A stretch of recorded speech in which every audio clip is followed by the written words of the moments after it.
This demon king had the 4 heavenly kings under his command, ruling over thousands of bloodthirsty demons. Yet just as he was about to invade the human world, he suddenly called it off and made everyone go plant rice instead. It turned out that in his previous life, the demon king had been a young man who graduated top of his agricultural program. But while working on his 50th report, his soul abruptly left his body. It had originally been meant to transmigrate into the hero, but because the stats went wrong, he ended up possessing this body instead, and the blood of a capitalist demon instantly surged within him. One of his subordinates tried to rebel. He used him as a lightning rod, sent the strongest swordsman of demonkind off to cut potatoes, and brainwashed the demon race into becoming diligent farmers. And without wasting any more time, let us begin. As the story opens on the deeply irritated face of Kim Sang-cho, an ordinary college graduate in Korea. At least that was who he used to be, because yesterday Sang-cho had suddenly turned into the Demon King Sedots, the final boss of his favorite game, and it was a familiar kind of story. The goal of the game Blood Saint Knight was to revive the ancient hero who had fallen into slumber. But you know what? Never mind, there is no point telling you anyway. The real problem now was that IDC Firot, level 15, bowed at the head with utmost respect and said, "Lord Credots, preparations for the war are complete," and in stark contrast to the gloomy air inside the castle,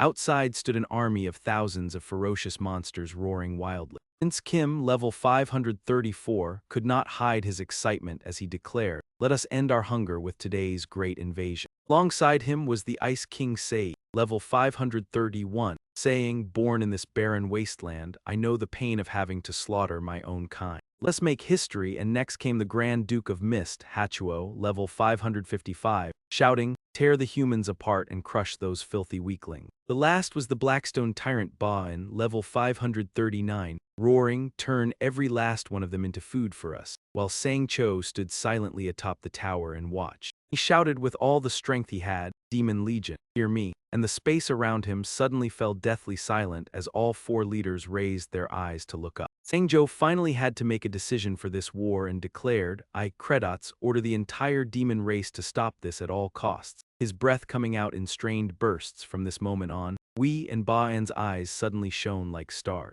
Ei's eyelids twitched slightly, as if he had sensed something ominous about to happen, while Hachuo, by contrast, remained calm as he listened. As for Asusat, he bared his teeth in an excited grin, while Sang-cho's face hardened with solemn resolve as he said, "We will cease all attacks and begin farming." All 4 of them stared blankly at him as though they had just heard a joke. Then in the next second they craned their necks and shouted in unison, "Absurd." Startled by the reaction, he put on a horrified expression because they all looked terrifying as hell. But even more surprising was that this very expression made all 4 of them break out in a cold sweat from fear. If we start this war, a system notification suddenly rang out, "You have begun your 20th playthrough," and a player was slowly rising from a coffin. That person was Mu Shinji, level 9990, and Sang-cho was certain he would be finished at Mu Shinji's hands, for he had once been an agriculture graduate from a Korean university who dreamed of becoming a wealthy farmer. Sang-cho was extremely clever, so he quickly became the top student in his department and graduated with highest honors. And because of that, the professors in the department kept leaning on him, saying, "Oh my Jiangji, you are so smart, write my thesis for me. This will be very helpful for your future." And on top of that there was also the bald-headed boss saying, "I want you to help me with this project, you are really good at this."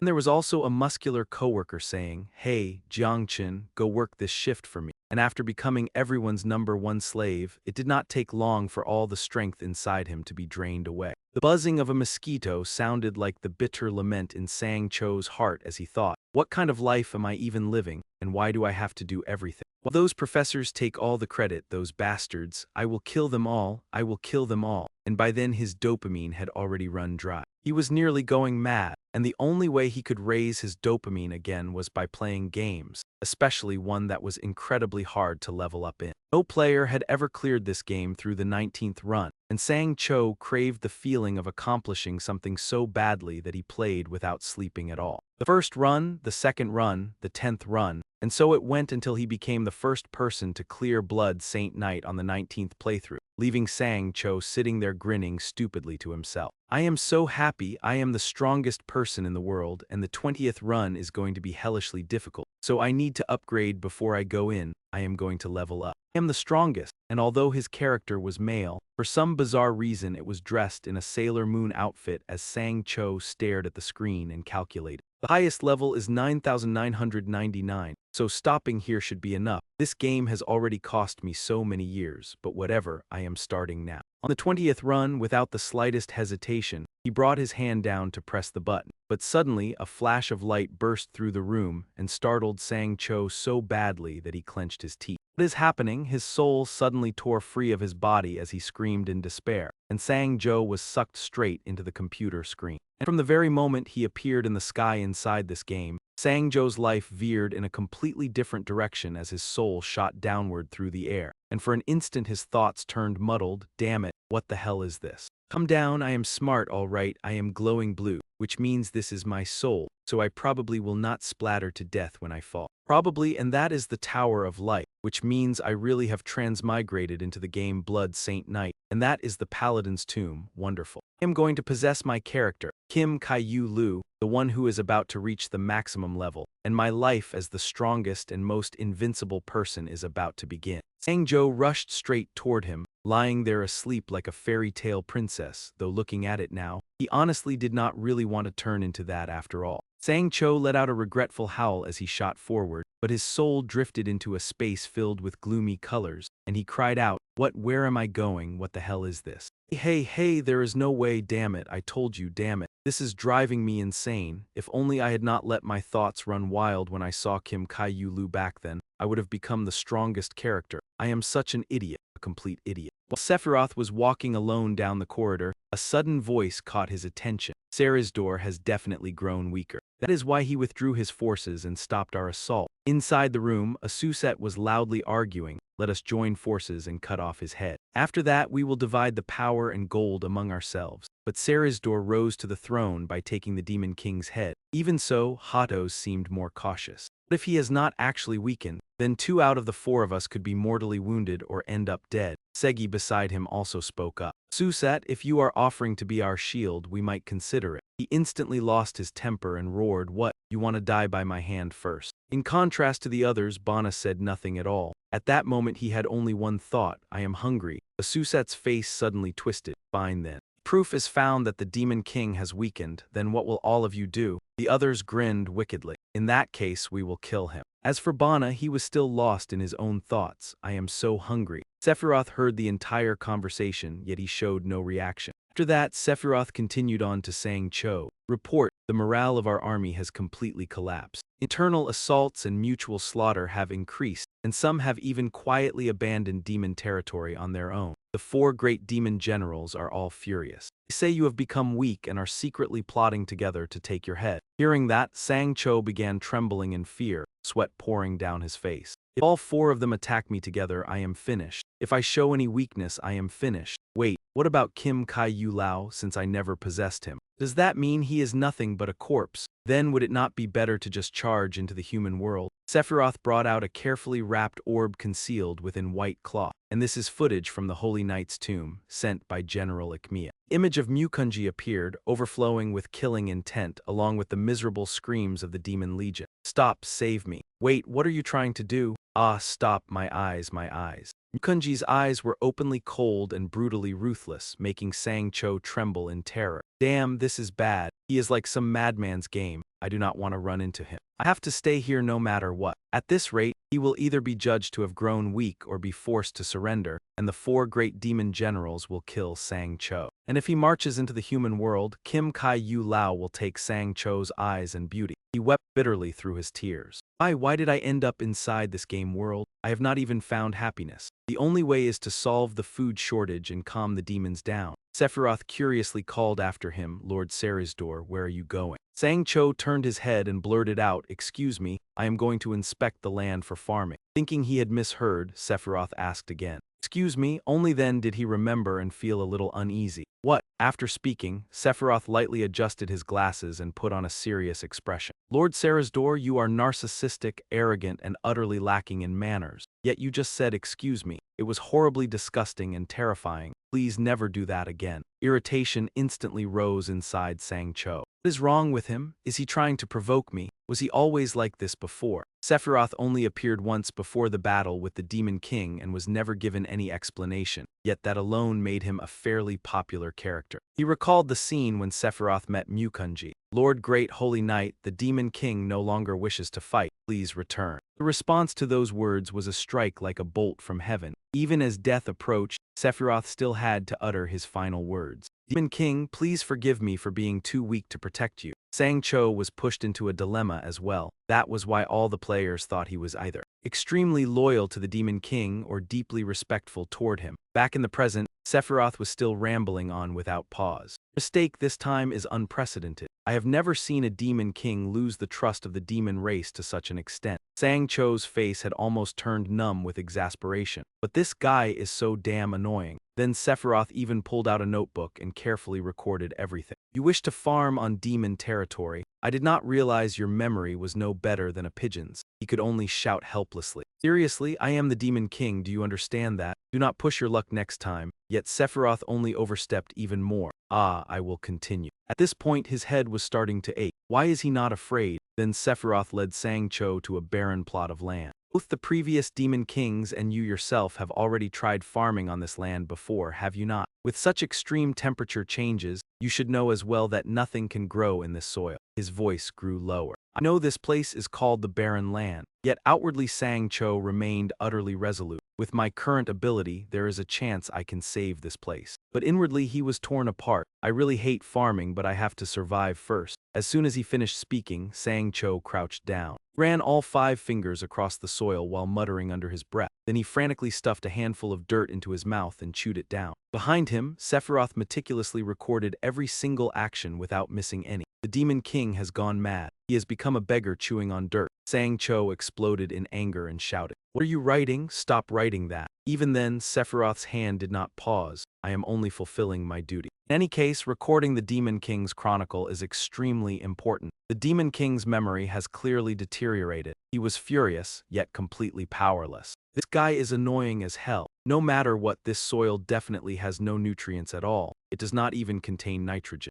Nitrogen is an element essential for plant growth. Crops cannot absorb nitrogen from the air on their own, even though nitrogen makes up 78% of the atmosphere. That is because its atoms form triple bonds, making chemical reactions nearly impossible to occur. That is why humans developed nitrogen fixation through chemical methods, which greatly increased food production. To accomplish that here is impossible. There is nothing in this place that can serve as a foundation for farming. That means we have to make use of natural nitrogen fixation. During thunderstorms, its high-voltage current oxidizes nitrogen into nitrite ions, which then mix with rainwater and seep into the soil. The Demon King Zedozer's signature skill was this.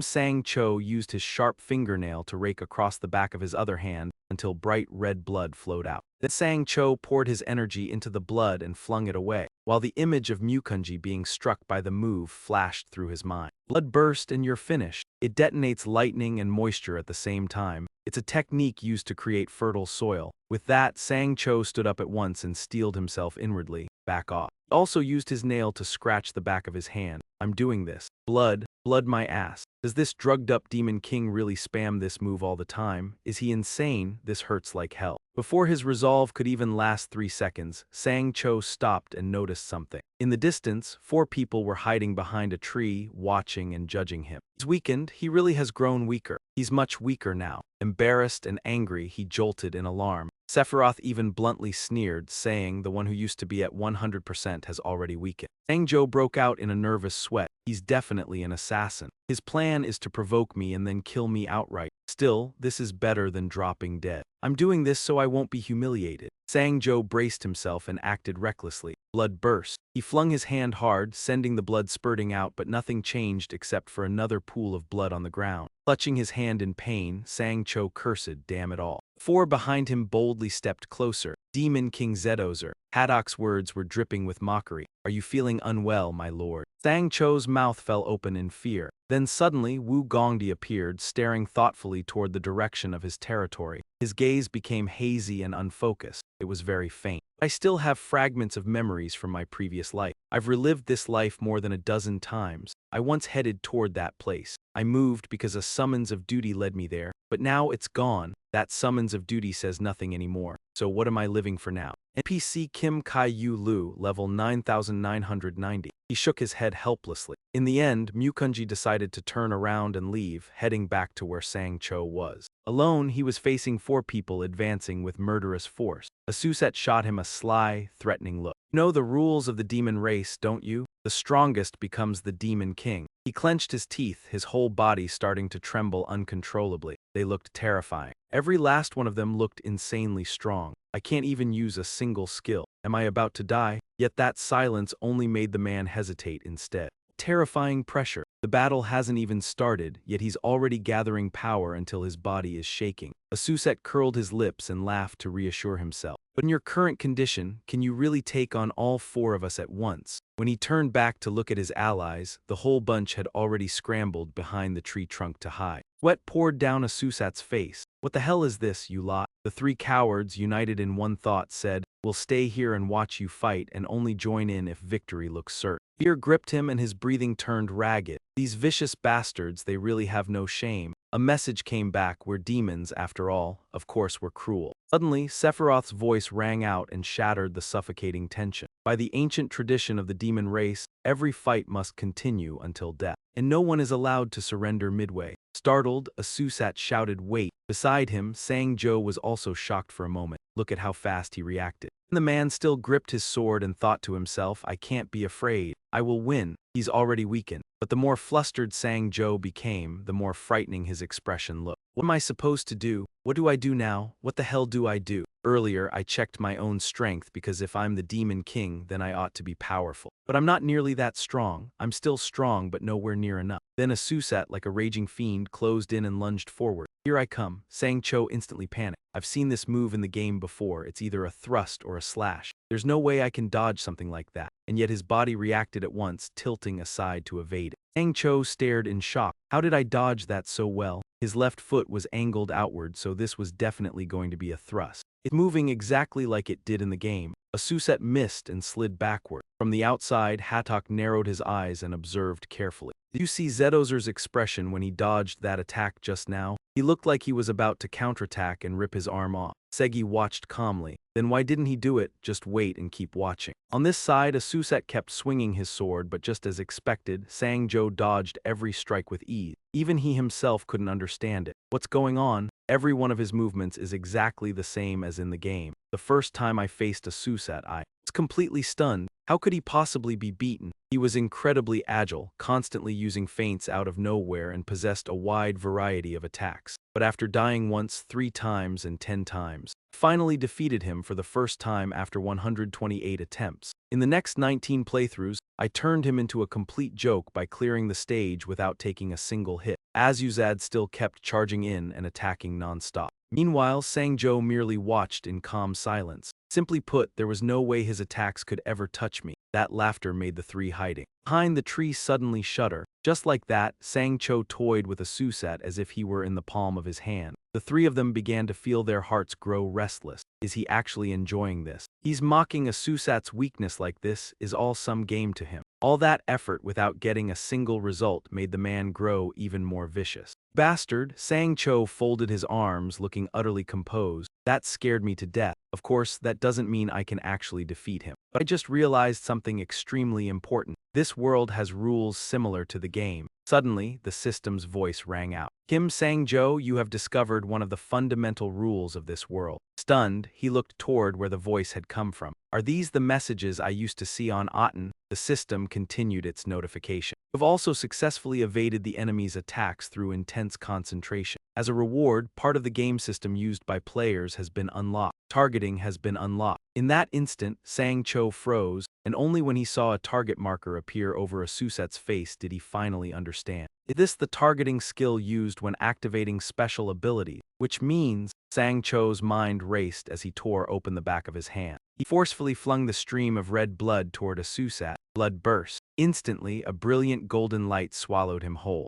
Hachuo and Segi froze in horror where they stood. In the next instant, the demons burst into loud, spirited cheers. That's right, excellent, amazing, Chrysos. Now the only thing left on Asurate's body was a pair of briefs. He twitched slightly and coughed twice, leaving Sang-jo utterly shaken. He was still alive after taking Blood Break, a move that would have killed instantly in the game. Sang-jo used Break once again. Sang-jo had gone mad with terror. Break, break, break, break. The other three were already trembling in fear. His attack kept Asurate from dying while forcing him to endure unbearable agony. Seeing the man still barely alive, he panted wearily for breath. He still refuses to die. What am I supposed to do now? Suddenly the system spoke up with a reminder. You have stripped all of Asurate's clothes and now he is completely naked. Sang-jo read it in helpless disbelief. What kind of stupid message is this? Could you not phrase it like I'm some sort of pervert? It continued with another notice. A new system has been unlocked. Equipment collection into the gear storage has been unlocked. He stared at the screen in suspense. Is there any decent armor in there?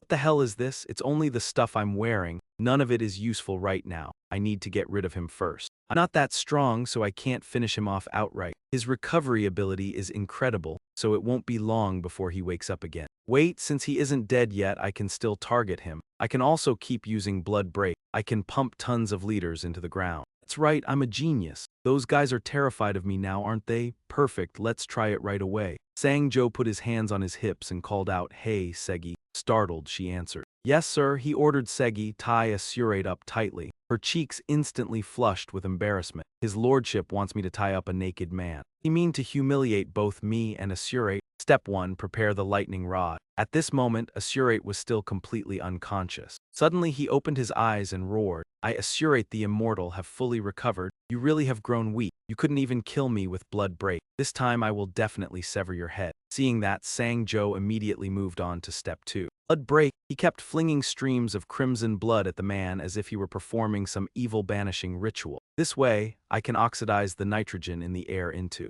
nitrite. Once that was done, he ordered the remaining one, Hachuo. I want you to cover this entire area in fog, thick enough to condense into water. The man jolted and was left speechless. What? Is he planning to soak this whole place so his lightning punishment will hurt even more? What an inventive method of torture. I've really learned something new today. Then a stream of black air spread out from Hachuo's body, and fog slowly began to appear. Step 3, spread the fog. Step 4, break and repeat. Break, this hurts like hell. The most idle one here was probably Sephiroth, because all he had to do was stand there and watch everything. Red blood and Sang-jo's voice echoed throughout the space. Break. At this point, Asurate could only stand there and endure his assault. Break. This is absolutely wonderful. With this, I can turn the soil here fertile with nitrogen. If this leads to a bumper harvest, just thinking about it is exciting. Sang-jo gleefully kept swinging the blood without pause. Break. His savage laughter rang everywhere. Blood. When it was done, Sang-jo scooped up a handful of soil with his bandaged hand. He silently examined it and judged it. Good, I just need to keep using this method to pump in nitrogen. Next comes improving the soil quality. This loose soil with a single grain structure not only blocks oxygen from getting in, but also drains poorly. Cultivation soil with a loose, crumbly, granular structure is ideal. So what I need to create right now is… Then a bold idea came to Sang-jo's mind, organic fertilizer.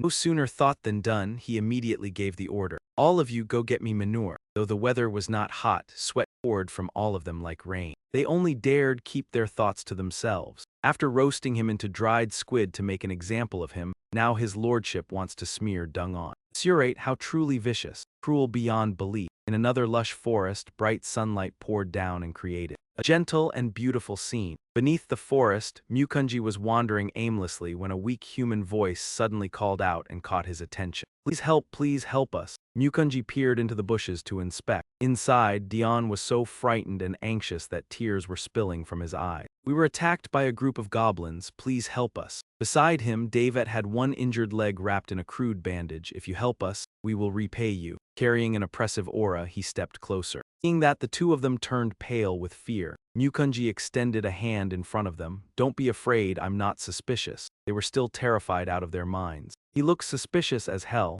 seriously, unbelievably suspicious. He stepped closer and asked, "Is your leg injured?" Then Mukunji said nothing at all. Instead, he hoisted Davat onto his shoulder. He glanced back over his shoulder. "Lead the way." Dion obediently stammered in reply. Yes, after they had gone some distance, Davat finally calmed down enough to speak. "You're very strong. I am the envoy Davat Fatrahan, and behind you is my servant. An Fadon Tija. May I ask your identity?" Mukunji answered lightly. "From now on, that's something I would also like to know." Back at Sangjo's gloomy castle, the group of three sat together in discussion. Hachuo was the first to break the silence. "How are we supposed to bring manure to his lordship now? Does he mean for us to do it right here on the spot?" Segi bit her nails, her whole body trembling. "This is insane, disgusting, absolutely horrifying." Bon, wearing a blank expression, spoke up. "Bon hasn't eaten in a long time, so I can't poop. Segi can't poop either." She was so embarrassed and furious that she snapped, "Don't talk about my pooping, you idiot." Hachuo clasped his hands together and continued discussing it. "Even if we could take a dump ourselves, I still would not want to hand over our own excrement for the fields. Let us beat up a few low-ranking demons and make them do the dumping instead." No sooner said than done, and at once the whole village rang with miserable, pleading cries. "Please do not do this, I beg you all." A demon was forced by the soldiers to sit down and produce manure, trembling as he screamed, "If you all keep staring at me like that, I cannot do it. Please at least wait outside." The soldier reported helplessly. The others all said the same thing, yet none of them could go. Haddock, having lost patience, stepped inside. "Why is this taking so long?" He slowly walked over to the demon. "So no matter how hard you try, you still cannot shit." Shaking with anger and grievance, it complained, "Lord Haddock, I have not eaten in a long time. Unless I can eat a little something right away." At once, Haddock's hand clamped around the demon's throat. A stream of dark energy rose and coiled around him. "Thanks, that is a good idea." Haddock was about to strike with an outstretched hand. Knowing his fate in advance, the demon could only cry out in despair. Unexpectedly, Baon appeared and seized his arm, stopping matters from going too far. Haddock narrowed his tiny eyes and glanced over. "What is this?" He suddenly got smart out of nowhere. "If you pierce his stomach, he will die, which means there will be no dung. We need them to keep shitting so we can keep collecting more." Hearing that, Haddock coldly flung the demon to the floor. "For someone like you, that was fairly clever. If I let them slaughter you, perhaps they will start shitting." Even seeing Haddock enraged, Baon seemed not to show the slightest trace of fear. The demon standing between them witnessed the fury of both men and trembled in terror. After that, they were about to charge at each other. Fortunately, Sangjo appeared and stopped them with blood break. "What the hell are you two doing? Humans are not the only ones that can shit. Manure without nutrients is useless anyway. You need to find dung that can actually be turned into organic fertilizer." Sephiroth asked doubtfully, "Organic fertilizer?" He answered in a grave tone, "Material that provides nutrients for the soil. Normally, organic fertilizer is made from firewood, weeds, soil, eggshells, and chicken dropping. As for the firewood and weeds, we can just use those ruined houses we saw earlier. Problem is the eggshells and the chicken droppings." A new idea suddenly flashed through Sangjo's mind. He turned his gaze toward him.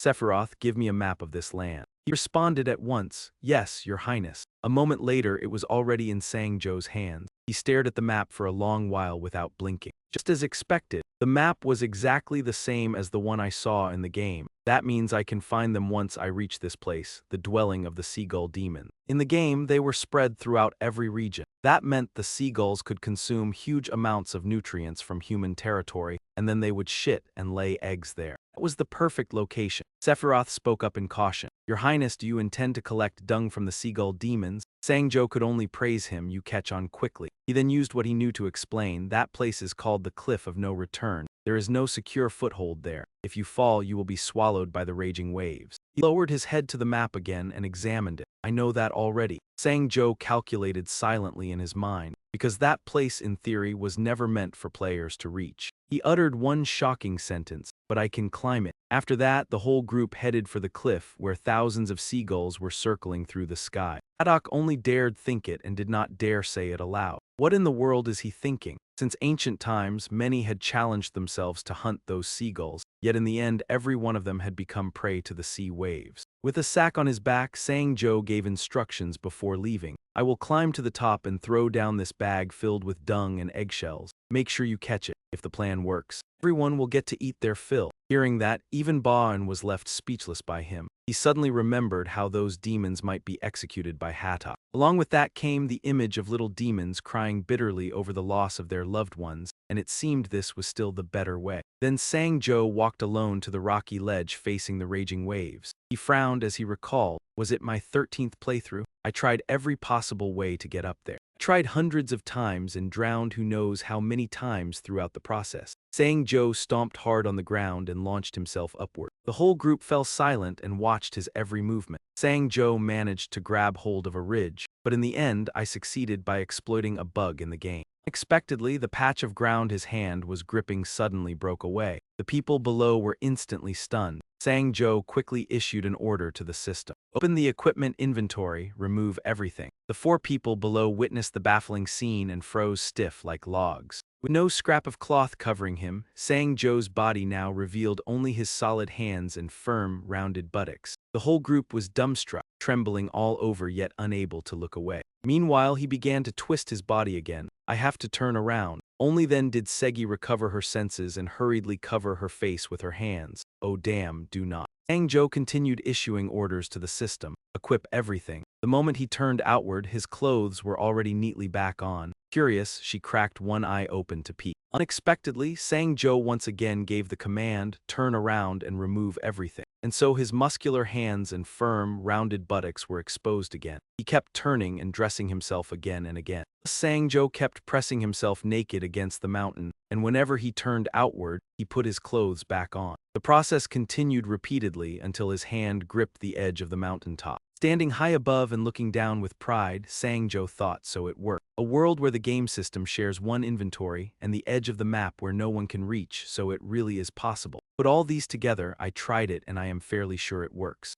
Baan below anxiously prepared to rush forward, saying His Highness said he would feed us. Baan will go up there and help him. Sephiroth spoke up to stop him. Please forgive me, Lord Baan, but that place. No, you cannot. Sang-jo turned and looked toward where he was shouting. That fool simply stretched himself forward and leaped toward the earthen cliff. Baan will follow your highness. Sang-jo shouted in a panic, what are you doing? Just as expected, Baan was flung outward when the earth cracked apart. Sang-jo's hand shot out and caught the hand that was desperately reaching for him. Sang-jo risked himself and threw himself down the cliff once more to save Baan. He strained with all his might to pull him up. This guy is heavy as hell. My arm is about to tear off. Wait, hold on, why am I even saving this guy? He is one of the 4 great demon generals. He is a threat to me. Would it not be better if he just died? Understand this, I have no reason to save you. Yet Sang-jo seemed to see something in Baan that made him hesitate, and that was indeed the case. That man reminded him of an honest junior from a lower year he had once known. Back then,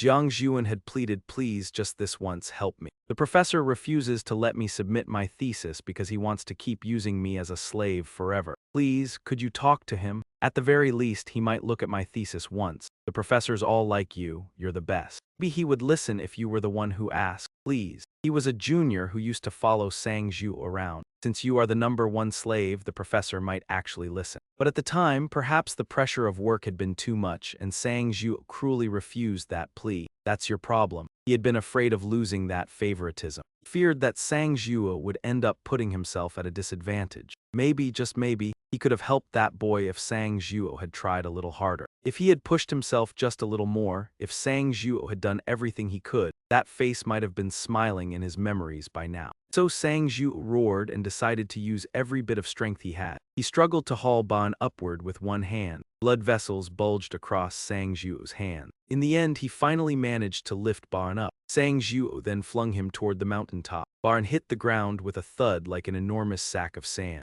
Meanwhile, he also climbed to the top and collapsed onto the ground, clutching his arm and yelping in pain. Baan stared blankly like a child, forcing out each word. Your Highness saved Baan even though you yourself would be injured. You had no reason to save me. Even so, Sang-jo was still panting painfully. He suddenly got to his feet and declared with force, because this hurts less than abandoning my subordinate and regretting it in the end. Baan froze and looked up at him. His whole body trembled violently, and tears suddenly began to seep from the corners of his eyes. The face of that junior back then was perhaps like a needle lodged forever in Sang-jo's mind, impossible to pull out. I should have done that for you too. I'm sorry." Now all that remained in him was lingering guilt and regret that would never fade. Then suddenly, a notification panel appeared before Sang Zhu. The system's voice rang out. "Even while still not fully accustomed to the body of the Demon King Sedozer, you still gave it your all. Because of that, you have earned the sincere gratitude of Ba'an, one of the 4 great demon generals." For a moment, Sang Zhu could hardly believe his own eyes. "He's actually that grateful," the system continued. "To acknowledge your achievement, a system has been established for your army. Overwhelming sense of happiness will help you accumulate a large number of points." He frowned slightly. A large number. Right after that, more information appeared. "The happiness point system has been activated." Sang Zhu quickly calculated in his head. "Happiness points, I know this one. Is this the thing that lets me buy discounted ice cream? This world has places that sell ice cream." The system instantly snapped back. "What kind of game sells ice cream?" He jerked in surprise. "Damn, that scared me. I can actually talk to it." The system continued providing more information. "For every demon soldier in your army who feels happy because they are full, you will receive 1 happiness point." Sang Zhu stared intently at the words scrolling across the notification as the voice went on without pause. "You can use these points to purchase stats. You can currently use only 20% of Demon King Sedozer's power. Work hard to raise all 5 stats and reach 100% of Sedozer's power." He drew his brows together and silently steeled himself. "In that case, let's see." Just as he was about to make a choice, the system spoke again. "Purchase an additional 10% stamina, you need 50 happiness points." Sang Zhu clicked his tongue. "Damn it." It then continued with another suggestion. "You may also use vitality to buy skill enhancements. Skill currently possessed, breakthrough level 1, vitality required to level up 250. A trace of regret surfaced in his heart. "I can't do anything yet, but if I manage to grind successfully, I should be able to gather quite a lot of vitality. Right, then I'll become insanely strong and improve my chances of surviving too. And being thanked by someone, that actually feels pretty nice." At that moment, Ba'an was shaking like a leaf. His face looked as if it were saying he would tear me apart if I disobeyed. "Since I now owe him my life, Demon King Sedozer truly is a cruel demon king. He definitely did not save me out of kindness." Sang Zhu went back to lifting the eggshell overhead and called down, "Hey, you lot down there. I'm going to put manure into this eggshell and throw it down. Make sure you catch it." The 3 people below still had no idea what was going on and could only stare upward wide-eyed. "What the hell?" Standing on the mountaintop, he hurled it down with tremendous force. While the other 2 were scrambling to dodge, Zephyrat still stood there frozen in place. "Seriously can't take this anymore." On the other hand, Sang Zhu looked extremely excited. "Farming, give it everything you've got. The first step to making organic fertilizer, seagull droppings, eggshells, wood ash, and prepare the planting soil. Next, crush everything and mix it all together." He coldly ordered Segi to crush and mix them. He suddenly shuddered. "You want me to do it?" Sang Zhu remained calm as he commanded her. "You have lots of hands, don't you? Do it now." Segi finally snapped and roared in fury. "I am Ice King Segi. My hands are not meant for filthy things like mixing manure." His eyes turned bloodshot and his voice rang out with open menace. "Is that so? Then I'll give you an easier task. Go stand over there. You only need to stay still in one place. Simple enough, right?" Segi had no choice but to use all her hands to frantically stir the manure. Standing behind her, Sang Zhu watched and let out a quiet sigh of relief. "Got scared for a second there. These people all have terrible tempers. I can't let my guard down, but I'm the Demon King. I'll keep pushing forward with sheer nerve and brute force." The second step in making organic fertilizer is adding water. He then gave the next order. "Hatton, I want you to cover the air with mist." There was a trace of resistance in his voice. "Demon King, the stench will only become more unbearable with moisture. Why should I do that?" Seeing that, Sang Zhu said nothing and merely pointed toward Asuraith in silent warning. Even though it was the same old trick, it still worked as expected. His hair instantly floated upward, creating a layer of sleep-inducing mist. A moment later, he turned and asked Ba'an, "Is the moisture enough yet?" Ba'an rubbed the handful of soil in his palm and felt it carefully. "It has softened after adding water, just as you said." Sang Zhou folded his arms and calculated silently. The third step is to place the organic fertilizer in a dry spot. Cover it with a blanket made from seagull feathers. But even making a tiny amount takes an enormous amount of time. To produce enough organic fertilizer for this entire vast stretch of land, I have no choice but to mobilize all the demons. There is one thing that troubles me, but I have to do it right away. I will keep moving forward by using the Demon King's power. And so, by the time night fell, the moon was already hanging high above the mountaintop. Below lay the quiet, restless dwellings, while inside one home, sorrow and grief filled the air for the family of Dai-do. Liu lay on the shabby bed and called out, "Dad." He gently lifted his eyelids. "Fu Liu, what is it, my child?" Tears shimmered at the corners of the little girl's eyes. "Please eat me." Daidok knitted his brows tightly and snapped, "Fu Liu, Daddy already told you not to say things like that." Fu Liu's gaze turned hazy. "I miss Mom." Those words made him freeze in shock. That painful memory rose before his eyes once more. A gigantic demon stood before Fu Liu, roaring without end. "I'm hungry. I'm so hungry. So hungry." Terrified, the little girl's eyes brimmed with tears as she trembled and crawled backward. The demon opened its foul, enormous mouth, ready to devour Fu Liu. But unexpectedly, her mother rushed out and threw herself in front of the demon. Fu Liu stared blankly at that familiar figure as if she were her final lifeline. She turned back and looked at her child with tenderness one last time. When the girl saw her mother become the demon's food, she screamed at the top of her lungs. Mom, back in the present, Dai-dok could do nothing but stay by her side and comfort her. "If you were no longer here, then what reason would I have left to live?" Suddenly, the room's door flew open. Light fell across his gaunt face. Dai-dok gaped in shock when he saw Long personally come to this poor little house. Demon King, Sangjo's eyes were bloodshot. Each word came out with his breath. "So he still has the strength to shout, huh, carry him away." He looked at the little girl trembling in terror on the bed. "Wait, what about Fu Liu? If I leave her behind, the higher-ranking demons will kill her." Fu Liu struggled to sit up and called out.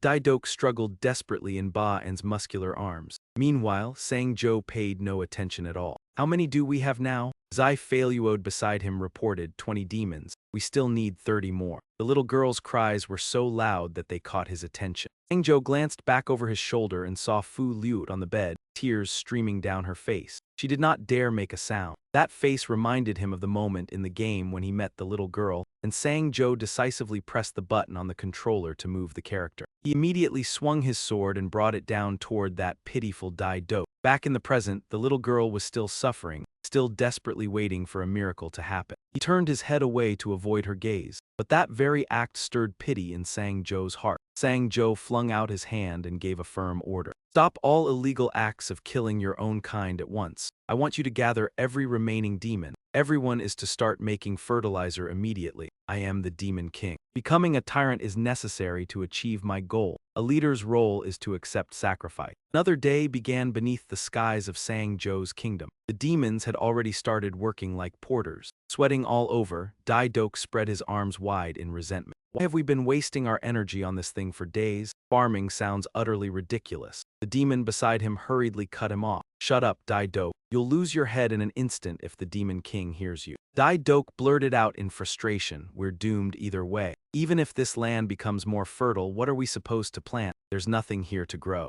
Without anyone noticing where he had come from, Sangjo appeared right behind him. "You're wondering what I'm going to plant?" Dai-dok's voice instantly went weak. "Demon King." But Sangjo had already turned and walked away. "Follow me." As Sangjo strode forward, he frowned in thought. "That purple flower I caught a glimpse of that day is exactly what can be planted." Sure enough, it was the only living thing able to survive and grow in this harsh climate. Dai-dok poked his head out from behind him. "What?" Sangjo's voice was cold yet calm. "Yes, we are going to plant this very flower. And several planting teams have already started digging them up from various places." He plucked the flower, his face turning blank with disbelief. "Forgive me, but Demon King, the roots of this plant cannot be eaten. If consumed, they can cause terrible stomach pain and may even kill someone." Yet he pulled up an entire plant. "There is nothing else in this place left to fill our stomachs, is there? The experiment to test whether it can be eaten is about to produce results right now." Unable to process this at all, Dai-dok asked, "Forgive me, an experiment?" Sangjo's words came out one slow syllable at a time.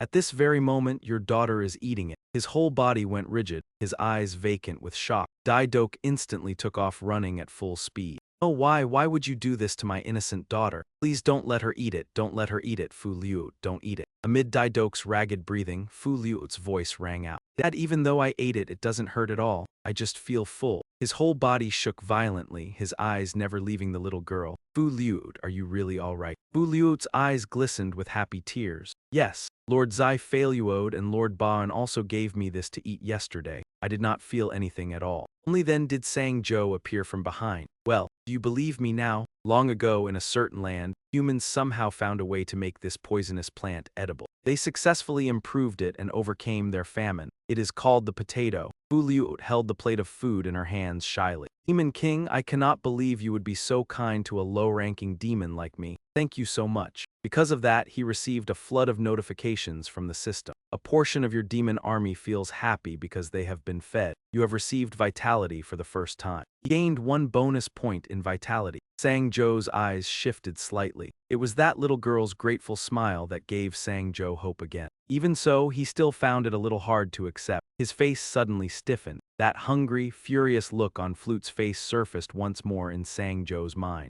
Just because I'm the Demon King doesn't mean I always have to look stern. Zhang put on a dark, ravenous expression to threaten a brat like you. You only need to eat your fill and grow up well. And Sang Jo had succeeded in making everyone here tremble in fear. His lordship was planning to fatten the little girl up before eating her. He truly was a cruel Demon King. In the deepest part of the vast Demon King's domain, Shevan's Anterer, territory was divided into 5 regions, and this place lay in the deepest one. It was freezing at night and scorching during the day. The climate reminded him of the Andean highlands. In the past, the people of the Andes had never had enough food, so in the end they were forced to eat poisonous wild potatoes. Did they all end up dying afterward? The image of a prepared poisonous pufferfish lying on a plate flashed through Sang Jo's mind. Just what kind of creatures are humans? They have the ability to turn inedible things into food. At this moment, Dai Duo had also placed his trust in him and was working with all his might for him. Demon King, sir. You've already drained it all out. Sang Jo's spirit was now surging fiercely. He immediately roared out an order. Good, Ba, and crush them. He instantly leaped high into the air with his powerful body. Then Ba Na slammed down hard onto the ground. He used his feet to crush the potatoes that had been laid out because they had frozen them for 5 nights.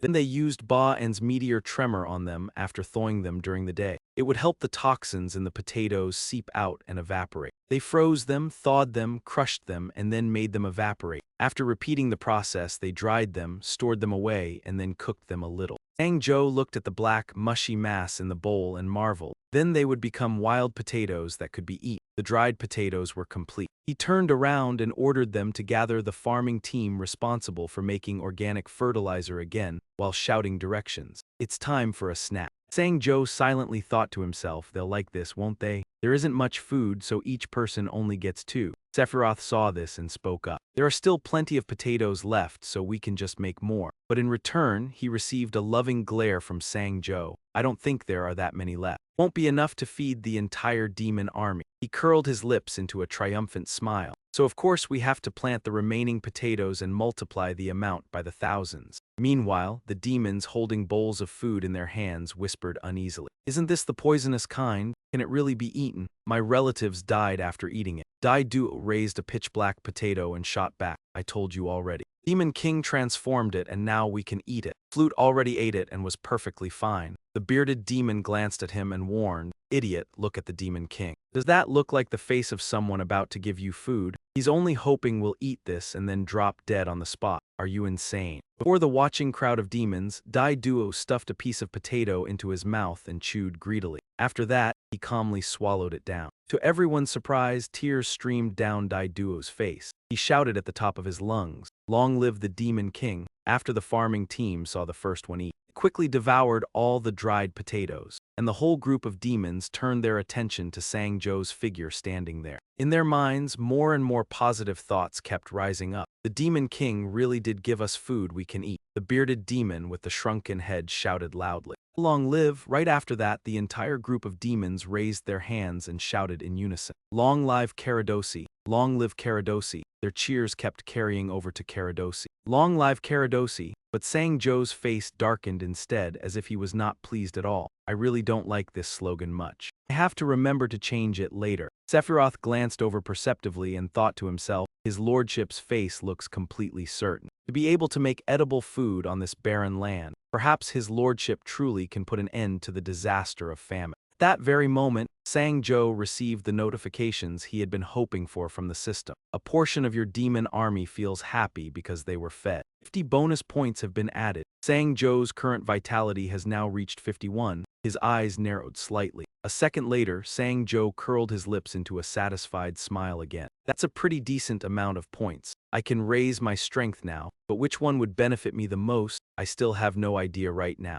I should just save up more points first. While Sang-jo rested his chin on his hand and calculated to himself, I'll split them into a team to make organic fertilizer and a team to gather potatoes. Sephiroth took the chance to issue an order. Farming team, listen up. Tell the whole village after you get back from work that edible food can now be grown on this land. We promise that anyone who digs up wild potatoes will receive food vouchers that can be exchanged for dried potatoes. Sang-jo glanced at him and praised him inwardly. He's as smart as he looks. Though he's a troublesome fellow, he has contributed the most. All the demons in the village obediently dig up every potato for me. One side will continue producing edible dried potatoes, while the other side will make organic fertilizer. Segi kept working without pause, still full of angry energy. The smell of manure. Meanwhile, Sang-jo was also busy directing the demons as they moved a Susat. That's right, another 10 steps. Thud, 10 steps won't do, back up 1 step. 2 demons dragged his body onto a patch of bare ground, then he continued tirelessly using blood break. Meanwhile, I'll try to produce more niter. Now that we have enough organic fertilizer, it's time for the next step. We need to spread the organic fertilizer across the whole land, but this place is far too vast. As Sang-jo sank into thought, there was simply too much land for the farming team, who had only just filled their stomachs with a few pieces of dried potato to handle on their own.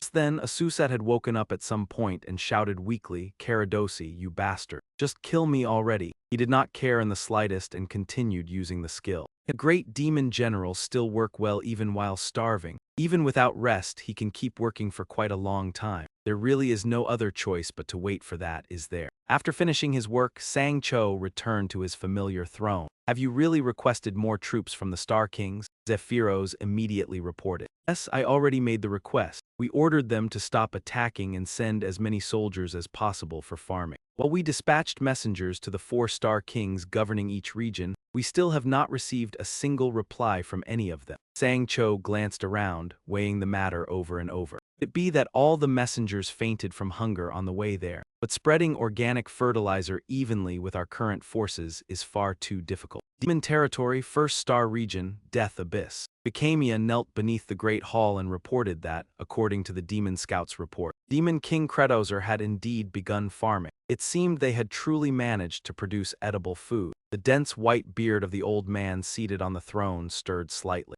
Kredozer, he is doing all of this because he fears me. The one speaking was the 1st Star King, the father of death, Sa-Yuthan. Because the more demons that die, the stronger I become. He stopped the war and reduced the number of starving demons to keep me under control. You already dealt with all the messengers sent to the 2nd, 3rd, and 4th Star regions, didn't you? He spoke with extreme caution in every word. Yes, the other Star Kings know nothing about the news of the war ending and the start of farming. Sa-Yuthan lowered his cold gaze. The demon race must all die of hunger. Only then will they become food and an army for me. When that time comes, I will kill Kredozer and become the Demon King. My servant, Ficamia answered briskly. On that very day, Sa-Yuthan extended his sharp claws and cast a spell as he gave his order. I want you to destroy everything connected to Kredozer's farming. Ficamia seemed to fall under control, his eyes blazing brightly. At the same time, Asusat was still imprisoned on the pillar, his entire body trembling from hunger and cold. At that moment he also appeared there. Ficamia did not forget to mock him either. Kredozer is truly too cruel. He turned Asusat into a living scarecrow just to make an example of him. Do not worry, Asusat. Lord Sa-Yuthan is very fond of your violent nature. He will take you in after killing Zetozer. Lay waste to this dead land, all of you ghosts, until it can never be used again. All of them obeyed and charged over aggressively. One of them pointed at the pile of dry material on the ground. Lord Ficamia, this is the organic fertilizer the demon scouts mentioned. Ficamia did not care in the slightest and shouted, scatter it all across this land. They may try to gather it again for reuse. So spread it everywhere for me. Mix it into the soil until not a trace of fertilizer can still be seen. Bury it deep beneath the earth for me. As he watched the ghosts at work, he laughed madly in delight. The laughter was so loud that it startled Asusat and forced him to open his eyes and look. Asusat recalled the moment earlier when Zephyros had been discussing things. What are we supposed to do now? At that time, Sang-cho had a headache over that issue as well. Fertilizer has to be crushed evenly and mixed into the soil. Doing that is very difficult, so leaving it to the farming team is impossible. Camille waved his hands wildly, full of excitement. "You are finished, Credozer." The man said nothing at all, only thinking to himself, what the hell are these idiots trying to do, beneath the pure moonlight? Weary sigh suddenly escaped. Number 1341 sat dejectedly on a jagged rock and muttered to himself, "It just never ends no matter how long we do it." Those words made the other team members shout in annoyance. "Hey, stop being lazy. If any part is left behind, Demon King Zedot will turn it into farmland." Number 1341 kept rambling on as before. Number 2718, "You are working especially hard today. You are always lazy." Luckily, that remark was accurate enough to make him nod awkwardly. "Oh right, that is true, number 1341. Number 2718 fell silent for a moment, then let out a soft sigh. "But I do not know. Whenever I look at what we have done, I feel proud. You know, it is like I have finally done something useful." That pride-filled statement left number 1341 stunned for a moment. Then, only an instant later, he curled his lips into a sneer at the other side. An idiot. Number 1341 seemed to have his work spirit stirred by those words, to the point that he hurried back to work and forgot all about the groaning from before. "Today I will become an idiot too." At once the whole space rang with the laughter and joking of the three of them. There is not much left. "Are we just that good at working? The sun is rising." Before the whole group could fall into panic at the miraculous light high in the sky, I lost track of time because I was too busy working. "We are going to die." Knew whether that pain all over their bodies brought them some realization, but every one of them suddenly wore a smile on their lips. However, dying like this is not so bad after all, because in the end we were incredibly productive. In that fateful instant, hundreds of souls ascended to their final resting place. Holding an umbrella over himself, Bikemia watched everything and could not hide his emotion as he sobbed without stopping. Only after a while did he finally speak in a choked, subdued voice. "You have done it, now rest in peace. Now then, let us see how Zedot will react." At the same time, Sang-cho stood inside his warehouse and kept exclaiming in amazement. "It took longer than expected, but even with just us doing it, it still took quite a lot of time. These potatoes are in a dormant state." Hearing that, Zephyros tilted his head in puzzlement. A dormant state? Sang-cho did not even bother turning back to look at him and simply nodded leisurely. "That is right, they will not sprout. It is useless even if you plant them." His creative mind even came up with a short animated scene for the new idea emerging in his head, like a potato sleeping quietly underground while someone suddenly yanked its stem away. The potato then seemed to faint from dizziness. Their biological rhythm had been temporarily halted. Sang-cho remained immersed in his thoughts, nodding continuously. "Their dormancy will end faster if we keep them for about 2 to 3 weeks at a temperature of 4 degrees Celsius, then suddenly move them to a warm and dark place. I want to have Zai-ji infuse her cold energy into them, but she is very angry right now. Ha-tuk also seems to be plotting something. I cannot avoid being attacked once they make their move, so it is best for me to think of another way." Sang-cho walked past the attendants who were training, yet his heart was still restless. "It should work if I raise the warehouse temperature to around 23 degrees. So I had the workers stacking straw to absorb it, but they would tire out soon, so that would fail too." Having every clever idea shut down left him somewhat irritated, yet with a soft huff, Sang-jo quickly turned away. Time to head out to the fields.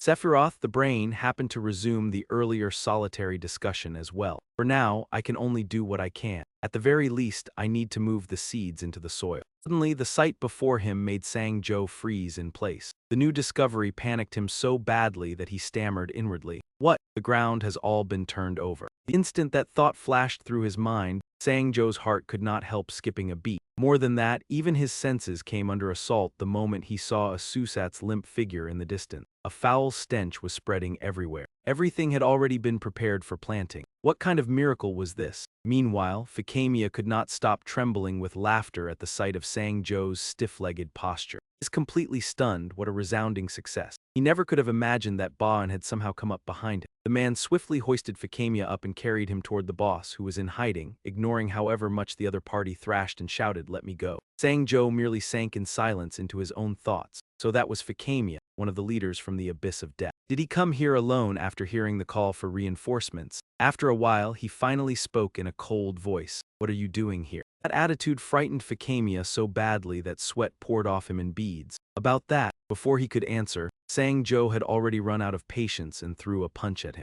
That impulsive move immediately made Sephiroth demand in annoyance, "Why did you hit him?" before he could answer. Sang-jo replied with an icy face and complete indifference, "It looks like he is hiding something. Beating someone to a pulp is the best way to deal with that." The moment Fakemia heard this, he endured the pain and muttered, "Truly the Demon King. Even so, I, Fakemia, will not speak so easily." Just like before, Sang-jo treated him like a punching bag, beating him so hard he could not get out a single clear sentence. After a few minutes, brother Sang-jo, having finished his exercise, paused for a moment to catch his breath. What a waste. He quietly used vitality to buy more stats, raising all of his attributes by another 10%. The system hurriedly announced it at once. Current vitality possessed 51. You have used 50 vitality to increase endurance. Stamina has therefore increased by 10%. Because of that, Sang-jo had even more energy to keep punching, forcing Fakemia to cry out in panic, "Wait, I will talk. Truth is, I was ordered to ruin this farmland so you would all starve to death." After that bizarre interrogation, Sang-jo returned to his castle in a mood too foul for words. So in the end, Sha Tujen was the one who cut off all my requests for reinforcements. Well, I suppose I understand. He can only grow stronger when more demons die of hunger. Once the other side finished speaking, Sephiroth gave his own opinion. This is outright rebellion, but is also a good opportunity. If we can bring down the one-star king, Sha Tujen, then those demons grumbling because the territorial expansion was delayed will take it as a warning. Yet instead of feeling reassured by those words, Sang-jo looked away and quietly sighed. That is not even the main problem. It will keep sabotaging the farming if I just let this continue. So I need a way to deal with them once and for all. Sephiroth failed to notice that unusual expression and continued, "The problem is how to defeat Sha Tujen." Before Sang-jo suddenly cut him off. He has the ability to transform himself into a ghost. Sang-jo's mind also began recalling separate bits of information about that. In the game, Sha Tujen could appear anywhere throughout the Abyss of Death, a place that seemed like an extremely complex labyrinth. So the whole thing was like playing hide-and-seek with him. If wiping out vermin is difficult because they keep hiding, then I just need to lure them out of their nest. Meanwhile, Furut stood there in a daze, staring at the bizarre scene before her. Her fixed gaze made a Susat, who was hanging suspended in midair, shift his eyes downward. His growing displeasure made him grind his teeth viciously. "What are you looking at?" That unfriendly attitude left Furut flustered. "It is just that. I heard that thanks to your sacrifice, we finally have food now." "That is what I meant, sir. Thank you very much." Yet those friendly and obedient words somehow made a Susat so furious that his whole face twisted. In the very next instant, he opened his mouth and screamed at the top of his lungs, "You dare mock me?" A Surate roared, "I will kill you, you little brat." Terrified, Furut turned and ran at once. Once he had his own private space, his mind quickly heated up without pause. "Just wait, GZ. The moment I get out of here, I will come find you and kill you." Suddenly, a familiar sound instantly cut off Asujia's mood. "Now let us do this together." In confusion, he tilted his head toward the direction the voice came from. G-Radot, from afar, cheering rang out across the vast empty field. "This is just too joyful." A little later, Asusat saw an infuriating banner along with a group of demons bouncing around like a pack of drunken fools. "This is so great, everyone." Sang-jo cheerfully led the dancing demon parade straight forward. "So great, so great." Asusat paid no attention to their singing and focused only on the words written on the banner. "What? A second lightning rod? Then does that mean I am free now? I do not have to keep acting as that damned Zodi chicken day and night anymore, right?" His brief joy quickly ended when Asuza saw Fakemia being set up right beside him. Without a word, Sang-jo channeled his inner force into his sword. Asusat felt the crackling current spreading through his body and slowly realized the bitter truth. So now the two of us are being used as lightning rods. A pair of them were continuously shocked by electricity until neither could utter a word. Elsewhere, Sha Tujen watched everything happen with an aged face that looked no different from a weathered Greek statue. The old man immediately burst into loud sobs. "My attendant, Fakemia," while Sang-jo furiously shouted and kept attacking. Fakemia screamed in agony under the powerful current. Sha Tujen panicked and wailed like a model parent grieving for his child. "Fakemia, how much pain must you be in?" Sang-jo paid no attention at all to the suffering of the two before him and continued casting his spell. By this point, Ficamia no longer even had the strength to scream and could only let out a few weak groans. The sight made Shah Tujan ache with grief so intensely that his tears would not stop. "Stop, please stop." At that very moment, Sangjo quietly flicked his gaze upward toward a strange bird perched high above. On the branch of a withered tree, he froze in thought. Those were scout spirits from the game. It seemed they were watching him. They even dared sabotage his harvest. Make them regret it. He had no idea how much time had passed before sunlight spread across the land. For some reason, Blight kept scooping up clumps of dirt without pause, and the pointless act left Asuzed momentarily stunned. But when his eyes fell on the little girl's small hands, covered in scars of all sizes, Asuzed could not help but ask, "Little brat, what are you doing?" Caught off guard by the sudden question, Blight hesitated for a few seconds before voicing what was on her mind. Well, before that, the Demon King and the 4 great demon generals. All the adults are working hard at farming, so I wanted to help somehow too. The moment Asuzed heard that, he let out a mocking sneer. "You foolish low-level demon brat. Idiot beside me has already finished tilling the field, so you should at least find something more useful to do."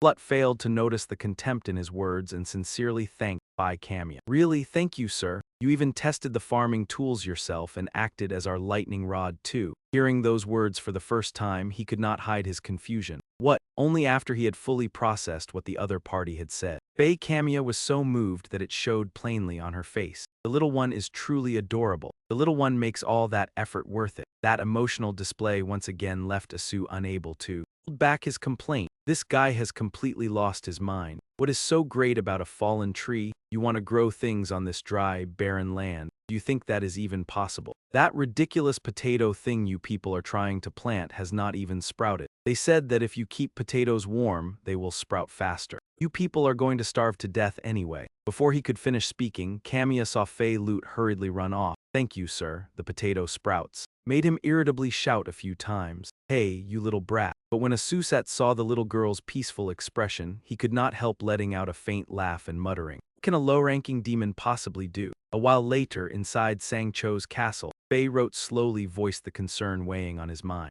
"I am a little worried about your plan, Demon King. Sother Jun will surely realize this is a trap. Will he really come to rescue Ficamia?" Before Sangcho even let him finish, he answered at once, "Of course not. First he will send his subordinates. If we want that idiot to show his face, we have to wipe out all of his underlings first. Kill every last one of them. Leave none alive." Up in the sky, the spy bird swiftly captured the image of Sangcho's army below. Sother saw that scene. He could not conceal his contempt as he spoke. "Gzedot, that fool. Does he really think that by sitting there waiting, ready to attack, he can force my subordinates to appear? Though it is truly unfortunate for Ficamia, I have only one goal: to destroy that harvest." Using his silent power, Sother Jun quickly issued an order to his ghost soldiers. "Go, my crop wraiths." Those spectral troops swiftly emerged across the frigid ground. The moment they received Sother Jun's command, they immediately hurled themselves forward. Seeing that scene, the old man cleared his throat and roared, "Crush every last potato until nothing remained."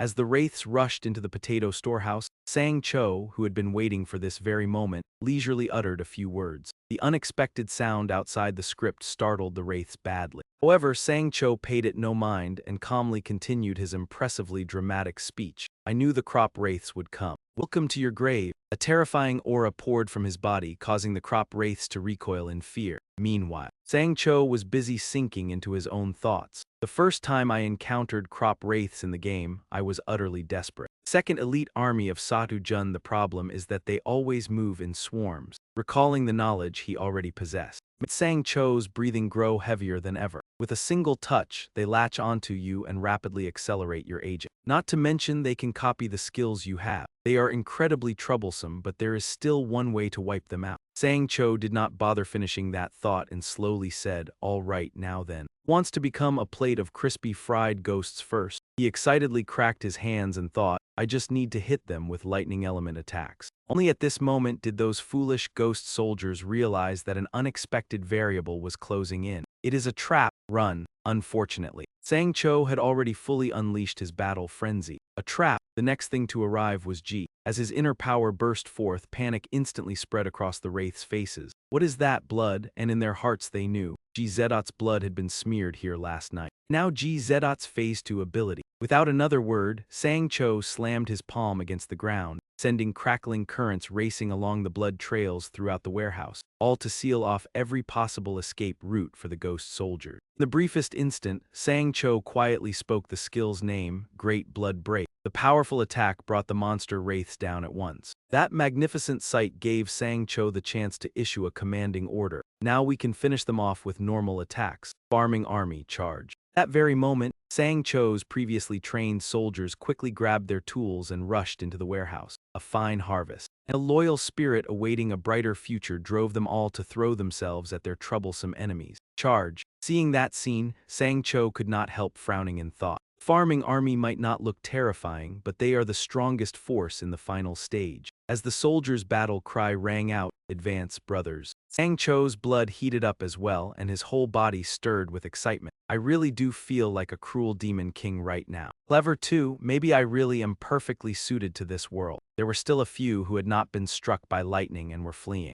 Sang-cho immediately dashed toward the unlucky ones to send those wraiths to their final shore himself. I will finish them off personally. Suddenly, a strange sound rang out, making him jerk his head around. Fei Loot had somehow hidden among the potatoes and now popped up just to gulp down a few breaths of air. The sight made Sang-cho freeze on the spot. What is this? Since when? Unexpectedly, at that very instant, one cunning crop wraith suddenly changed direction toward Fei Loot. Sight instantly wiped the cheerful chanting from before off every face. Fei Loot. This unscripted turn of events made Sang-cho click his tongue in annoyance. There is always a bunch of crazies like this. Whatever, the priority now is to kill as many crop wraiths as possible. That is what matters most, but what do? Great Blood Break cannot reach that far. Sang-cho thought that, his arm loosened by accident, letting a potato fly straight forward. That unconscious action made his agitation obvious. Idiot, what do you think throwing that will accomplish? Unexpectedly, the potato struck the wraith on the head with a sharp thunk. Hit by that sudden blow, it immediately used its agile, drifting body to snatch the weapon that had just hit it. Yet strangely, that stream of force not only failed to seize the object, it actually separated from the main body and began revolving around the potato. While Sang-jo was still baffled by the scene, the potato suddenly sprouted under the influence of the farming ghost's energy. Blight watched it drop freely onto the pile of potatoes below, too stunned to say a word, while the rest of the ghosts happened to flee the warehouse without leaving a single one behind. Sang-jo could not care less about them and only stared blankly at the potato from before. Wait, that was a new sprout, an unexpected discovery far beyond what he had anticipated. Sang-jo even felt as though he could no longer breathe normally as he stared wide-eyed, his mind swiftly piecing together the explanation for this bizarre event. The ghost accelerates aging. It sped up the potato's biological clock. Sang-jo immediately scooped Flood up into his arms. Grinning broadly with excitement, he praised her warmly, saying, "Well done, kid." His terrifying, twisted expression made Flut so frightened that her blood pressure nearly dropped. Sang-jo hurriedly tossed the girl aside and shouted down to the army below, "Farming troops, listen up. Forget about herding Saw Third Jun out here." He casually picked up a potato, then declared with excitement, "From this moment on, it is time to attack them." Amid the scorching heat outside the barren land, Suzed began slipping into a hazy delirium. Where am I? Who am I? What am I living for? The sun is so beautiful, O source of all life. Behold, you is already my honor. The growling in his empty stomach brought Suzed back to reality a tiny bit. Is this hunger, even in this state? I still long to live. At that very moment, a clear voice suddenly rang out, making him lower his head. Lord Suzed, Blut excitedly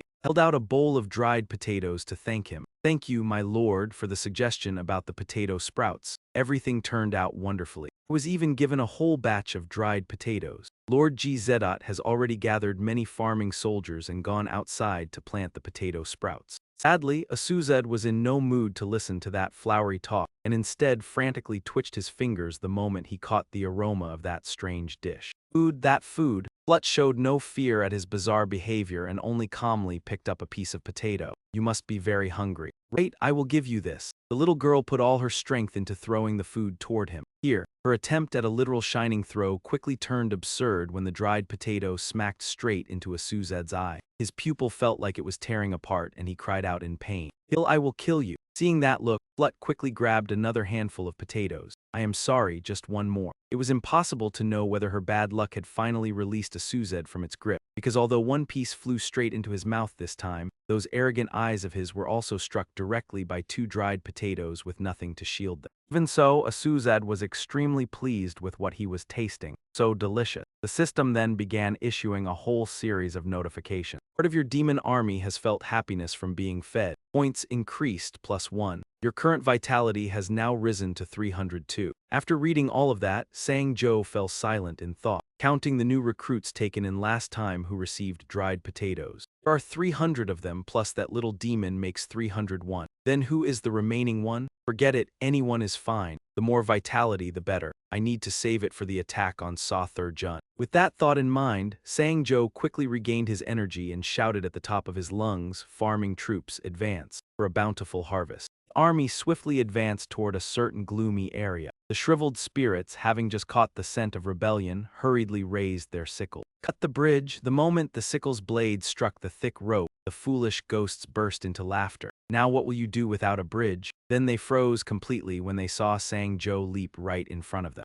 Unexpectedly, the protagonist's halo did not bless him by making him fall into the abyss, even though he was only a few meters away from the enemy. That sight made the two ghosts laugh hysterically. Gzedot, what an idiot. He jumped straight down like a fool, dumb as hell. Suddenly, a bizarre scene quickly drew their attention. At that moment, Sang-jo used his absurd earth escape technique. Those two arrogantly raised buttocks left the two ghosts so terrified that they nearly choked. Farther away, Sang-jo's front half, which should have been hidden, also came into their view. And that bizarre body of his gave him an unimaginable speed, using two separated halves of himself as a way to throw the enemy into confusion. When Sang-jo stood blocking the cave entrance, the two ghosts naturally panicked and fled at once. So disgusting, this is horrifying. Scared to death. He said nothing and merely turned around, pointing to signal his people on the other side of the broken bridge. Do exactly as planned. The moment Zephyros saw that, he gave a gentle nod. After receiving that silent confirmation, Sang-jo immediately swept his robe and ran deep into the cave. According to his brilliantly flawless battle plan, those farming ghosts would be terrified of potatoes. But if I charge in alone and without a weapon? The moment Sa-Thur-Jun sees that, his ridiculous arrogance will flare up and he will give the order. He is alone and carrying none of those cursed potatoes. Charge. If the farming ghosts can inflict even a light wound on him, that will already be our victory. The demons rushed toward Sang-jo the instant they heard that. Not only was he unafraid, he instead charged straight into the heart of the enemy. Secret technique, quantum leap. In no more than a brief instant, Sang-jo's body returned to that same bizarre burrowing form as before and crawled up the stone wall. After some time passed, he suddenly stopped moving altogether, then unexpectedly vanished into nothingness. The strange sight threw the farming ghosts into complete panic. That movement is creepy as hell. Since when could he walk through walls? He is up there on the upper level. Catch him. If I catch him, I will win.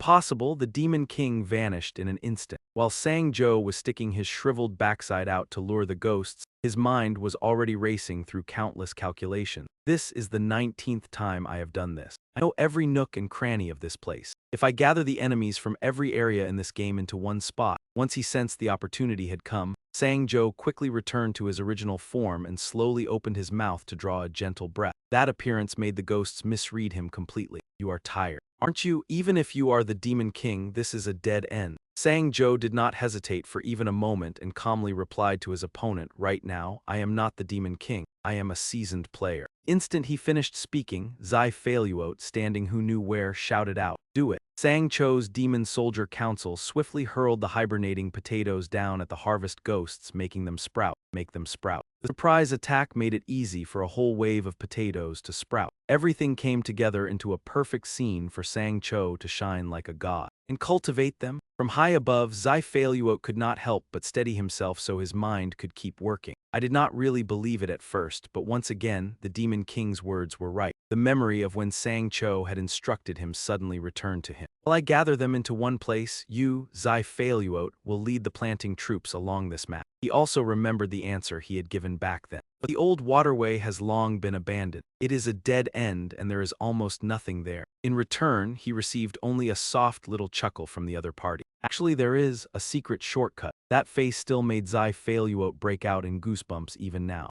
Meanwhile, Sang Cho stood silent, calculating the next part of his plan. After escaping that terrifying valley of death, right before reaching the final map, I scouted the area and found it. When the character he controlled spoke up, "There is nothing here, so why was it made with such care?" Sang Cho quietly recounted the situation from back then with complete honesty. And I thought, why is the surface here different? Sang Cho also could not forget the delighted words he had spoken then. "Nice one, baby." The familiar memory returning made him let out a helpless sigh. This is how the places are connected. This tunnel links the place where we had our first battle with Sadhu Jun to this row. I was wondering what this was. I could not get in, but it turned out we could enter after clearing this area's stage. We could get a transformation pill there. I have to get it if it exists in the real world. Sang Jo was suddenly pulled back to reality when he heard Dijuo's joyful cry. "They are potato sprouts. We can plant them now. Just wait, Fulut, we can finally live with full stomachs now." Those words made Sang Jo press his thin lips tightly together. The memory of his beloved grandmother suddenly surfaced without a single warning. "You've gone hungry for far too long, Sang Cho. Grandma promises you will eat a full meal tonight. Just wait a little longer." He had never expected that when he had just come home from school. He would see the emergency workers carrying his grandmother into the ambulance. The painful memory made Sang Cho's mood sink visibly. Only after quite a long while did he finally speak slowly. "Whoever dares block our way to food will pay the price." A terrifying aura burst out at once, making the soldiers happier than ever.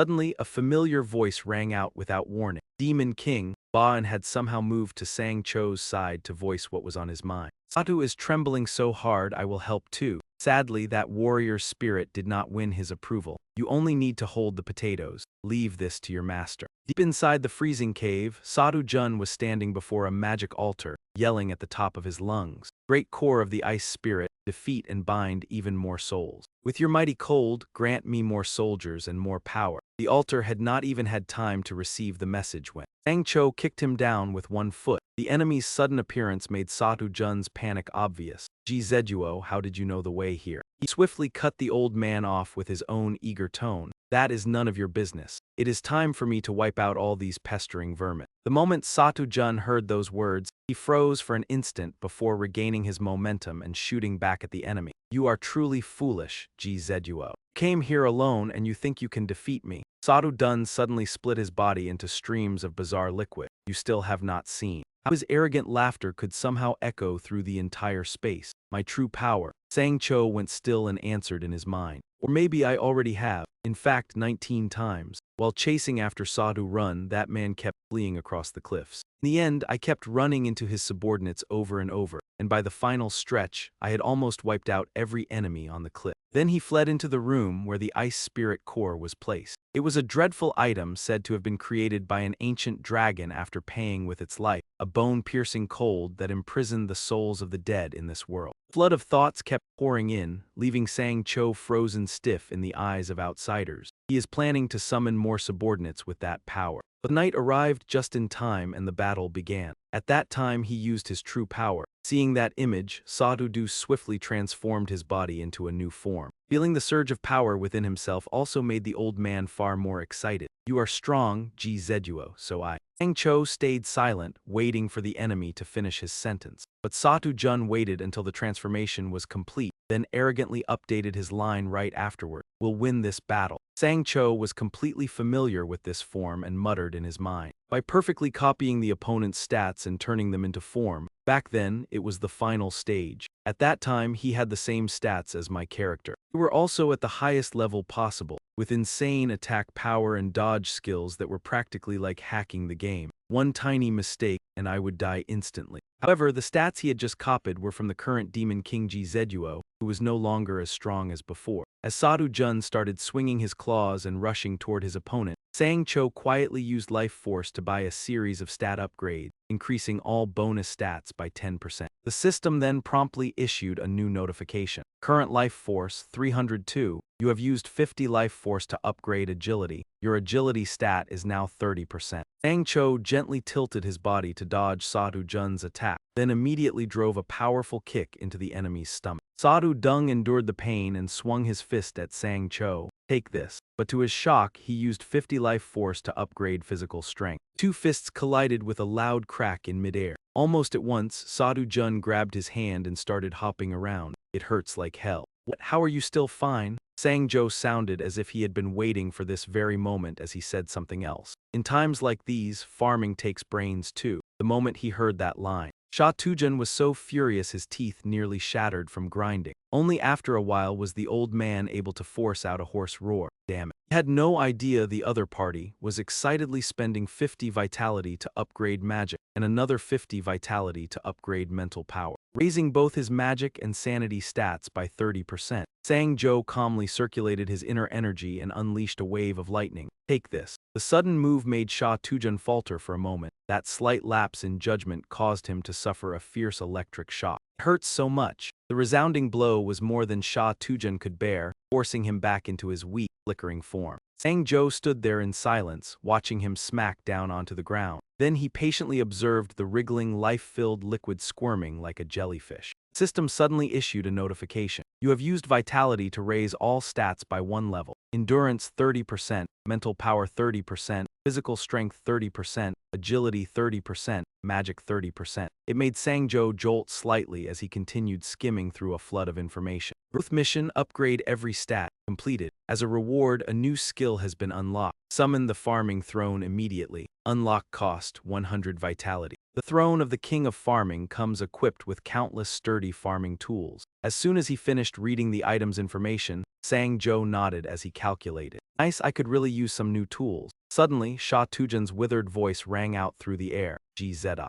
No one knew where he found the strength, yet he shouted with confidence. You think this is over? Sang-jo muttered in exasperation, sounding utterly worn out by this cheap, predictable script. Man, there's always a phase 2 in the second half of a fight. Sha Tujun, now in the form of a mighty dragon, declared arrogantly. This is my true original form, the shape of an ancient evil dragon. Sang-jo even had the kindness to comment a little. Seeing it in person, it does look pretty badass. Its attack power and vitality are no joke either. Well, he was the boss of the previous zone before the final one after all. Before he finished, he let out a small muttering laugh. But you know what? Unexpectedly, Ba-in suddenly led his troops charging into the freezing room. With a powerful army backing him, Sang-jo instantly felt his authority swell and burst out laughing. I came here from the final zone, so what now? The moment Sha Tujun saw that scene, he froze in a daze. Then, awkwardly, he raised a hand in truce, hoping to buy himself some peace. Wait, let's sit down and have some tea first. Unfortunately for him, the little brats came charging at him from all sides at once, while their mouths were still busy shouting. A bountiful harvest. You dare stand in the way of our farming? Die, die. The pain wrapping around his body made Sha Tujun scream in panic. Spare me. Standing quietly behind them, Sang-jo calculated inwardly. I could beat him in a one-on-one fight, but since he can talk and move, feels a little off if I kill him myself. We've been beating him for a while and he still hasn't died. Maybe we should fight more efficiently. With that thought in mind, Sang-jo immediately unlocked the skill summoned the farming throne,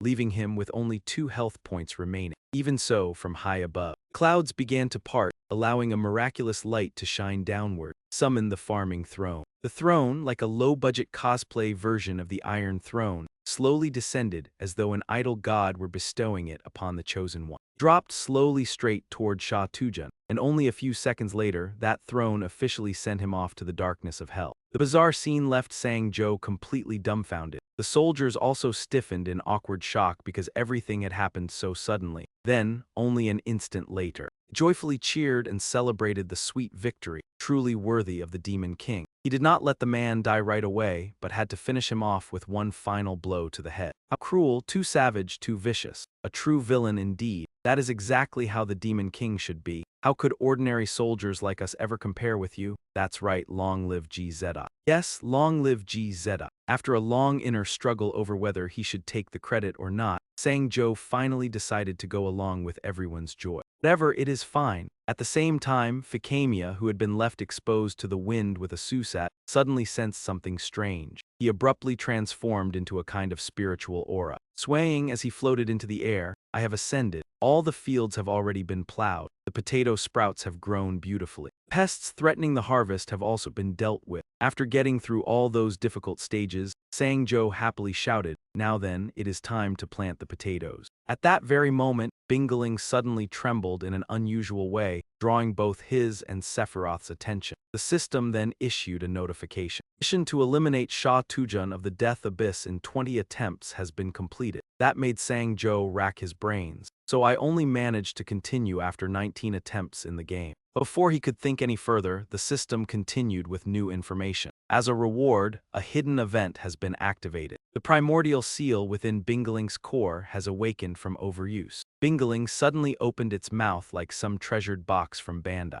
Filled with curiosity, Sang-jo stepped toward it. What the hell? From within Bingling's frigid interior, Tibin suddenly appeared after a long sleep. The moment he saw it, Sang-jo's whole face went stiff. A dragon, that soft little voice quickly caught Tibin's attention. It tilted its head in confusion and uttered a line no different from those clueless little creatures in cartoons. Tibin. The instant the strange creature made its first sound. Tibin, Sang-jo silently walked toward Tibin, making it panic at the terrifying greed blazing from the other side. Is this creature Papa? As Sang-jo bent down and slowly reached out his hand, Tibin was touched without showing even the slightest resistance. Instead, it let out a cheerful little giggle. Cottonbud's mind also began speaking in wonder for the first time. I sprouted from a seed, and everything around me was so dark. I was terrified, but now Dad has found me. Before the thought could even finish, Cottonbud had to face Sang-jo's ugly yet friendly-looking face. So cute, isn't it? It goes without saying that it was instantly traumatized, trembling all over. And on top of that, Cottonbud had to hear the soldiers behind Sang-jo shouting loudly, "Eat it, go on and eat it." Eat it, those words made Cottonbud so anxious it felt like crying without tears. As if that were not enough, Sang-jo suddenly opened his mouth and said one more thing. "Idiots, we have to raise it first so we can get more meat out of it." That made Cottonbud so miserable that tears poured down in streams.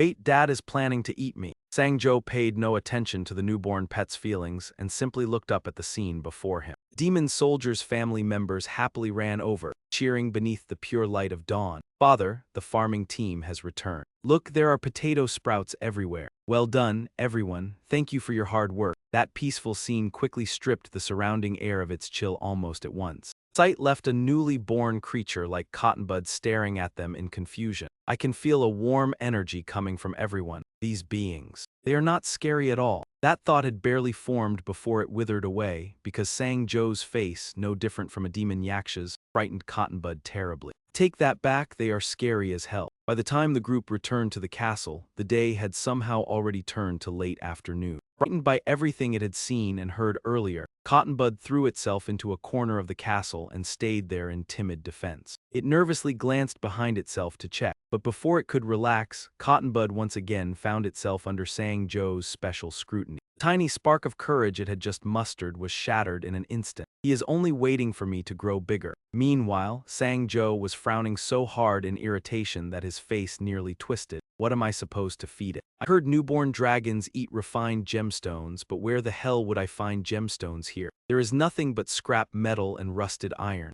Unexpectedly, at that very moment, Sephiroth suddenly stepped forward and spoke. I have a report. After Sang-jo gave a brief nod for him to continue, he bluntly delivered some bad news. As expected, we are having trouble making furrows. Sang-jo let out an annoyed sigh. Of course we are. Then his mind took that chance to sink into deeper calculation. To plant crops properly, we have to make furrows. Those are the rows of soil laid out along the field ridges. Naturally, that requires actual earth, but this place is nothing but rock. Sang-jo stood silently listening to the mournful cries of his farmers as he went to inspect things and gather more information. My dear heavens, the more I dig, the more rocks I find. Why are there so many rocks? That scene made Cottonbud so anxious that it broke out in a cold sweat. We are all slaves, aren't we? I am being forced to work to death just like them, while it was still shaking like a machine with a broken motor. Sang-jo let out another heavy sigh. This is not farmland at all. It is practically a mine. At this rate, it will be New Year before we finish clearing all these rocks.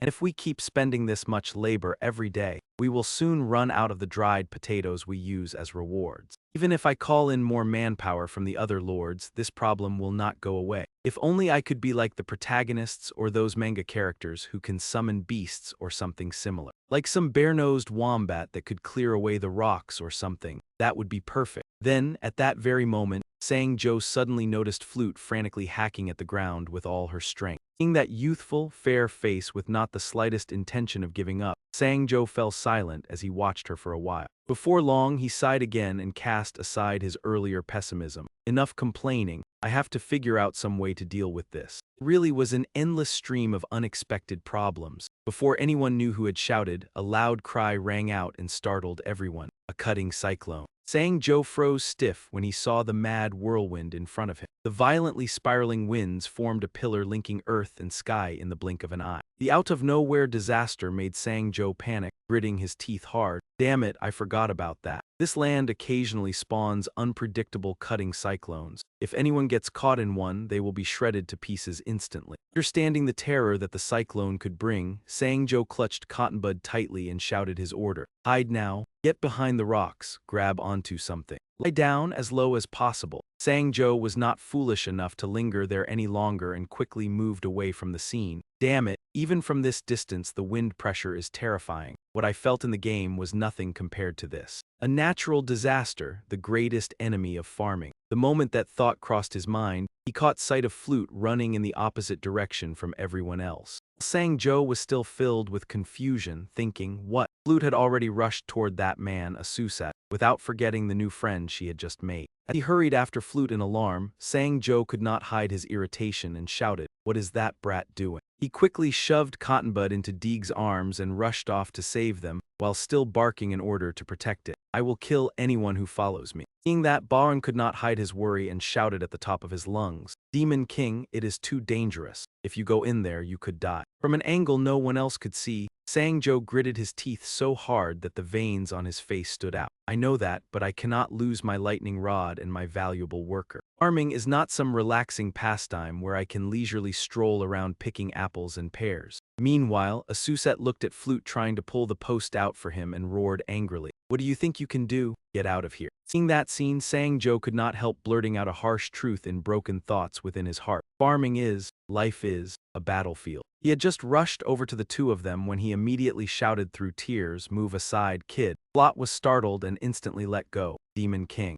Sang-jo swiftly channeled his power and dashed forward, kicking that pillar until it snapped. Asusat panicked at what he had done and screamed when he saw his body falling forward. In only the briefest instant, he was kissing the ground in a position that was anything but comfortable. At that very moment, Sang-jo's cheek was slashed open, drawing blood. Blot suffered a series of similar wounds all over his body as well, yet he still gritted his teeth and tried to untie Asusat. That pointless act forced the man to tell him a harsh truth. Even the 4 heavenly kings cannot undo that knot. You fool, you will never be able to loosen it. Just get out of here now. Blot was about to ignore it and keep going, but Sang-jo wrapped an arm around his waist and lifted him up. With his other hand, he hoisted the pillar binding Asusat onto his shoulder. From afar, T-Bong watched that scene with such worry that she furrowed her brows in thought. I can feel the power of that creature. Father is not in a stable condition. At this moment, Sang-jo paid no mind to the possibilities racing through his head and let out a battle roar. Then he hurriedly broke into a run toward where everyone was hiding. Witnessing that clearly, T-Bong accidentally forgot to breathe. And yet father still went that far to help them. In that tense moment, Sang-jo unconsciously clenched his hand and urged them to run and hide as fast as possible, no matter how fiercely the whirlwind beast was chasing after them. He kept his composure as he ran. Yet only an instant later his body was covered in wounds big and small, until the pain made Sang-jo let go of his grip. His ever-resilient body now collapsed onto the rough, stony ground. His bravery to the very last second moved T-Bong, and she spread her wings and flew over to rescue him. My father is a kind creature. She quickly flew to stand before that whirlwind beast. T-Bong drew a deep breath into her mouth, then released a stream of icy air straight ahead. T-Bong deliberately kept a distance from the collapsed group so her attack would not affect them. Having just regained a little strength, Sang-jo silently thought, the cutting whirlwind has weakened. She used ice energy to weaken the upward current. He turned his body to watch T-Bong. Using such a large amount of power while still so young quickly drained her strength, to the point that her cheeks had sunken in. Sang-jo could not help but close his eyes, sigh, and then faint. That was simply too much for a newborn dragon. A situation he could no longer witness. The whirlwind, thanks to T-Bong's help, stopped advancing any farther. The weakening wind gave Sang-jo's companions a chance to rush over and carry the 3 of them away. Moonlit night had gradually come to blanket the castle. More ravens also began gathering in greater numbers. Inside the silent room, Sang-jo was sunk in a deep sleep, while Segi and Ha-tak strode quickly along the corridor. Both of their faces radiated a frightening severity. At that moment, Ha-tak said coldly, "While the Demon King has just been brought down. We'll cut off his head."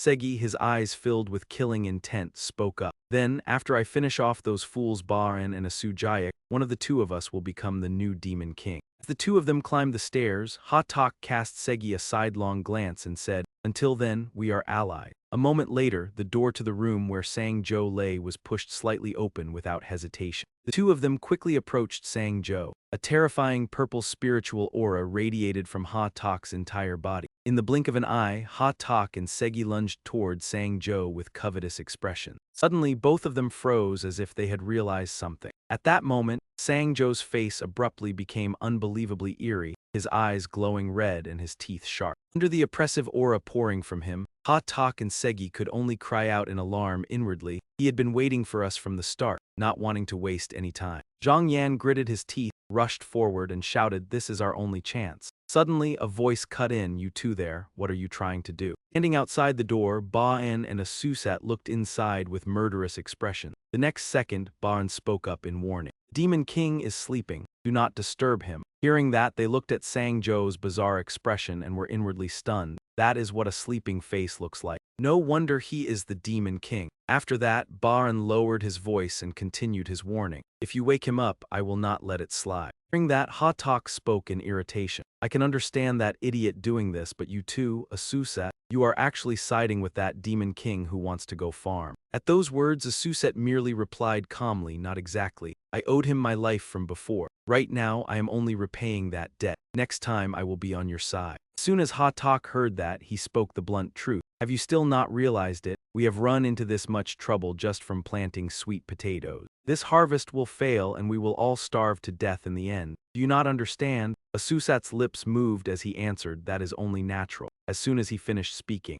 image of Flot tilling the soil appeared. The little girl's small hands were smeared with mud. At that point, Asusat said firmly, "If you do not want to starve to death, you have to stake your life on it." Then he concluded with a decision, "Well then, if I have to put my life on the line either way, I would rather fight. That suits me better." Hearing this, Ha-tak softly warned, "You will regret this, fools." As soon as he said that, he and Segi turned and walked out the door. At that moment, Sang-jo's weak, weary voice drifted out from inside. Hearing it, Ban spoke up, "The Demon King is awake." As soon as Sang-jo woke up, he looked pale and muttered, "Asusat, you." Seeing that, Asusat, standing outside, let out a breath and said, "So you heard that. It is not like I have joined your side or anything. I am only repaying this debt this one time." No sooner had the words left his mouth than Sang-jo frowned in utter confusion and raised his voice to ask, "Why is Thurloy's tree still casually standing outside as if nothing happened?" Hearing that, Asusat immediately tilted his head to look over. Suddenly, a powerful bolt of lightning shot in from nowhere and struck the castle head-on. Smash.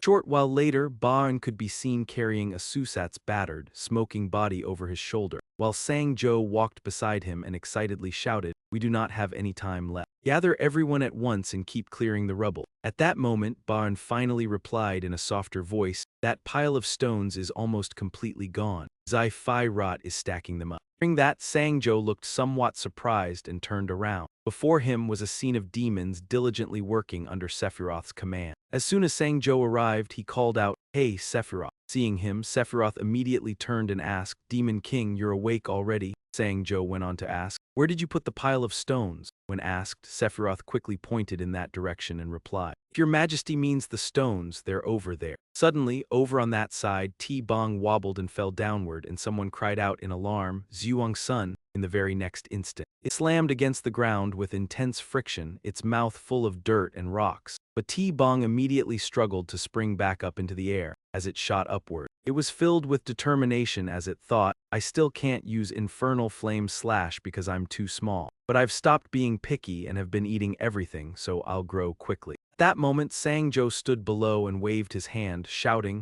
"Zhuang-sun!" Seeing that, T-Bong cried out inwardly, "Dad." In an instant, the two of them rushed forward and embraced each other. Excited, Sang-jo rubbed T-Bong's head and exclaimed, "Zhuang-sun, my precious baby." Right after that, his expression changed as thoughts swirled through his mind. In-cutting tornadoes do not happen often. They need time to build up. If I keep Zhuang-sun watching the sky and have it fire streams of cold air at the right moment, I can stop the tornado before it even starts. What a hassle, but there is no weather forecast here, so I have no other choice. Next, he stood before the rice field and thought to himself, the plowing is almost done, so now it's time to take care of the potatoes. Sephiroth spoke up and asked, we're almost out of dried potato rewards. Should we make more? He answered firmly, no need. As soon as he said that, worry crept in and he began calculating in his mind. Number 1 enemy of farming is natural disaster. Number 2 is cost. Those are the obstacles we have to overcome. The scene shifted inside the castle. The atmosphere became strangely silent. Segi was sitting in front of the mirror looking exhausted. A moment later, she quickly removed the bulky hat from her head and let out a relieved sigh. After that, Segi lowered her head and smelled the odor clinging to her body. Then she looked into the mirror and said coldly,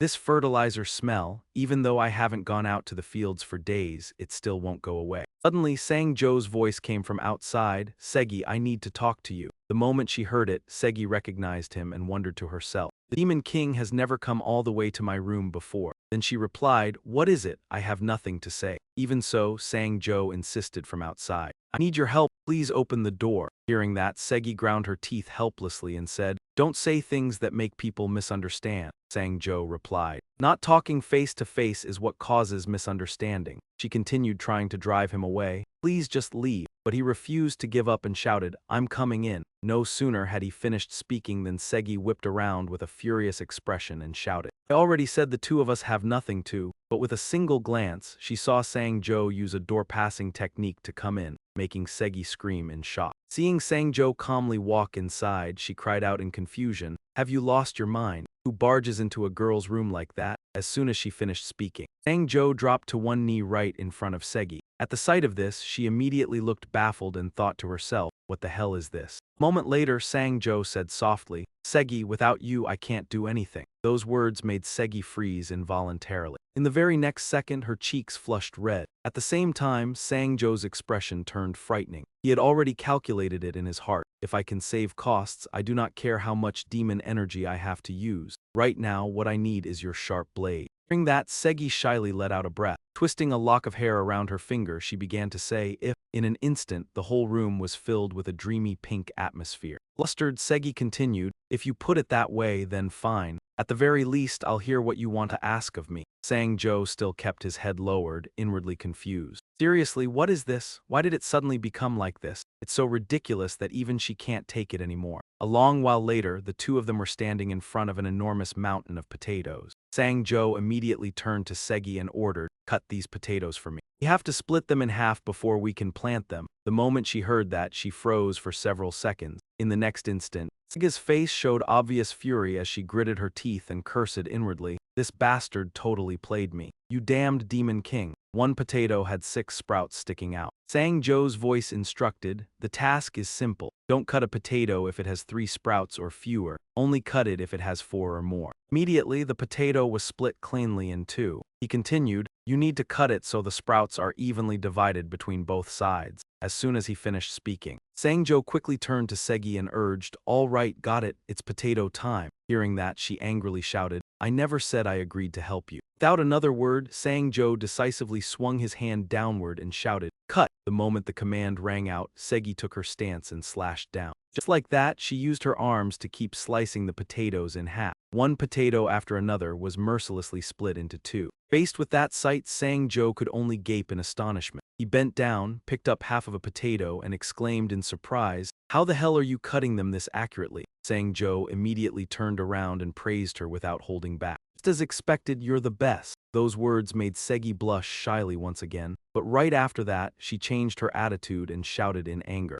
You think a few sweet words are enough to seduce me? Scumbag, schemer, swindler. After that stream of insults, Sang Joe instantly flashed right in front of Segi. He grabbed Segi's hand tightly, making her cry out in both embarrassment and shock. What are you doing? Without saying a word, Sang Joe took a cloth and gently wiped the blade. Only a moment the blade had become gleaming bright. That action made Segi widen her eyes and stammer, you are. At that moment, Sang Joe kept rubbing the cloth along the sword and calmly replied, potato juice got on it, so of course I have to wipe it clean. Hearing that, Segi could not help being astonished as she thought in amazement, this is insane. What kind of look is that really? How can it be sincere, gentle, and intense all at once? What in the world is going on here? Yet in truth, Sang-cho had already intended this all along and thought to himself, they're all clean good. If the sword is not wiped clean, potatoes could get infected. It must be wiped with care and sincerity. As soon as he finished, he looked straight at Segi and pleaded, I ask you just one more time. At that point, Sang-cho used his slyness and softly said, only you can do it. In his mind, he had long since decided. Only you can cut the potatoes while wasting the least dried potato. Hearing those words, Segi could only frown awkwardly. A moment later, she let out a sigh and agreed, I will only help this once. I will let it slide just this one time. Secretly, he rejoiced inside. You really are a foolish demon king who can do nothing without me. After getting her agreement, Sang-cho ran off excitedly, not forgetting to look back and shout, all right, then I will go get more hot water and a few cloths. Tonight we will stay up cutting potatoes together. Segi inwardly wondered in confusion, why is he so excited? Idiot, complete idiot. Potatoes continued to be sliced in half. At this moment, Hatoku was standing silently above, looking down and observing. Sang-cho and Segi's voices took turns rising noisily. Raise your left hand, I will wipe it clean right away. Hey, do not hold my hand like that. Sorry. Are you not tired? It is not like this is killing me or anything. At times like this, there is a song that is perfect for lifting spirits. So Segi kept delivering precise sword strikes, while Sang-cho seized every chance to wipe the blade clean with an excited expression. Seeing this unsightly scene, Hatoku's face darkened as he ground his teeth inwardly. So, Segi, you are nothing but a lowly fool after all, willing to become a servant over a few words of praise. The scene shifted to where a Suzette was tightly bound to a cross-shaped tree. Beneath the blazing sun, that man's face had grown utterly haggard. A weak voice escaped him. What is life? What does life mean? What is the point of dragging out a life? Can a life of suffering even be called living? Suddenly, Porat walked over carrying a basket of potatoes and asked innocently, Hey, a Suzette. The adult saved a few pieces of dried potato. Let's play dried potato toss. Hearing that, a Suzette coldly threatened her. You damned little brat, do you think I, a Suzette of the 4 great demon generals, would lower myself to play with a low-level demon girl like you? Come any closer and I will eat you alive. The moment he finished speaking, Porat fearlessly threw a piece of dried potato straight at his face. Porat kept missing with every throw, making a Suzette curse in irritation. You idiot, you cannot even throw properly. Over here, can you not aim straight? I am going to kill him. None of them noticed that Hatoku was watching from afar. He could only think helplessly that a Suzette is beyond saving now, brought down like a complete fool. He was now utterly powerless.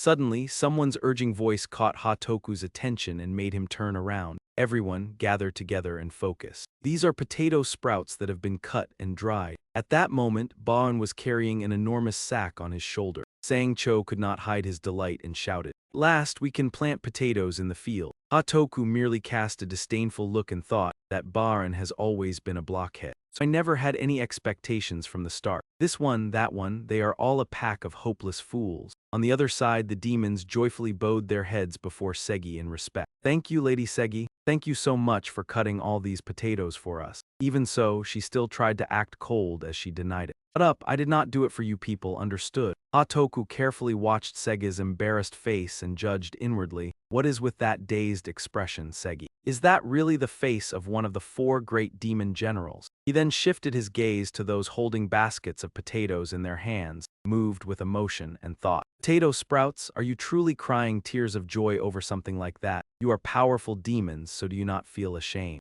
After that, Hatoku put on a stern look while feeling self-satisfied inside. Fools, every last one of you is a fool. I, Hatoku, am the most intelligent of all demons. I will surely seize the throne of the Demon King. At that moment, Sang-cho once again gave a loud command. Keep planting and listen well. Before long, potato sprouts will rise from the soil. He went on to say, when that happens, we will have to pinch off the buds. Baron asked blankly. Baron is very good at pinching eyes, but whose eyes are we pinching? Sang-cho ordered coldly. Get the eye business and just keep your mouth shut. The very next second, he raised 4 fingers and said, 1 potato sprout will grow at least 3 shoots. At most, it can reach 5 or 6. Then he asked seriously, the question is it better to have many shoots or fewer shoots? The demons immediately began arguing heatedly. More the better, wrong, fewer is better. Hatoku crossed his arms as he watched and mocked them inwardly. Pathetic, why do we have to learn things like this? Suddenly, one of them looked up and wondered, why would fewer be better? The one beside him agreed, is it not true that the more of something, the better? It continued in confusion, right? The demon king must have made a mistake. Meanwhile, when Hatoku heard those words, he could only grit his teeth in furious frustration. The very next second, he could not hold back and blurted out, "You worthless fools." That one immediately turned around and cried out, "Lord Hatoku, come here." One of Hatoku's eyes instantly gleamed as he lowered his voice and explained, "If you use your brain a little more, you will understand at once. If there are too many shoots, they will absorb more nutrients as they grow,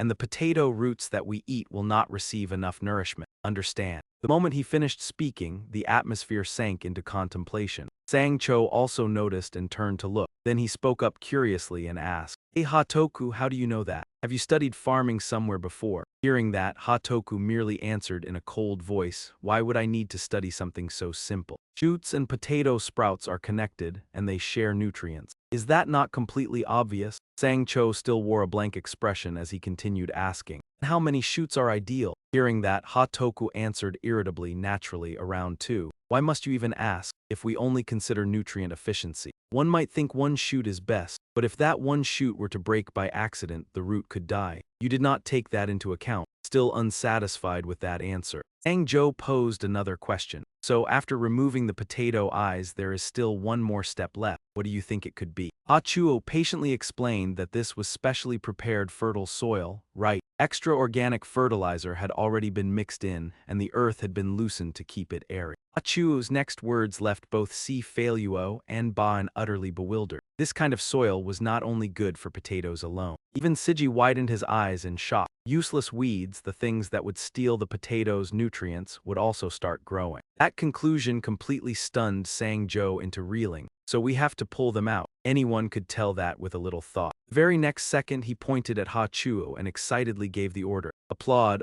right now. Unbelievable, he is a genius. Applaud for the farming genius, Hachuo." They obeyed and shouted loudly, "Genius, genius." Hearing that, Hachuo frowned in irritation, yet the cheers did not stop and only grew louder. "Genius, genius." It made Hachuo grit his teeth until the veins on his face bulged. The air suddenly froze. Inside, Hachuo could only recall his mother's words and think, "Mother always called me thick-headed Hachuo." In the next instant, he covered his face in emotion and silently cursed. "What is this, you bunch of idiots?" At that moment, Sang-jo stepped closer to Hachuo and called out to him. Wearing an eager expression, he loudly declared, "O wise and enlightened intellect of demonkind, from this day on, lead all of us as the captain of the farming corps." Hearing those words, Hachuo immediately felt annoyed and sneered inwardly. "Ridiculous, I am a demon. My intellect is meant for killing and plundering." Without waiting for Hachuo to answer, Sang-jo instantly turned toward the crowd below and shouted, "What are you still waiting for? Show your reverence to the finest of demonkind." The moment he finished speaking,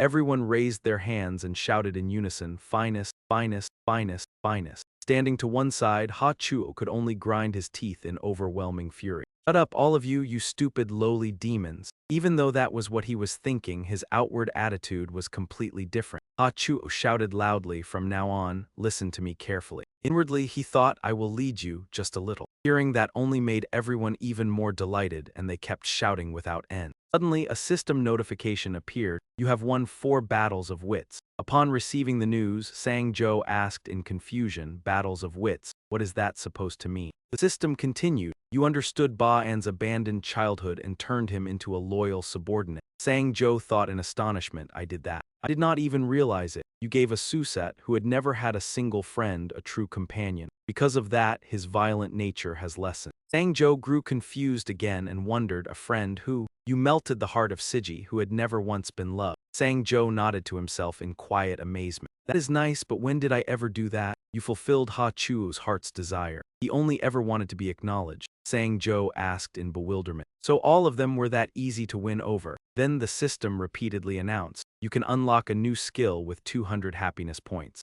Skill, Blood Eye. Still not over his confusion, Sang-jo wondered to himself, "Blood Eye? That was not in the game. Is this a new skill like that farming throne?" The system reminded him, "You can see the target's near future. At present, the farthest you can see is 6 hours." Sang-jo read the notification carefully and fell into thought. "The target you observe may be a living creature or an object. That does not matter." Suddenly, his eyes widened as if he had noticed something. It was the line that said, "Even the sky if you wish." Sang-jo cried out in shock, "What?" At that point, Sang-jo could not help revealing a smug smile and secretly rejoiced. Is this a weather forecast? The place marked with an X on the map was somewhere between the demons' abandoned land and the territory of humans, a village for the exile. The place felt somewhat desolate and secluded. Someone's foot stamped heavily on the ground. Zaywat looked down and said, "Your treatment is finished now." Hearing that, Dion immediately exclaimed, "That is wonderful." Young Master Zaywat, at that moment, Zaywat put on an affectionate expression and said warmly, "Dion, you have gone through so much just to take care of me. In the next life, I want to be born with a stronger body." Hearing that, Dion replied half jokingly and half seriously, "As for me, I would rather be richer, you know. Become a nobleman with wealth and be able to command people." Those words made Zaywat laugh and tease him. "That is still just a pipe dream for your next life." After saying that, he turned to Mukunji and asked, "We are planning to return to the kingdom now. Will you come with us, Mr. Kimchi Yu Lao?" He thought for a moment before answering softly, "I am not sure." Faced with the stunned expressions on Dion and Zaywat's faces, Mukunji said sadly, "As I already told you, I do not even remember who I am, and I am not from the land of humans either." At that point, he remembered the fearful looks the demons had given him and said heavily, "Even when I first came to this village, the villagers did not welcome me much." After saying that, he sank into silence and asked himself, "When will someone like me ever be welcome?" Hearing Mukunji pour out his heart, Dion and Zaywat could only stand there in silence. The next moment, he gave a gentle smile and advised him, "Try changing your clothes." A while later, the three of them had come outside. Dion asked in confusion, "So you still refuse to take off those strange clothes?" Zaywat immediately replied, "It seems he has grown attached to them." Mukunji lowered his head, thinking heavily, "Clothes, I want to take them off too." Then he gripped his collar tightly and thought gloomily, "But they will not come off. It is as if they have become one with my body." After a while, they were almost out of the village. Zaywat said to the man with gratitude, "Thank you for your kindness. Having to live here forever just because you are a descendant of the exiled is truly too cruel. When I return to the king, I will definitely tell his majesty your story." Seeing this, Mukunji silently made his own judgment. A nobleman dispatched by royal order to investigate near the demon territory was not arrogantly proud at all, but very polite and truly a good person. Recalling his own aggression, he felt a deep ache in his heart, wondering what kind of person he himself really was, as they had already gone quite far from the village gate. Okuni glanced at Wei Fa, who was waving goodbye to the villagers, and sank into silent thought, merely carrying out the duty demanded by the summons. "All I ever do is kill and keep killing without stopping." He lowered his face again and tormented himself, asking what someone like him could do besides slaughter. Elsewhere, the demon underlings stared intently at the newly sprouted shoots and muttered about the sprouts, then in the very next moment leaped up and shouted in delight. "It sprouted, it really sprouted, it has finally budded." Baoan and Sai Chi could not hide their curiosity and crouched down to look. "It is real, a whole bunch of sprouts, they have all come up." Fulanut also could not help crying out to Asujiat, "Lord Asujiat, look, the sprouts." They said the shoots had come up, but he coldly snapped back, "So what, you idiots."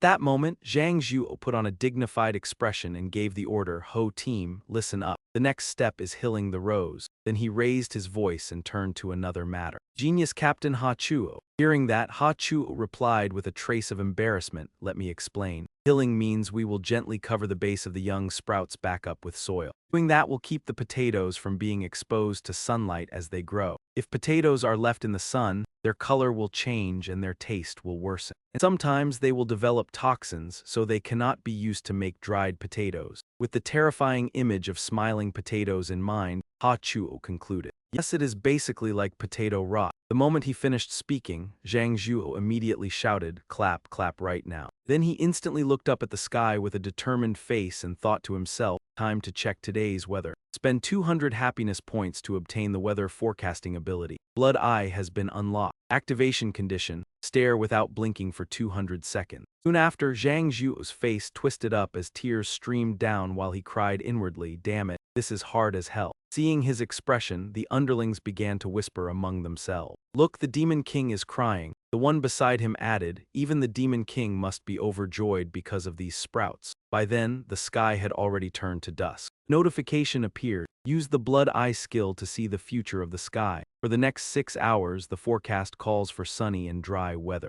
You'll want to put away the humidifier. At that, Zhang Zhu smugly handed the cake to T-Bong and said, "Good, there will be no cut tornadoes today. Go rest, Suan Suan." Suddenly, Xifu Yuo interrupted with his voice, "Demon King, I have something urgent to report." Then he informed him that one of Second King Fulanut's subordinates had arrived. This left Zhang Zhu slightly stunned. Outside the old castle, the voice of La Fuluo rang out, "I am La Fuluo. The loyal attendant of Second King Fuliasi has come to seek an audience with the Demon King." He dropped to one knee and gave his report. "Right after we received the order to cease our attack and the message about cultivation from your majesty, Third King Jayat launched a full-scale assault on us." Seeing Zhang Zhuo's weary expression, La Fuluo continued, saying that the Demon King had grown weak, so he would become the next successor. But inwardly he was seething with contempt. All these damned demons are exactly the same. Xifu Yuo, standing beside him, offered a reminder. If Third King Jayat suppresses the Second King and they form an alliance, it will be difficult for us to stop them. Hearing that, Zhang Zhuo held his forehead and resentfully realized that although they might be low-level, there were simply too many of them. His expression gradually turned tense as he calculated in silence. So before the Second King's faction is completely overwhelmed, we have to defeat the Third King as quickly as possible. But I cannot leave the farming unattended. The Second King's territory under attack lies far away at the lowest reaches of the Valley of Death. Decaying swamp. Compared with the game and real life, the map here would be 10 times larger, meaning it is absurdly far away. The abandoned well handled power upgrades and jumping in the game. If I use it, I can move quickly, but the one beneath the Demon King's castle is not working. How am I supposed to handle both farming and fighting at the same time? Suddenly, Zhang Zhuo calmed down and silently steadied himself. "Wait a second, why am I panicking?" Meanwhile, T-Bong was licking Zhang Zhuo's cheek until it was wet. At that, Zhang Zhuo's face became frighteningly smug as he thought to himself with satisfaction, "I am the Demon King after all. The final boss does not have to fight personally, right?" Sai Chi bashfully pretended to deny it. "It is not like I am going to fight for the Demon King or anything." Meanwhile, Baran said excitedly, "Baran will do whatever the Demon King commands." Looking at his formidable forces, Zhang Zhuo felt secretly pleased, as 2 of the 4 great demon generals had already stepped forward in loyalty. The demons who were not smart enough for farming but were strong in battle would go with them. After briefly examining the routes and possible moves, Zhang Zhuo considered the situation carefully. Since we are heading back from the final boss area, there are useful shortcuts. We can get to the decaying swamp quickly. Immediately, Zhang Zhuo waved his hand and shouted, "Long-range scout, get over here." Ha Chu quickly flew over. Ha Chu and I will focus our efforts on growing potatoes here. Then everything should work out fine. Soon after, everywhere was swallowed by a sea of blood, and flames burned the entire castle to the ground.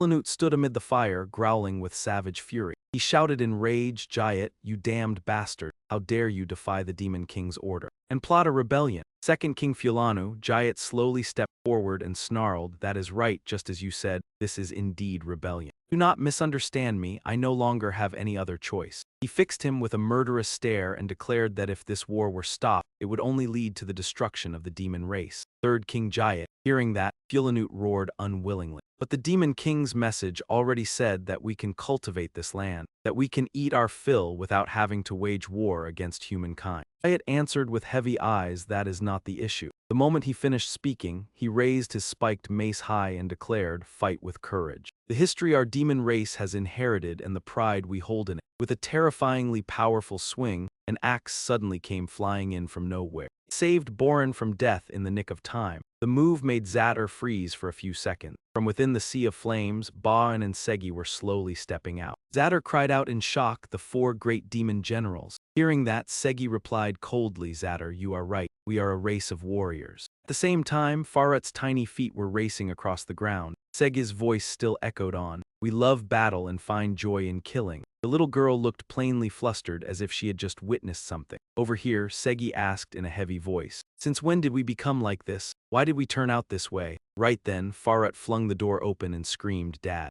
Come to the field, hurry!" Segi wore a cold expression and spoke meaningfully. "Perhaps now at last we finally understand." At that moment, Farat and Ba suddenly stopped short, their faces full of shock as they stared ahead. Segi continued, "It is not killing someone." Before them was an incredibly majestic sight. Beyond the towering mountain ranges was a blinding radiance. Segi's words still lingered. Saving a life brings an even greater pride. Farrut and the two men behind her had already begun shedding tears of happiness. Even Asuraith could not hold back and had tears welling in his eyes. Meanwhile, Sephiroth and Hattok still appeared rather calm. Only Sang-Cho stood frozen before the sight of the demons cheering with hope. At that moment, as soon as Farrut saw Sang-Cho arrive, she happily ran over and cried out. Demon King, her face shining with boundless delight as she exclaimed in awe, "It's so beautiful. I have never seen anything like this before." Hearing that, Sang-Cho pressed his lips tightly together without saying a word. On the other side, Segi had already taken up a fighting stance and charged in with his weapon.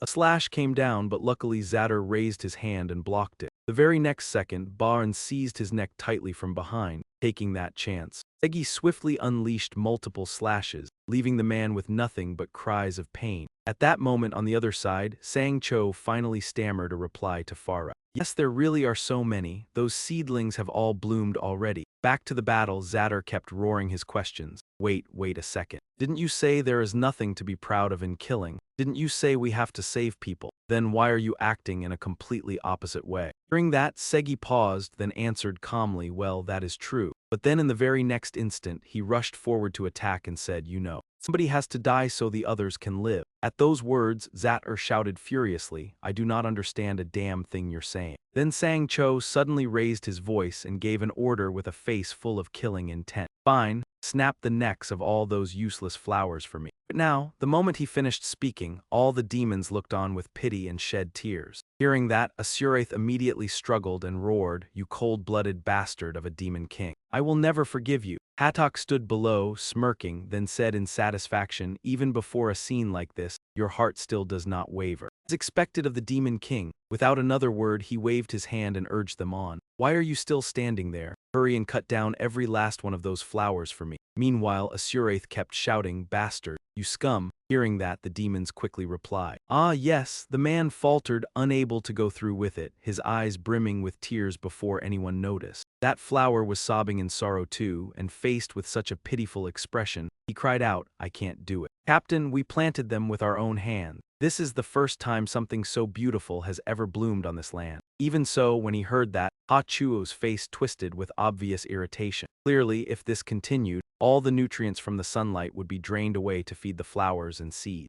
Don't you understand? This is the Demon King's supreme strategy to channel all the nutrients into the potato's growth. The moment he finished speaking, the air turned heavy with grief. Both the people and the flowers wept miserably. Suddenly, Sang-Jo burst into a savage laugh and loudly declared, "I can practically hear the potatoes growing with a whooshing sound from here." Seeing that, someone thought resentfully, "A demon truly lives up to being a demon king who takes pleasure in destruction." At the same time, Zatter had already been tightly bound hand and foot and was sitting on the floor. Segi announced coldly, "Zatter has been captured." Seated on the high platform, Sang-Jo lowered his head and sternly asked, "Do you see what happens when you dare to rebel now? Even the first Star King was defeated, so what resistance could you possibly amount to?" Hearing that, Zatter shot him a furious glare and said, "Go ahead and kill me. A demon that has lost a warrior's pride has no reason to live." The moment he finished, Sang-Jo swung his hand hard and flames instantly engulfed Zatter's entire body. "Fine then, burn me." But even that was nothing to him, and Zatter smugly said, "My flesh is armored like steel. That attack just now was no more than a mosquito bite." Sang-Jo had to admit, "Oh, that's actually true, it didn't do a thing." Not long after, Zatter was tied tightly to a tree like he was being crucified. Sang-Jo said excitedly, "I've found something incredibly useful." As soon as he finished speaking, Zatter's whole body was fiercely scorched by the flames. He screamed in agony, "Damn it, just kill me already." In the very next second, Sang-Jo pointed at a Suzette and said irritably, "Hey, someone get over here and untie that first-generation lightning rod. Lately his recovery has been terrible. It's about time he retired." Hearing that, a Suzette was startled and thought, "What?" The ropes were untied right after that. When a Suzette collapsed to the ground, Frelet hurried over and cried out, "Lord Suzette!" Suddenly the little girl froze, her face filled with shock. At that moment, a Suzette bared a savage grin, exposing his sharp fangs, and threatened, "A lowly demon like you has dared to mock me all this time, hasn't it? I'll tear you apart first and then I'll deal with corridos." His voice and demeanor were terrifying. Frelet could only widen her eyes in fear and step backward. In the blink of an eye, a Suzette transformed into a ferocious demon and lunged at the little girl. But before he could do anything, his legs gave out, and he immediately pitched forward and slammed face first into the ground. To Frelet's astonishment, Suzette lay sprawled flat on the ground and thought helplessly, "Damn it, it's been too long since I last walked on the earth." Baron came over from somewhere and said, "Suzette has regressed to his infant form." Frelet shouted angrily, "Where the hell did you pull out such pretentious words from, you lunatic?" Without another word, Baron immediately picked Suzette up, making him roar in fury, "Don't touch me. What the hell are you doing? Don't carry me like a princess." To satisfy Suzette, Baron stopped carrying him in his arms and slung him over his back instead. The scene looked strangely warm, like a mother with her child. Baron glanced behind him and reminded him, "This is the Demon King's order. Stay like this for a while." Hearing that, Suzette could only swallow his anger and howl inwardly. "This is humiliating. I will never forget this disgrace." Watching that piggyback scene, Sang-jo thought in relief, "I was worried he might go berserk. When I used Blood Eye earlier, I saw that he wouldn't be able to move for the next 6 hours, so I let him go." After thinking that, he recalled how he had failed to hold back his tears when he saw Suzette's motionless body on the stake. A moment later, Sang-jo immediately pointed ahead and shouted an order. "Now then, harvest time is almost here. Let's pick up the pace." Watching Segi skillfully swing his sword, Sang-jo silently marveled. Segi's divine weed-clearing technique wiped out the flower field in the blink of an eye. With that thought, he turned his gaze to the swirling vortex around Ha-Chuo and inwardly exclaimed, "Ha-Chuo's awakened ultimate technique makes irrigation as easy as turning over a hand." Sang-jo stood with his arms folded, calculating quietly to himself. "Aren't many dried potatoes left. The amount paid to the workers is shrinking too." Looking at the farmers diligently plucking flowers, he evaluated silently. Even though they are used to famine and going hungry, it's obvious how gaunt they have become. Sang-jo also swept his gaze toward the 2 children over there who were busily picking flowers. Suddenly, Bornut called out from behind, "Lord Demon King," making Sang-jo turn around in surprise. He respectfully lowered himself and said gratefully, "Second King Bornut, I came to thank you for stepping in to save us." Hearing that, Sang-jo looked slightly confused and frowned as he asked, "Thank me." Those words made Bornut pause involuntarily. In the next instant, Sang-jo was already frowning, grinding his teeth in a terrifying way. That attitude left Bornut bewildered as he wondered, why is he angry? At that moment, Sang-jo was already radiating a suffocatingly cold aura as he fumed inwardly. "This guy came to thank me empty-handed. Normally demons should at least bring a crate of liquor or some red ginseng or something." Seeing that, Bornut immediately lowered his head and said,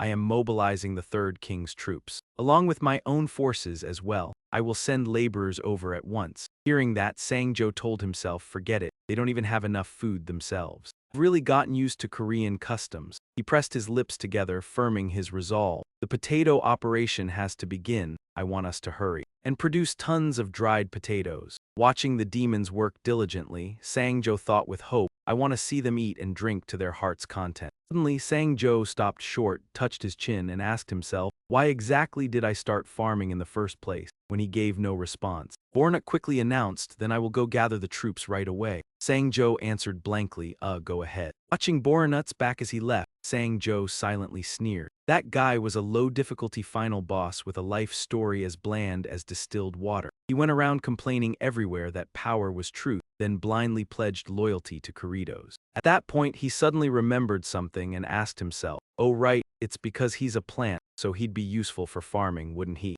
Bornut simply walked along the flower rows, his feet slowly pressing into the soil as he marveled inwardly. This land is unbelievably fertile. The entire space seemed to freeze for a moment, and Bornut stood still in thought. The earth here overflowed with nutrients, a sensation he had never once felt in the decaying swamp. At that moment, recalling the place where he had once grown up, he silently assessed it. "Ever since I was just a tiny sprout, the land where I lived never had the slightest nourishment, not enough for me to even sustain myself." With that thought, Bornut leaped down into the abyss, continuing to mutter in his mind, but here, on this land cultivated by Lord Curisos, a demon king, Bornut plunged downward at high speed. He clung tightly to the cliff wall. The friction kicked up clouds of dust and smoke. Bornut's body split apart into countless fragments. "I can grow far stronger here. I can become a demon king." In the very next moment, shards of wood from Bornut's body drove deep into the cliff face. The sunlight blazed fiercely from behind the mountain peaks. Sang-jo shouted out an order. Demon health exercise, get ready, begin.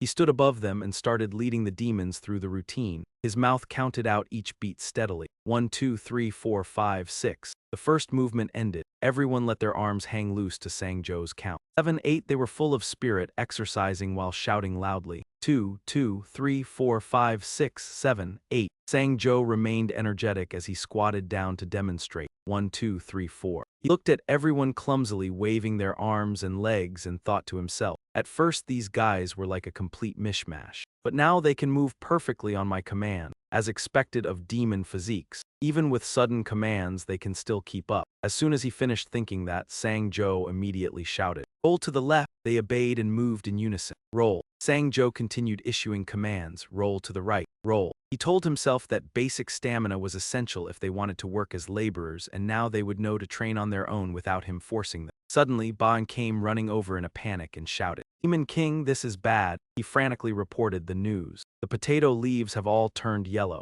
Faced with this sudden information, Sangjo could only freeze for a few seconds. Over there, nearly all the potato leaves had withered yellow. The three of them, Hatok, Sephiroth, and Segi, also fell silent for a moment. Only then did Sephiroth speak helplessly. I knew it. In the end, was this really beyond us after all? Meanwhile, Segi furrowed his brows tightly and said nothing. Even Hatok said in confusion, even I do not understand this sign. Could it be a lack of wind or water? Suddenly, he clicked his tongue and thought helplessly. What was I even expecting from farming? How foolish. Hearing Sangjo's footsteps, Sephiroth immediately turned and asked, Demon King, what is this? He did not answer and instead walked straight to the potato patch, then crouched down to inspect it. Suddenly, Sangjo pulled up a withered potato stem. Along with it came an entire cluster of potatoes hanging beneath the roots. The sight left Hatok utterly shocked as he thought, what? Staring closely at the potatoes in Sangjo's hand, he carefully analyzed them. The color was pale, but they were freaking huge, twice the size of the original potatoes, no, 3 times bigger. Only then did Sangjo ask softly, should I say the potatoes have finally woken up? He curled his lips into a smug grin and said slowly, they absorb nutrients from the leaves so they can grow bigger and taste better. Everyone was stunned.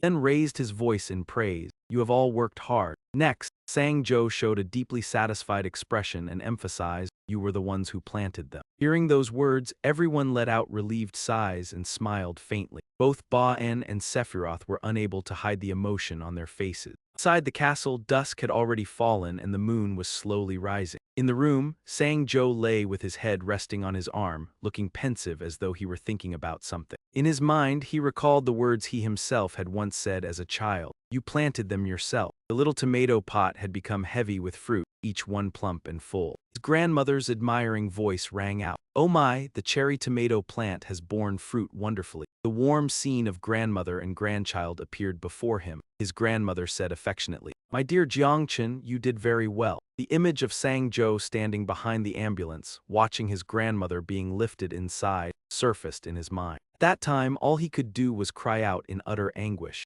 Sangjo's grandmother lay dying on the stretcher, completely motionless. Returning to reality, he still lay silently on the bed without saying a word. The very next second, Sangjo turned onto his side and hurriedly rejected the thought. Damn these pointless thoughts. As a logical person, I will not let a few trivial emotions affect me. At that, his expression unconsciously grew tense, and he thought worriedly, soon we will have enough potatoes for everyone to eat, but I still cannot lower my guard if we rely only on potatoes. The grim specter of famine surfaced again, causing Sangjo to brood inwardly. It would only take one season of potato blight for all of us to be wiped out at once. Just like the Great Famine in Ireland, Sangjo could not pull himself free from that train of thought and sank deeper into calculation. We may be able to ease the situation temporarily with potatoes. We need to find seeds for other crops as quickly as possible. Suddenly, the ground trembled, making him open his eyes in shock. The Sangjo jolted upright and shouted, what the hell is this? Is there construction going on or something? At that moment, a huge crack suddenly appeared in the ceiling. In the blink of an eye, gigantic roots violently burst through, smashing the ground and sending rocks and debris flying everywhere. The scene before Sangjo was absolute chaos. The roots kept swelling and growing larger.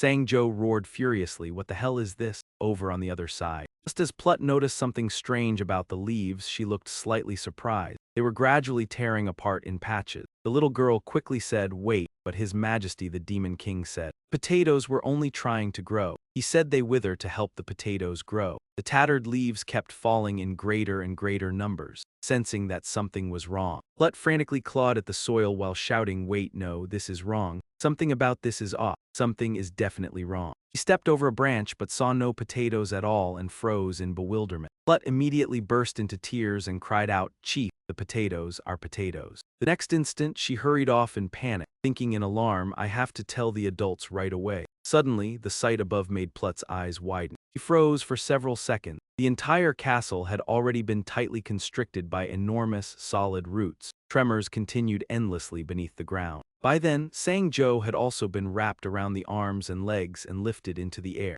Sejuashao burst into delighted laughter and raised his voice in mockery. "Look like a swarm of insects." The Demon King Sejuashao recognized that familiar face, and Sang-jo roared in fury. "You, Fulanut!" Balanut opened his terrifying maw wide and excitedly declared that this fertile land and these nourishing potato fields had been created by him, the Demon King. "That is exactly why I have become this strong." Those words left Sang-jo stunned, frozen for a moment, while Fulanut could only crouch down and watch. He covered his face and cried as Sang-jo ground his teeth and shouted. The moment he saw that face, his anger surged to its peak, and he bellowed in rage. "You bastard, what did you do to our food?" But Balanut merely sneered and provoked him. "Have you gone crazy? Now then, what can you possibly do?" As soon as he finished speaking, he lifted Sang-jo high into the air with his entire body, then mercilessly slammed him down onto the ground. Violent impact made Sang-jo cough up a mouthful of bright red blood in agony. On the other side, everyone else was also struggling to flee from the monstrous vines.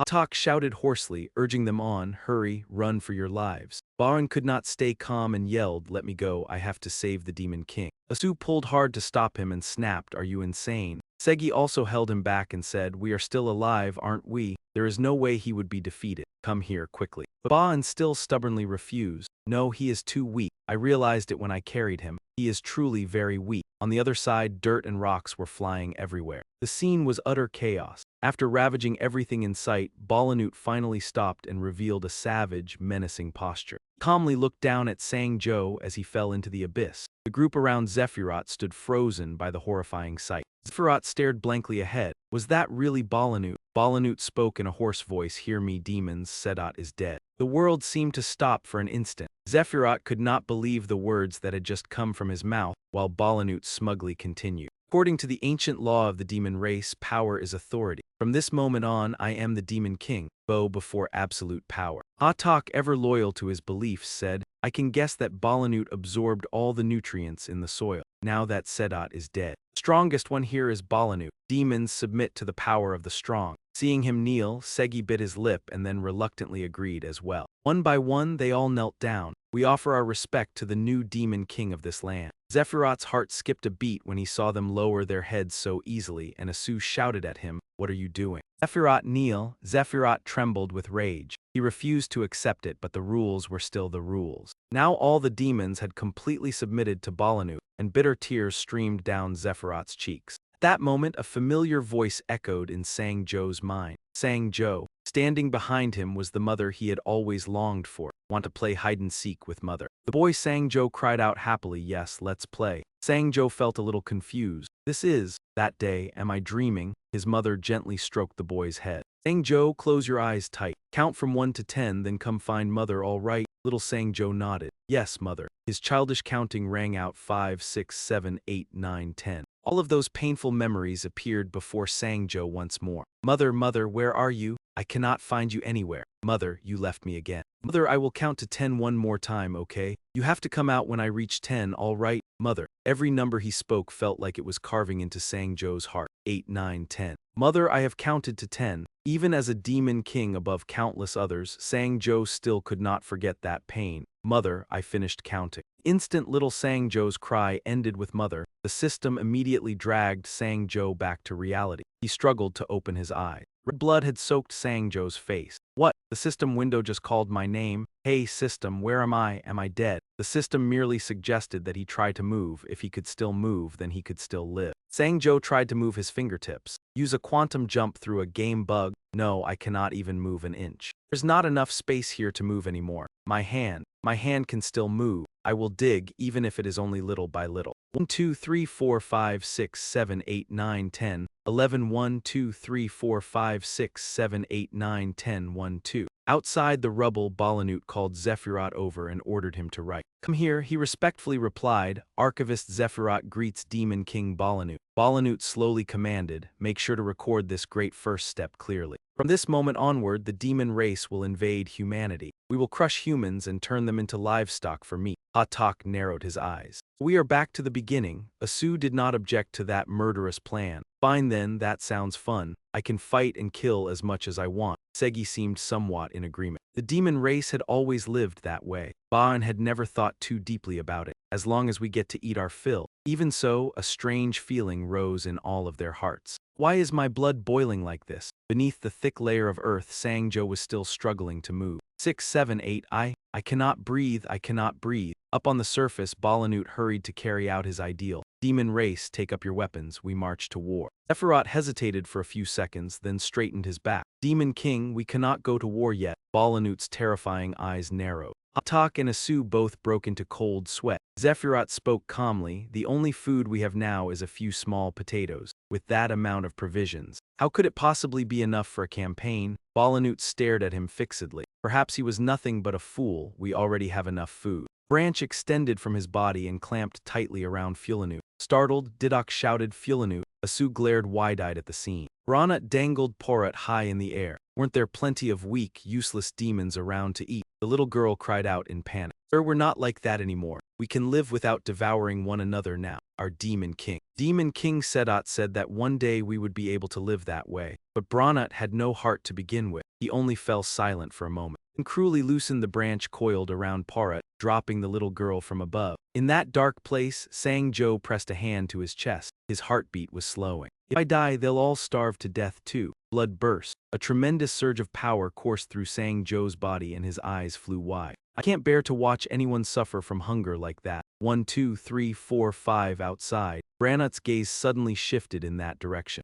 That was where Asuset had just rushed over and caught Porat. Meanwhile, Sangjo was still writhing beneath the ground. Blood burst every time he cast the spell. The violent jolts nearly drove him mad. Sangjo dragged himself forward inch by inch. This is too hard, far too hard. How much farther is it? Am I even heading the right way? What I'm doing truly holding even the slightest chance of success? Darkness closed in around him, as if it wanted to swallow the last scraps of his hope to survive. Up on the surface, Haddock stood frozen by what Asuset had done. Segi's breathing grew more hurried, and Ban did not know how to react either. Asuset held Porat in his arms. The little girl trembled as she looked at him. Lord Asuset. Branut spoke with contempt. What is this, Asuset? Have you lost your mind? Asuset only stared at him in silence. After a moment, he finally remembered just how terrifying that Branut was. Asuset hurriedly explained, no, this is my food. I've had my eye on it from the start. I only wanted to keep it fresh until I ate it. Branut lashed out a dry branch. He struck straight at Asuset and Porat. The movement was so fast that Asuset had no time to react. He was mercilessly knocked flying backward. He sprawled flat on the ground. Zephyrat frowned slightly. Branut spread his tyranny wide. I am warning you vermin for the last time, prepare for battle. The outrage in Zephyrat rose until it reached his throat. He finally spoke up in protest. There is no justified reason to go to war now.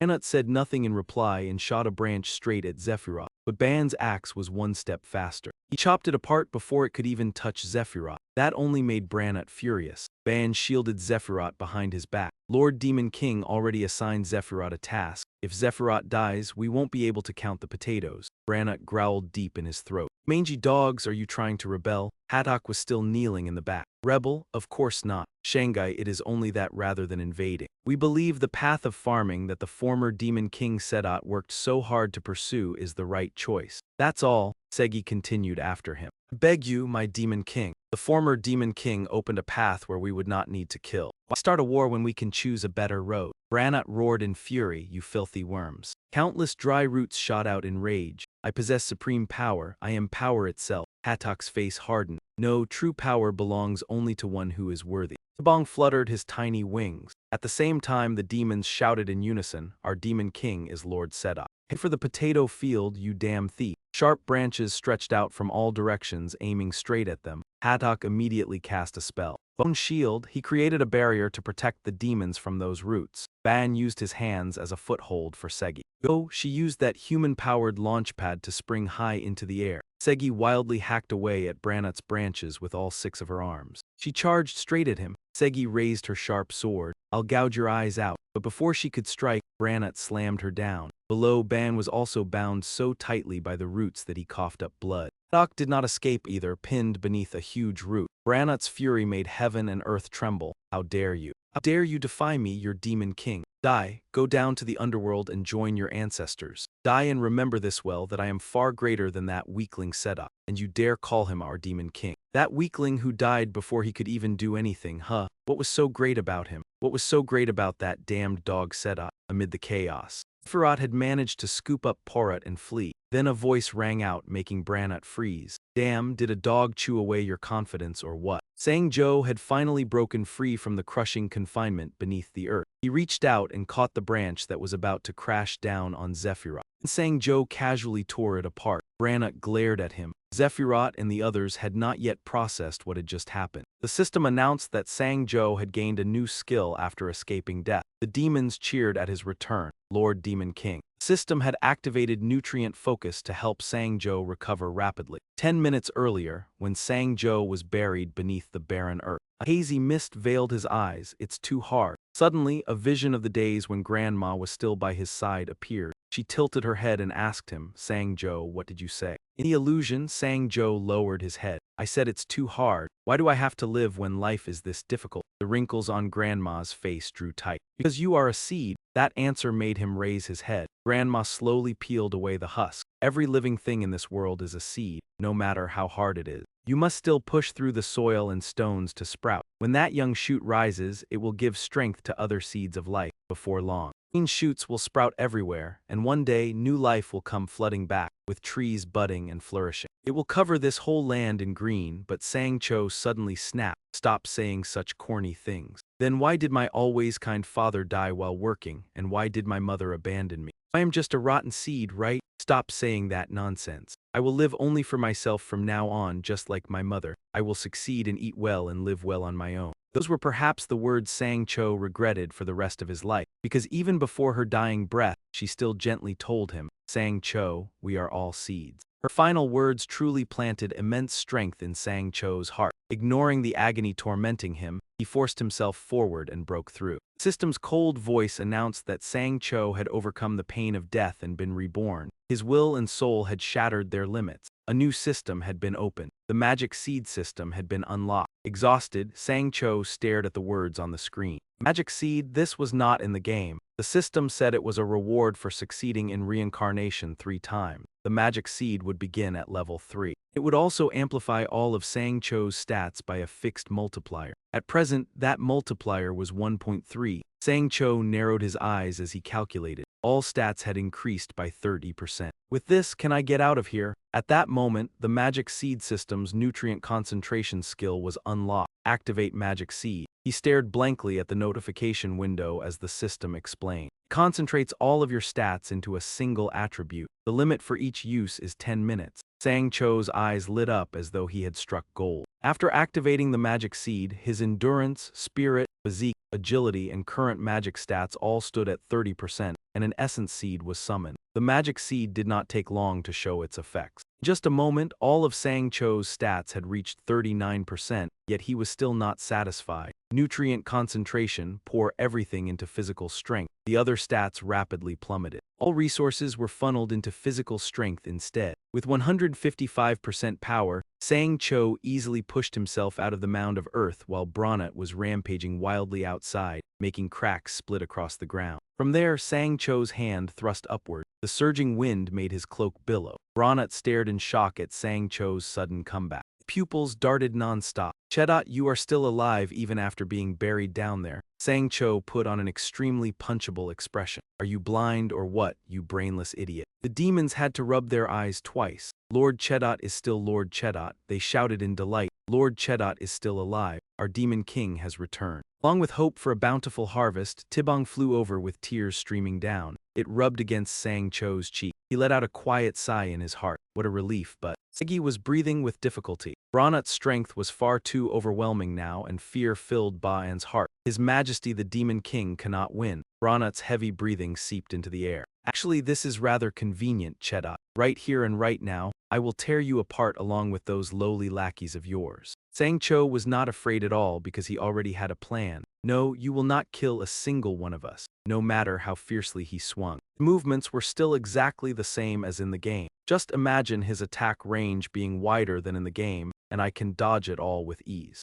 And the farming army that had been put through advanced exercise could do the same. Everyone, stay close behind me. Let us dance with the wolves. All the demons gathered into formation behind Sang Cho. He shouted with all his strength, jump left. With only that simple move, they avoided Bronut's attack. Sang Cho kept directing the army. Jump right, duck, roll left. Keep rolling, roll, turn back, jump. Bronut was driven nearly insane that day. What the hell is this? Why can't I hit a single one of them? Sang Cho was having the time of his life. Nice, Bronut stalls for quite a while at this part, so spin around. The demon army carried out the movement in perfect unison. Even struck a Sigma pose for Bronut to see. Embarrassed now, Bronut let out a string of ear-splitting roars. The roots stretched out from the ground as if they too knew rage. Sang Cho laughed loudly. Here it comes, he is finally starting to lose his mind. If I have always been using the game's mechanics until now, then this time I will crush him with the logic of the real world. Move in, Zu-sun. Tibong flew upward. It opened its mouth and drew in a deep breath, then unleashed a freezing gale. Frost breath. The icy current gradually froze Bronut solid.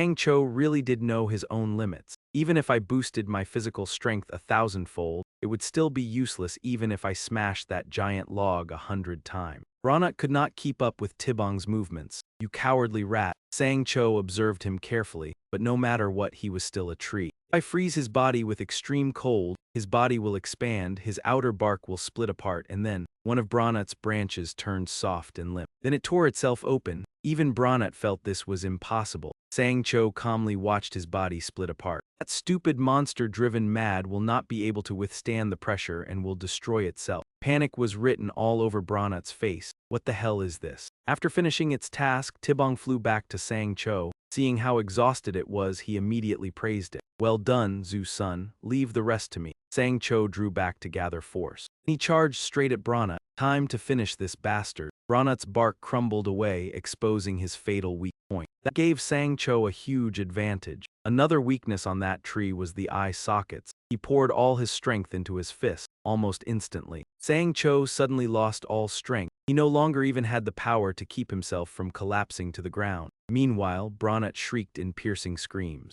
Sephiroth stood to one side watching. Your Majesty the Demon King, you won. The system appeared to announce that nutrient concentration had ended. Sang Cho let himself fall freely through the air. Bronut growled in defiance, but in the end he still had to yield to fate and return to Mother Earth. Sephiroth stared at Barlinut as it dissolved away. His face had vanished. Was he dead? Barlinut was nothing more than a heap of withered roots now, and Sang Cho panted heavily. Strange, in the game his body should have completely decomposed and disappeared. Why was it still here? He froze when he heard a sound coming from nearby. A cluster of branches sprouted from the rotting roots over there. Barlinut had returned in a new form. Sang Cho cursed under his breath. Damn it. What the hell is this? I do not even have the strength to move now. Barlinut gradually regained his original power, making the demon crowd even more wary. Barlinut raised his face and said, I have absorbed a massive amount of nutrients. Even on the verge of death, I forced what little strength I had left into creating another body.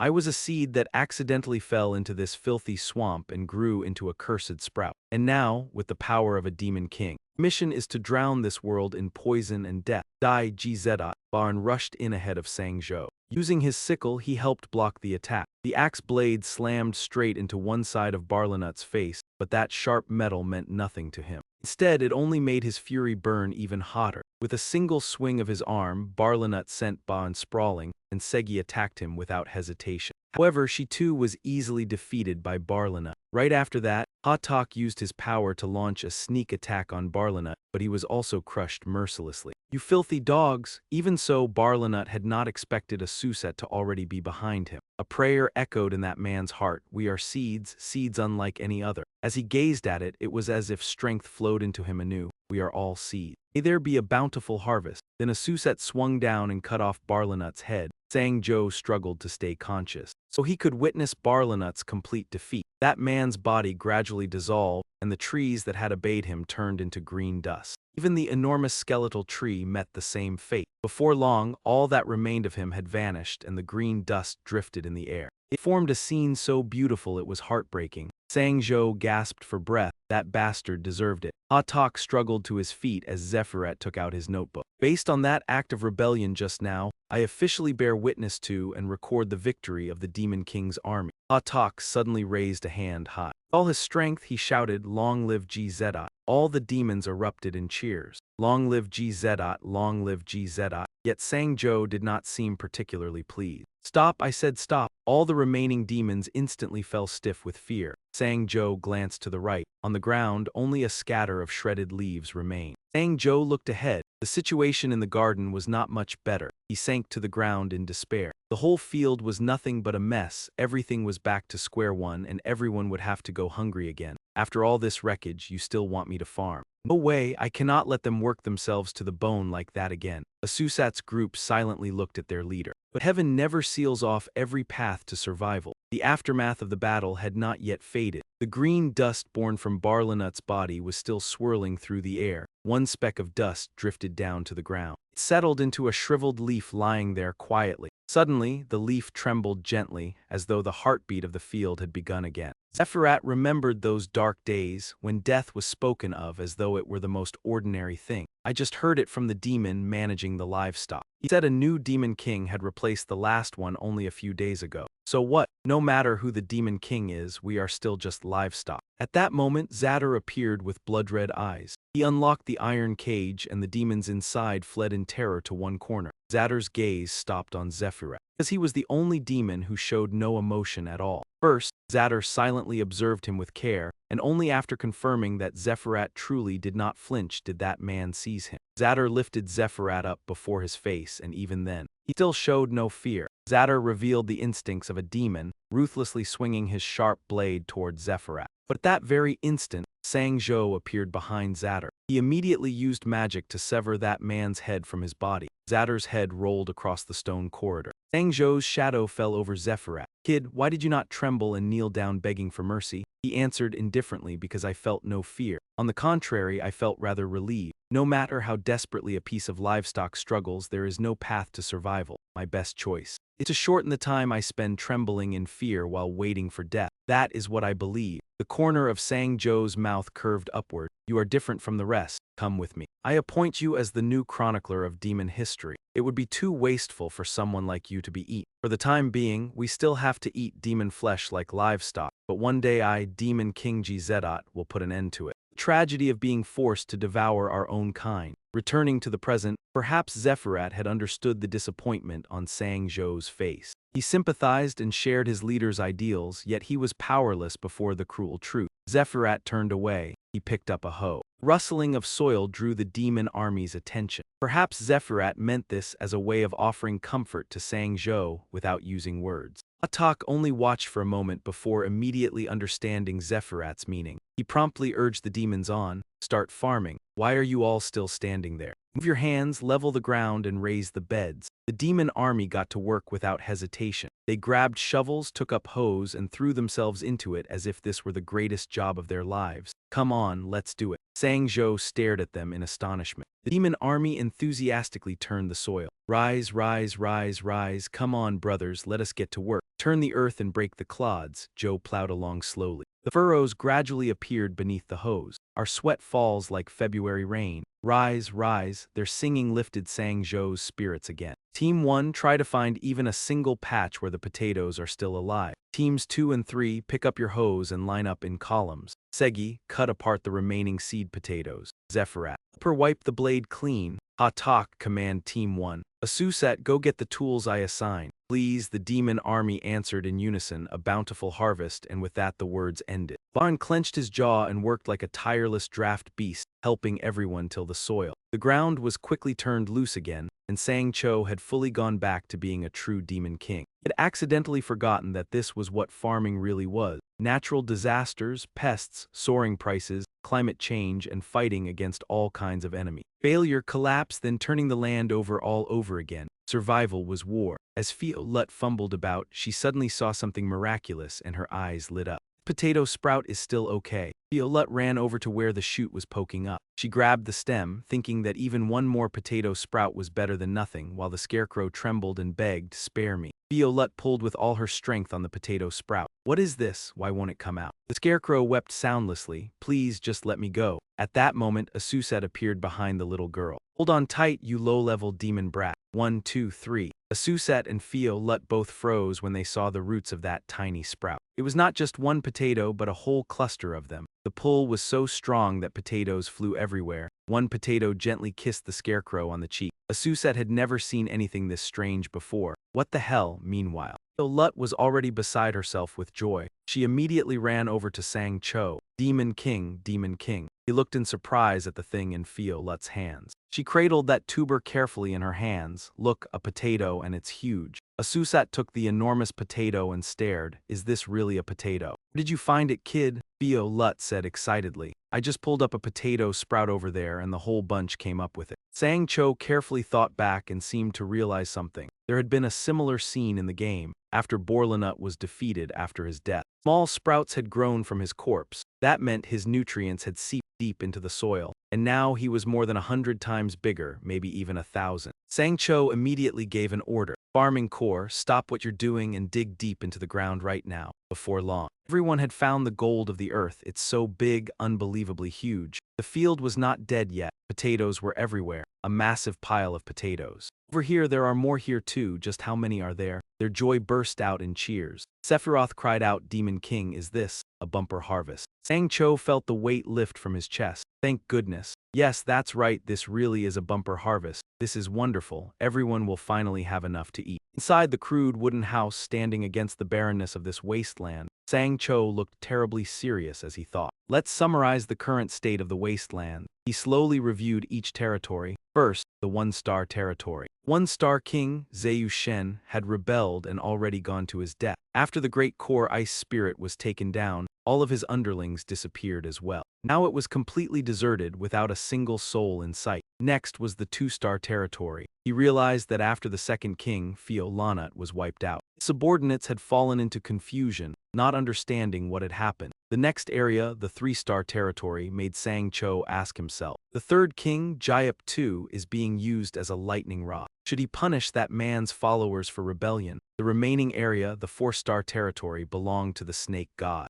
Atu, he recalled that in the game he had been described as fairly loyal. Sang Cho furrowed his brow and rubbed his chin, concentrating. The remnants in territory number 2 and the ones in territory number 4 would be easier to mobilize, but he could not gather them carelessly, not to mention bringing in more labor. Already had more mouths to feed, better to take it slow, at least until the next harvest. Sephiroth stepped in with a report, cutting off his thoughts. "Demon King, we have prepared a large quantity of porridge as you instructed." Sang Cho immediately praised him. "Excellent, well done. Make sure the meal tickets are handed out properly." Lesser Demon reported the progress. "Demon King, I have already sent the standby order to every territory." Sang Cho asked about the situation. "Are they obeying it? I really can't trust them anymore." The Lesser Demon explained clearly. "Territory number 4 is not complying." He cursed, "Damn it. Why do they keep disobeying?" The Lesser Demon answered as for why. He did not say anything specific. Sang Cho blurted out in disbelief, "What? You did not even ask the reason?" The demon replied in confusion, "Ask who?" Sang Cho angrily stepped forward to punish the Lesser Demon. "Are all mid-level demons this brain-dead? I want to know why the fourth king isn't obeying orders." It desperately tried to explain. "There are only a few servants left in the 4-star territory now. That place is completely empty." Sang Cho grimaced and pressed further. "Did you ask the servants?" The Lesser Demon cried out in fear. Yes." He confirmed it once more. "So you still do not know why it is deserted?" The Lesser Demon replied calmly. "Yes." Sang Cho, irritated, could only curse inwardly. "This is so damn frustrating. It feels like talking to brain-dead office staff." Sephiroth was recording every one of his gestures. The one who was acting kind now was still the Demon King in the end, so his face looked terrifyingly real. Even if hundreds or thousands of years passed, no one would ever have a face uglier and more agonizingly hideous than Demon King Gzedok. Seeing that, Sang Cho retorted, "Damn it, what if a worse one really does show up?" The fallen kid rescued the Lesser Demon from his grasp. "I will try to talk to it." did the servants say? Where did the fourth king go? The lesser demon stammered in reply, then explained in detail. He had gone to invade human territory, saying he wanted to gather human corpses to offer up as fertilizer. Sang Cho froze for a moment when he heard that. He cried out in alarm. This is bad, damn it. What did you just say? Sang Cho recalled the event flow. According to the game's story, the ancient holy knight would awaken at this moment. When the demons invaded, he would exterminate us the instant he laid eyes on us. He suddenly understood the problem. In other words, as long as we do not invade, the holy knight won't attack. Quite some time has passed and that old faker still hasn't shown up, so my guess must have been right. Sang Jo broke into a cold sweat as he anxiously imagined Mu Kunji appearing and the worst possible outcome. But if the four kings attack humanity, that old faker will come. Seeing how flustered he looked, Zai Fei asked in confusion, Demon King, where are you going? Sang Jo rushed past and explained. To stop that damn four kings, obviously. He grew worried too and asked, should we send more reinforcements, Shanghai? As his figure faded into the distance, only his hurried words remained. Going alone is the fastest way. As Sang Jo ran, he thought it over again. After defeating Forlanut, the magic seed had reached level 4. He shouted loudly, focused all nourishment into the magic seed, poured everything into it, and the agility stat under speed rapidly increased. Sang Jo sped forward at full tilt, using every exploit and every shortcut he could, burning through everything available to him, the faster the better, across the abandoned land of the demons. Not far from there were the Tower of Light, the Holy Knight's tomb, the lawless land where Jin Chayulu met Yabia's group, and the village of the exiles, where they had once taken shelter. A little farther down from there was the border between humans and demons, the fortress of Makia. Guard on the wall peered through his scope in confusion. What is that? Then he shouted the alert, it's Lord Azahan. Lord Azahan has returned. Where are all the soldiers? Why is only that ugly attendant here? And there's also a strange group with them. When Gu was already standing at the city gate to receive them. Thank you for your hard work, Lord Azahan, he asked in confusion. Where are the soldiers who were sent with you? Daiwa sighed gloomily and explained, we ran into a group of monsters on the way. We couldn't even get close to the demon's territory. Wengu put on a pained, sympathetic expression. His Majesty's order to explore the demon lands is a special mission carried out regularly, but it always comes with sacrifice. They were all fine warriors. He opened the gate and invited them in. Now then, please come inside and rest. He gratefully replied, thank you, Commander Wengu. The three of them entered one after another, but Wengu suddenly stopped Mu Kunji. He said sternly, but not you. Daiwa and Dion looked on in confusion. Mu Kunji fixed him with a sharp, dangerous stare. That look immediately frightened Wengu. Daiwa hurriedly cut in to explain, this is someone I met in the lawless land. He saved me when I was injured. He reminded him, have you forgotten, Lord Azahan? Only those who left through this gate are allowed back in. Dion also stepped forward to plead, oh dear, I think there must be some misunderstanding. He fumbled around on himself for something, then pulled out several gold coins and whispered to Wengu,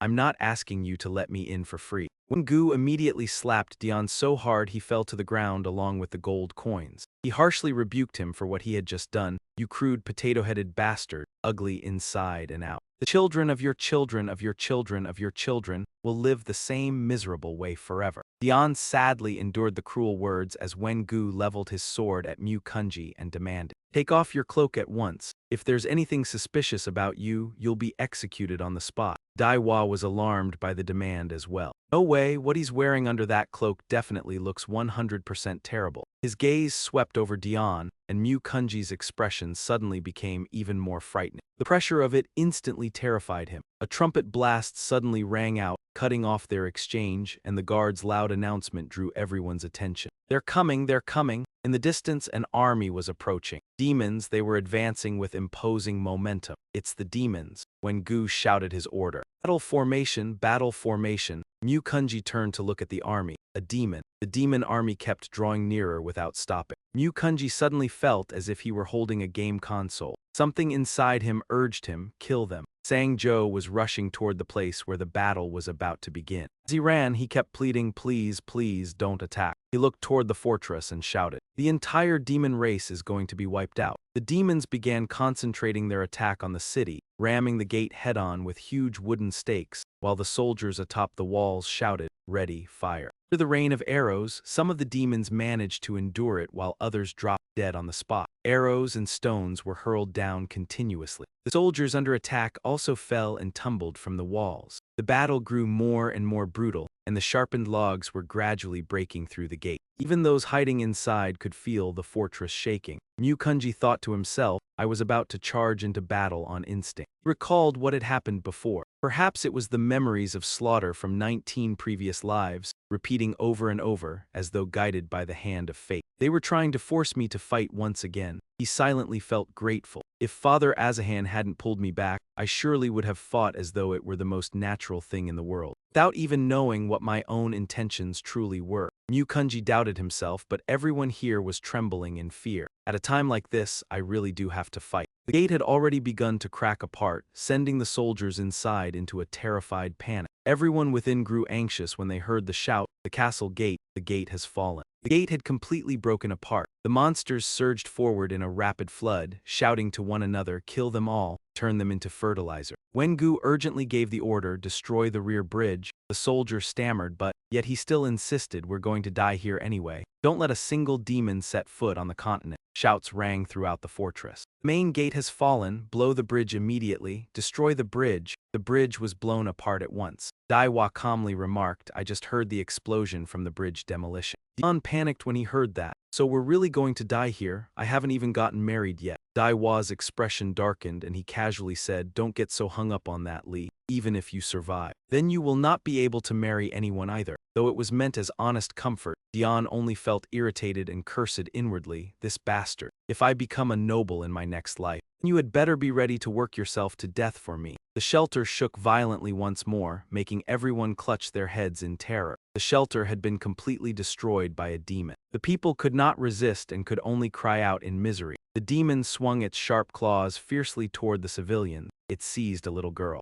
Little girl could only scream helplessly in despair, Mom. Her mother struggled to crawl forward, sobbing out through tears and blood, Tom. Dad also tried desperately to reach the girl, but Dion held him back. Seeing this, Mukunji kept the same calm expression in his eyes. That demon was dealt with ease. As for the little girl, she was falling freely. Dion panicked when he saw her plummeting. Devat immediately caught the girl. Mukunji's cloak flared upward. Rushed forward toward the place where the battle was raging fiercely. He charged straight at the monster. Mukunji landed with overwhelming force. His aura made the demon hesitate for a moment. Mukunji appeared with an imposing presence. The demon focused all of its attention on him. Looking at Mukunji's bizarre appearance, the demon blurted out, what kind of ridiculous clothes is he wearing? He looks high as hell. He calmly announced, I do not wish. Fight, withdraw. The demon paid no attention to his words and shot back mockingly. You think you can order me around dressed like some idiot? And what if I refuse? What can you do about it? Hearing that, Mukunji grew even colder. He declared firmly, your entire tribe, I will slaughter them all. The demon immediately lunged at Mukunji. He remained perfectly calm in the face of the demon's attack. In the end, Mukunji closed his eyes and thought to himself, so this truly is still my only choice. He tightened his grip on the scepter in his hand and made up his mind. Fine, if this is fate, then I will accept it. Mukunji's eyes were filled with resolve. I am the demon slayer. The demon was suddenly stopped in time by Sang Cho. Mukunji was stunned by that action. The demon was knocked flying far away. He lowered his head and panted heavily after desperately chasing the demon army. Sang Cho looked up to assess the situation. Mukunji also fixed him with an intense gaze. Sang Cho was utterly terrified when he saw him. Kim Ziulu, why of all places did it have to be here? The demon trembled in fear and stammered, Your Majesty, Demon King. Was immediately kicked in the face by him. He vented all his anger on it. You stupid bastard, you disobedient mutt, why did you invade? Why did you attack humans? The demon could only endure it and babble, I only, Your Majesty, Demon King. He kept stomping on the demon. Shut up, you weak little freak. Die, just die already.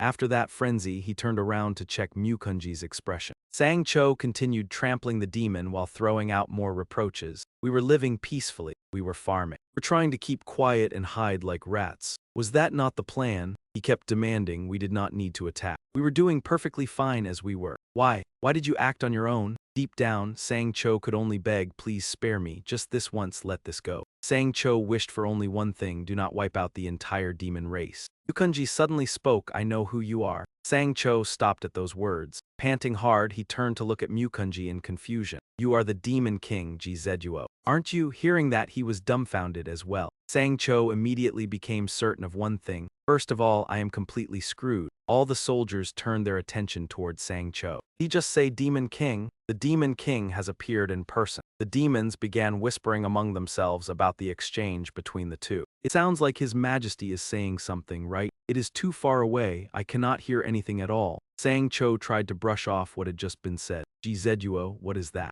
Some kind of computer operating system. Mukunji spoke in a clear, ringing voice. I am not asking because I do not know what a computer is. This is my final confirmation. Sang Cho was thrown into confusion by his certainty. He has already figured it out and he is completely sure of it. Sang Cho moved at once. If I just stand here frozen, I will definitely get beaten to a pulp. Right now, the best move I can make is. This is my only option. He quickly dashed toward Mukunji. Sang Cho placed both hands on the ground. Even Mukunji grew wary because of his action. Sang Cho slammed his head hard against the ground. The people around him were bewildered by what he did. Sang Cho assumed an extremely undignified posture. Mukunji merely stood there watching his ridiculous behavior without doing anything. After a while, even he became awkward because of Sang Cho's actions. The demons, however, completely misunderstood what he was doing. The enemy is utterly confused. Is this some new intimidation pose from the Demon King? Mukunji asked. What are you doing? In the sincerest tone possible, Sang Cho pleaded with him. This is called a grand bow. It is the deepest way to show gratitude or apology. Demon King Jizeduo truly had no intention of invading humanity. It was that damned lizard who acted on his own, so I rushed here to stop him. He answered coldly, do you really think I would believe the words of a demon? Sang Cho banged his head against the ground and spoke with utmost sincerity. Please believe me. Until these horns are worn down, I will apologize 10 times, even 100 times if necessary. Demons were still full of confidence in his actions. Such a fierce stance, like a mad bull, even smashing the ground apart, truly worthy of the Demon King. As he kowtowed, he told himself, I probably look utterly pathetic, but if I do not do this, the entire demon race will be slaughtered. Full of anxiety, Sang Cho could only keep trying with all his might. As the one in charge, I have to take responsibility. He was recalling an almost identical situation from his previous life, when a salesman was kneeling to beg a nasty customer. That rude customer had arrogantly threatened him. He really got on his knees just because we told him to. That is hilarious. Do you think that settles it? I was planning to leave a review afterward. Sang Cho remembered every word from back then. I am truly sorry, dear customer. I promise this will never happen again. Even then, seeing that made him hesitate. Please, just let this one pass. Sang Cho kept pleading to himself inwardly. I am willing to endure humiliation for my people. He kowtowed without the slightest hesitation. Mukunji remained resolute. It's useless, Demon King. I exist only to kill you. He firmly raised his fist. I will kill you right now, and after that, every remaining demon as well. Sang Cho's horns scraped the ground thinner and thinner. His actions made Mukunji waver. I should have killed him. But this guy was clearly counting every kowtow he made. He was bowing exactly 10 times each round. Every single movement was being watched, and then he would pause again. Mukunji stopped and focused on what he was doing, then continued after another set of 10. This feels strangely familiar. 10 times, 10 times. He was startled to sense something from Sang Cho's behavior, a feeling that reminded him of holding a game controller. Sang Cho was giving off caught his full attention. Mukunji noticed every little detail. The duty summons was always 10 times, even when sweeping through demon territory, it was done in sets of 10. Mukunji recalled everything from before. Even before charging into a trap, he always counted 10 beats. Everything shared the same pattern. Even when he rolled around for no reason, it was still 10 rolls. Sang Cho kept begging, I am so sorry. Please spare me, please let me go, please. Mukunji gradually began to feel that something about his behavior was off, and that tone did not sound like a Demon King at all. It felt extremely familiar. He suddenly realized something. You are. He was deeply puzzled as to why the duty summons had appeared before him in the form of a Demon King. Mukunji abruptly spoke up. Stop. Sang Cho, looking miserable, lifted his head to stare at the terrifying Mukunji, who coldly ordered, get lost now. Because right now I really feel like killing someone. Hearing that, he was overjoyed. Sang Cho hurried away but did not forget to thank him. Thank you, thank you. Will never forget this mercy for the rest of my life. As he ran, he shouted, Fourth Army of the Demon King, retreat at once. Run, run. Just run, hurry, hurry, move. He urgently warned them. Everyone fall back. The demons were stunned when they heard his command. Why all of a sudden? What's going on? No idea, but the Demon King has spoken. Though confused, the demons still obeyed and withdrew. Mukunji remained standing silently, his face dark as the demon army retreated. One demon Sang Cho had noticed turned toward Mukunji. He was standing there alone. that demon suddenly shouted. Lowly thing, how dare you? It dropped down and lunged at Kunji. The demon slashed its sharp claws toward him, and Sang-jo could only cry out to stop it. Thud, Kunji turned back and lightly flicked his hand. The demon was instantly torn apart, its pieces flying everywhere. The sight left him utterly stunned. Fragments of the demon's body scattered in every direction. Sang-jo stared in horror. He trembled violently when he saw the consequence of that foolish act. Kunji fixed him with an oppressive stare, as if questioning him over what had just happened. Sweat poured down Sang-jo's face, his eyes darting wildly. Overwhelmed by fear, all he could do was curse inwardly. Damn it, damn it, damn it. Kunji calmly said, that was not your intention just now. I understand that it was his own doing. His words made Sang-jo even more shocked. He turned around sharply. Kunji left behind a final warning. If I see those horns again in the human world, then I will kill you. That warning was the final line Sang-jo had to remember. The demons quickly withdrew, restoring peace to the fortress. Zavat and Dion were deeply worried about him. Kimchi Ulu, are you hurt? You suddenly disappeared and had us terrified. Kunji answered indifferently. I only fought a little. Zavat asked directly, you fought those terrifying demons? Von Kot suddenly stepped forward to ask after him. Honored guest, this is Kimchi Ulu, right? He sincerely apologized to him. Lord Kimchi Ulu, you crushed the demons in the blink of an eye, and forced the rest of them to kneel and beg for mercy. We all witnessed it. Please forgive my earlier disrespect. Reverence left him stunned, and he blurted out, Kimchi Ulu, I knew you were strong, but to this extent. Von Kot shouted, everyone, cheer for Kimchi Ulu, the one who protected our fortress, and everyone roared in unison. Hooray, hooray, hooray. Kunji looked at everyone's actions in a daze. He reflected inwardly, now in my 20th life I have finally escaped the endless cycle of slaughter. He smiled and thought, I chose the path of salvation. Even though I still had to kill those two just now, everyone was left staring blankly at his expression. Wasteland, the four desolate storm-swept borderlands. Demon army was gradually withdrawing. Sang-jo sighed to himself. Finally, we're here. Moving with a crowd this big is exhausting as hell. He angrily warned them. Now get back to your homes or castles or wherever you belong and stay there. If you lot invade humans again, you're all dead. Demons tried to explain. We only followed because we were obeying Lord Tatuseo's orders. He did not let them continue and snapped enough with the excuses. Just go home now. Sang-jo walked away and ignored the demons. Wearily, he reminded himself, if I follow the game's proper route, I can't exploit bugs and there are no shortcuts either. So it takes an absurd amount of time. I need to get back quickly and keep an eye on the royal potato garden too. He looked at the well and silently wished that abandoned well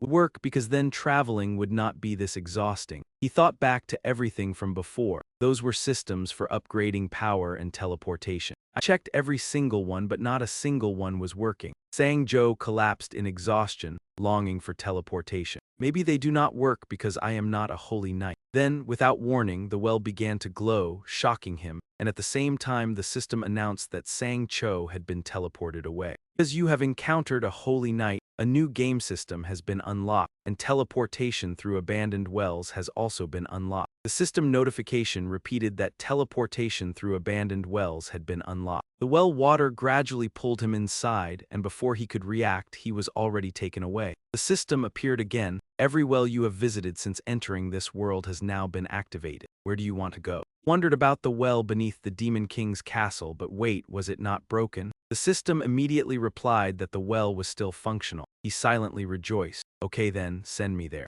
The system promptly announced that it was teleporting him to the basement of the Demon King's castle. It then set to work and sent him away while Asusat and Fa Lut were rummaging through the wreckage. This place is broken too. Looks like we have to give up. Please, even one intact farming tool would be enough. Fa Lut suddenly dug up something, and then Sang-cho's face appeared out of nowhere in a terrifying way as he burst wildly out of the ground. Little girl was so frightened by him that she froze, then immediately fainted. Asusat was horrified as well. Fa Lut had already completely passed out, and Sang-cho looked like he was about to vomit. He immediately threw everything up while Asusat rushed over at once. That man shielded the little girl from the pile of vomit, and Sang-cho wearily lamented to himself. Meanwhile, Fa Lut ran over in concern for Asusat. My stomach feels like it is doing acrobatics. Could it not at least teleport me more gently like in the game? The little girl was deeply worried for him, and Sang-cho silently felt relieved. Well, throwing up one breakfast to get here immediately was still a fair price to pay.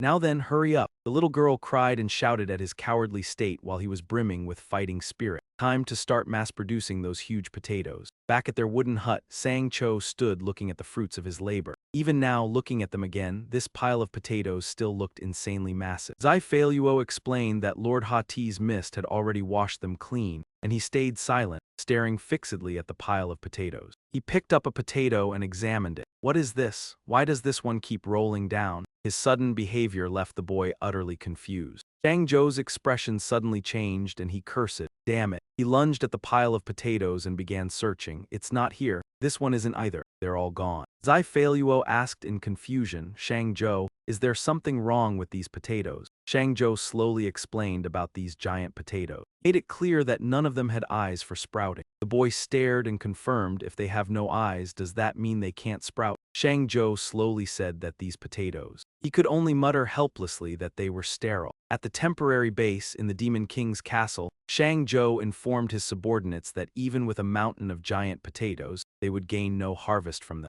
Asusat spoke up, saying their traits had been unnaturally altered, turning them into mutant plants that had lost the ability to reproduce. Baran stupidly asked, "So we can't eat them?" Segi explained, "You idiot, we just can't plant them. Once we finish eating what we have, that's the end of it." Shang Zhou cut off the discussion. In any case, we can't keep relying on potatoes forever. Potatoes catch disease far too easily. Once they get infected, it's over. He made a decision. No matter what, we have to grow something else. Asusat asked, "Something else? What else could possibly grow in this land besides potatoes?" He answered grimly, "Nothing at all." Shang Zhou continued, "I know a place with countless seeds for planting." Zai Feiluo guessed, "Don't tell me." He blurted out, "A place with plenty of cultivation seeds, the land of humans." His words shocked everyone and they immediately broke into argument. That's invasion. That's looting. That's no different from starting a war. Hey, hold on a second, you fool. Segi said flatly that the one who hated war the most while staying silent after saying it was the Demon King himself. Shang Zhou immediately ordered Zai Feiluo, make a large batch of dried potatoes right away. He assigned work to each person and stay behind to help Hati manage the planting team. He mobilized everyone. Meanwhile, as Segi, Baran, and Asusat split up, he proposed a startling idea. Sell dried potatoes to humans and use the money to buy seeds.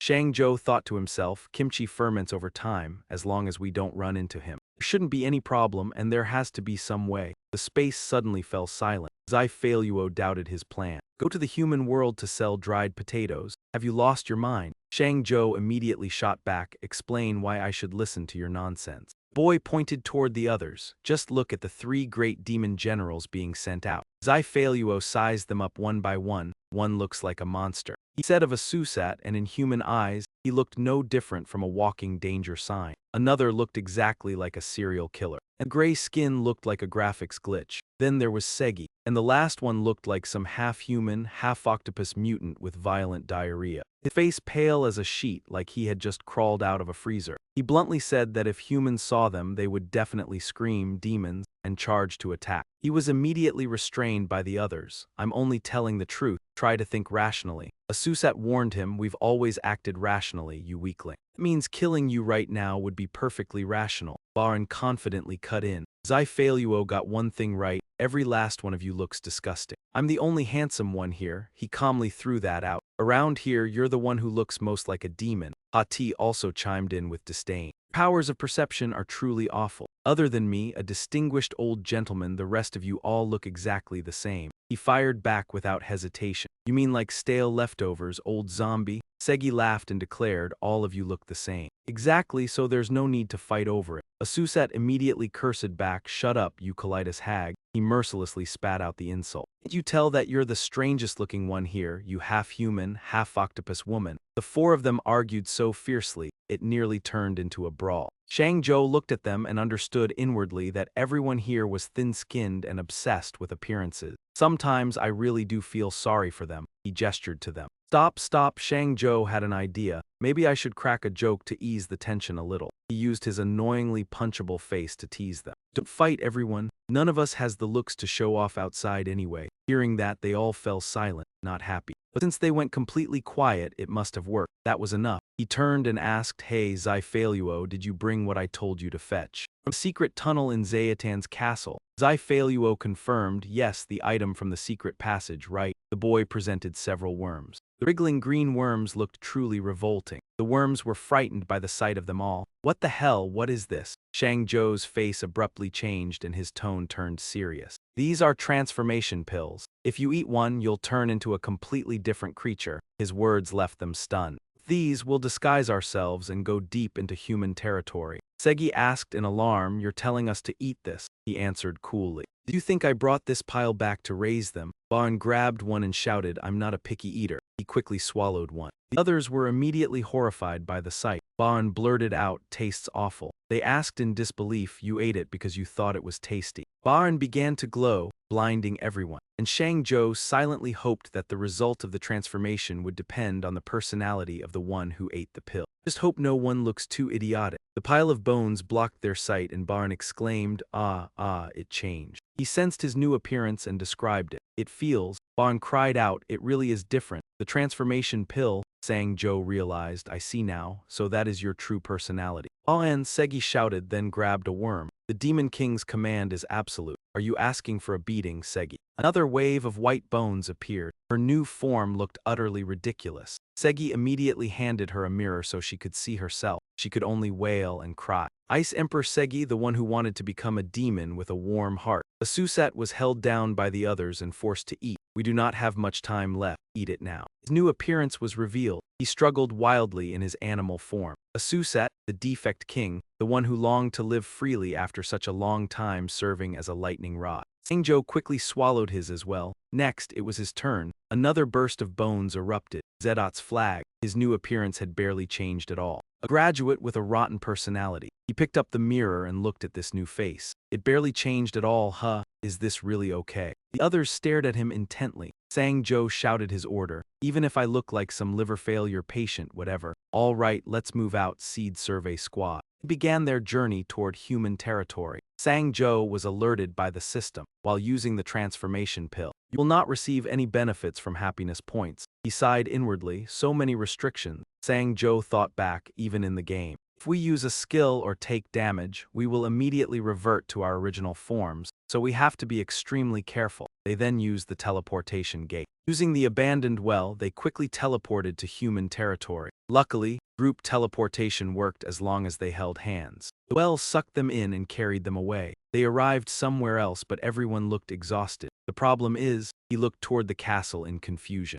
How are we supposed to get past that now? Shang Zhou frowned as he thought. What I fear most is running into Kim Kai-Yu Lu and the fact that he was spotted there. That means he was already deep inside human territory, right? He reasoned that quite a while had passed since then. He had probably already reached his destination and was no longer nearby. Shang Zhou confidently told himself that even if that guy were here, he probably would not recognize him. He prayed inwardly. Right, he will not recognize me, right? Please, please do not recognize me. Right now, the only option is to gather the seeds as quickly as possible. The sound of footsteps came with a warning. A suspicious group is approaching. They began whispering among themselves about the sudden appearance of these people. Demons again? I do not think so. They judged them harshly. They looked seriously ill. Wang Gu appeared at once and the two sides faced each other. He bluntly drove them away. "You must be from the village of the exiles. Go back. You have no right to pass through this gate." Segi grew anxious. Just as expected, this plan was never going to be easy from the start. This reaction was also within his expectations. I already saw this coming. The demons only invaded not long ago. So of course they would not let anyone through, but this was not enough to trouble Shang Zhou. After all, I am a veteran gamer. I've grinded through the story logs and memorized every setting in the game. Wang Gu was startled by what he did. Shang Zhou got to work. Shang Zhou put on a pitiful expression. Even a lowly exile like me can still bring back real treasures from demon territory. Reaffirmed that it was demon territory. Shang Zhou was certain that the human king desperately wanted to know what existed in the land of demons. He even sent a special envoy there to investigate. With this move, they will definitely let me through. Wang Gu pressed him for details. "Treasures, you mean those things behind you?" He replied with a fawning look. "Yes, exactly. Your eye is truly sharp, my lord." He frankly explained, "These are beasts I caught deep inside demon territory. If you butcher them for meat, they taste absolutely incredible." The two of them stood still and let him ramble on, and after hearing that, both of them froze for a moment as if they were starting to understand something. Last, the two of them understood. They were utterly shocked by his words. Sang-jo forced a dry smile, but no one made a move. The atmosphere became painfully tense. Wang Gu narrowed his eyes and stepped closer, asking in a grave voice, "You caught them in demon territory." He stared directly at the two beasts before him and bluntly mocked them as worthless. They felt as if they had been struck by lightning. "That one is a pelican. And that one is a camel, right? You want to present such ordinary animals to the king?" Sang-jo was stunned by those words as well. This was nothing like what he had planned. What the hell is this? In a medieval European setting, camels and pelicans are actually common animals. What kind of ridiculous world-building is this? The expression darkened further and further, becoming terrifying. "Those useless, stinking things, take them back immediately." The camel ground its teeth and growled, so furious its face turned red and its veins bulged out. Unable to swallow that rage, it stretched its neck out and let out a loud shout. Wang Gu was so stunned he looked completely dumbfounded. He just stared at the camel for a long while. His confusion only kept growing. That pronunciation, it was as clear and precise as a human. Is it not just an ordinary camel? The moment Sang-jo saw that fearful, doubtful look on his face, he moved at once. "This is my chance." Rubbed the camel's head hard, laughed loudly, and used his experience to manipulate the man's thinking. "Your eye truly is keen, my lord. Creatures from demon territory speak very clearly." At once he shifted his gaze to the pelican beside it and continued introducing it. "This one cries loudly and brightly. Hey, you there, cry for me. Come on, cry." The moment he finished speaking, Sang-jo rushed over and yanked out a tuft of feathers from its head, making it shriek in pain. There was no other choice, so Von Cott hurriedly shouted, "You may pass, get inside at once." And so his group successfully made it through the inspection gate. "We pulled it off." He still glanced back slightly to deliver his final words. "Even if you possess rare monsters, you are still descendants of the exile. Cannot allow you to wander freely through the Chrysanthemum Kingdom." Then he made an offer to Sang-cho. A delegation just so happens to be heading toward the capital. Go with them, but he looked openly disgusted. What a damn nuisance. Once they arrived, the camel and pelican waiting outside heard the voice from within carry out, "That is good news. I failed to gather anything from the land of demons, so without anyone to bring back, I would surely lose face before the king." The two of them bowed politely and began to introduce themselves. "I am the royal envoy Davet Ajiahan. Beside me is my servant Hezon Tera." Sang-cho eagerly responded as well. "It is a pleasure to meet you, sir. Come from the village of the exiled Kim Sang-cho, and this is my friend." As soon as he heard that, Davet's eyes widened in shock. "From the village of the exiled?" At that name he bluntly pointed him out, leaving him utterly bewildered. "I stayed there for months, yet I never once saw you." Once the guards behind him drew their swords and pressed them right against the two of their necks. Sang-cho and Baan also raised both hands into the air. "Show yourself, you are a demon, are you not?" He cursed bitterly to himself, "Son of a bitch." Only then did Dion beside them speak up, his voice syrupy and affected. "Young Master Davat is having one of his forgetful spells again." He pointed at Sang-cho and whispered softly, "Take a closer look. He is the one who lived in the second house on the left." Davat immediately followed his gaze. "Which left side?" He leaned close to the man's ear and suggested quietly, "Just bring them along.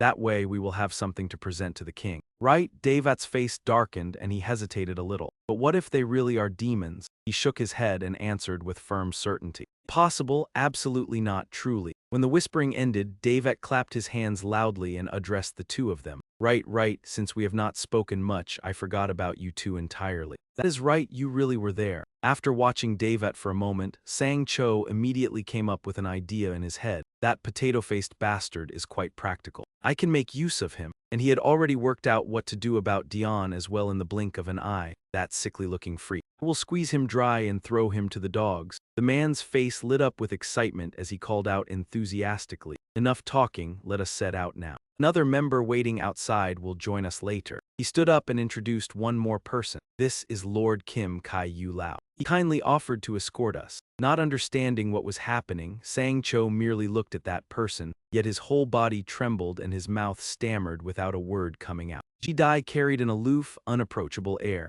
He tried his best just to force his mouth open, but he kept stuttering and could not speak properly. "Hello, I am Kim Sang-cho." Inside, he was panicking non-stop. "Damn it, we are finished, we are all completely done for." Seeing him like that, the man looked puzzled and spoke in a mocking tone. "It seems your nerves are not very strong. Remember to take good care of your health." Sang-cho froze in place, sweat pouring off him like rain, unable to make sense of what he meant. Without lingering there any longer, the three of them turned and left first. Now then, the capital is still far away, so hurry along. Kim Sang-cho felt as though his heart might leap out of his chest, 100,000 questions exploding in his mind. Did he really not recognize me? Seriously, has the transformation medicine truly worked after all? It was not that simple. He seemed to sense something and cast a thoughtful glance behind him. Several hours passed, and night had already fallen completely. The moon had climbed high into the sky. Their group stopped to rest and lit a fire to keep warm. Sang-jo pressed his lips tightly together, still not recovered, continuing to agonize over what had just happened. Too dangerous, far too dangerous. If bandits attacked or a whole crowd suddenly ganged up on us, then the transformation effect would disappear.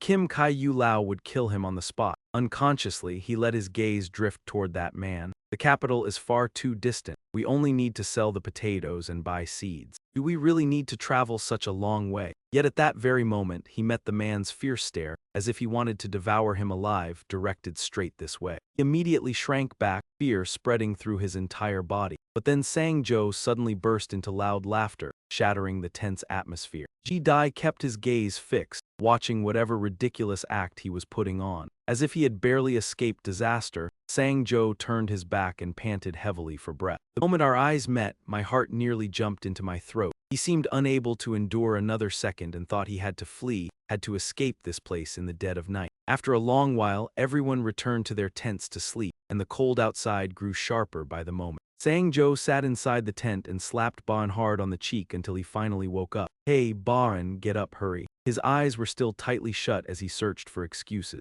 Ban needs a full 8 hours of sleep to grow up strong and healthy. Irritated, he shouted back, "You have been done growing for ages, you delusional idiot." After quite a struggle, he finally dragged Ban out of the tent. He moved with extreme caution, step by step, glancing over every few paces toward their tent to see whether there was any strange movement. The camel looked at him and asked softly, "Where are we suddenly going in the middle of the night?" Sang-jo stared blankly. "You can talk." It nodded and replied, "Of course I can. Only needed a little time because I was not used to the structure of this mount." Sang-cho gradually made his way into the bushes, muttering in annoyance as he walked. "Why should we keep getting tangled up with that troublesome bunch? We have already made it past the checkpoint. Those people are worthless to us now." His tone turned fierce and resolute. "We must complete our objective. If we waste time and get exposed, it will be a huge problem." The moment he finished speaking, a familiar voice rang out. That man had somehow appeared right before his eyes. "What is that identity of yours supposed to be?" Ji-dai looked straight at him lazily, as if waiting for an answer. "Forsaken land, Cha-bin-rei Yuan-ti." Sang-cho gaped in terror, unable to believe it. Outside, the night was still pitch black, the fog hung thick, and this place was known as the land of wild dogs. Ha-tak was walking along when he suddenly froze in place, as a group of gigantic monsters appeared right before his eyes. He stared at them in utter confusion, unable to make sense of it. "What is this? I never called all of you here, so why have you all gathered in this place?" The leader stammered nervously, "Because our demon king is here. So we heard that if we came here, we could finally eat our fill." Ha-tak was left speechless, smacking his forehead in complete defeat. Not until the demon king brought back the seed of life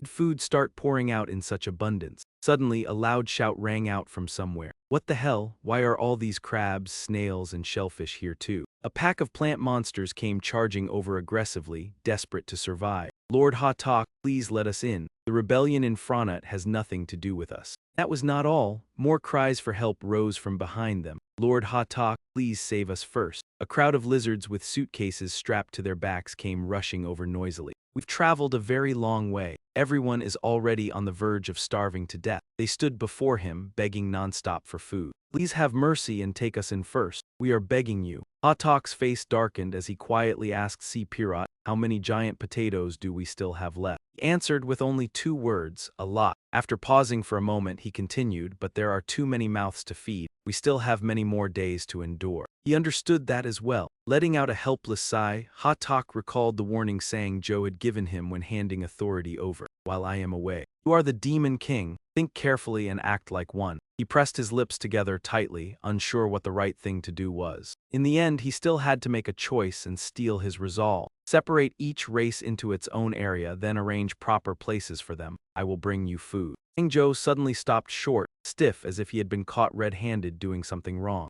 Even so, he stayed calm and asked in an even tone, "Speak, who exactly are you?" The moment Kim Sangcho's name was mentioned, Sangcho was so startled he did not dare answer, while Baen behind him kept asking, "Why are you trembling so badly, my lord?" "Baen, forget it, Thorn will smash him to pieces if you give the order." He whipped around and hissed at him under his breath, "Don't go starting fights recklessly, you idiot. Take a good look at that long-fermented kimchi man." In his eyes, that man's whole body seemed to radiate a mysterious glow that could not be underestimated. He looked like the kind of person whose strength you can measure at a glance. Honestly, I thought he was pretty terrifying at first too. I cannot stay patient any longer. Kundai lowered his voice in warning. I can hear every word. The instant he heard that, he immediately shut his mouth and did not dare utter another sound. His expression remained completely unchanged, though his mind was racing. The compulsory summons and the demon king Kim Sangcho. That man had once led him into a cycle of slaughter. But now he was talking about peace instead. What was his true intention, and why had he come all the way here? Sangjo grew more flustered by the second. Really want to know what he is actually thinking. He opened his mouth and breathed heavily, his heart pounding harder and harder. The truth is, we did not come here to offer tribute to the king. That immediately made Kundai pause in slight surprise. He then began explaining everything to him. As you can see, our land is extremely short on food. Even so, we still have to find a way to farm. On the cart behind us are the local specialties from my homeland. Sangjo knitted his brows tightly together.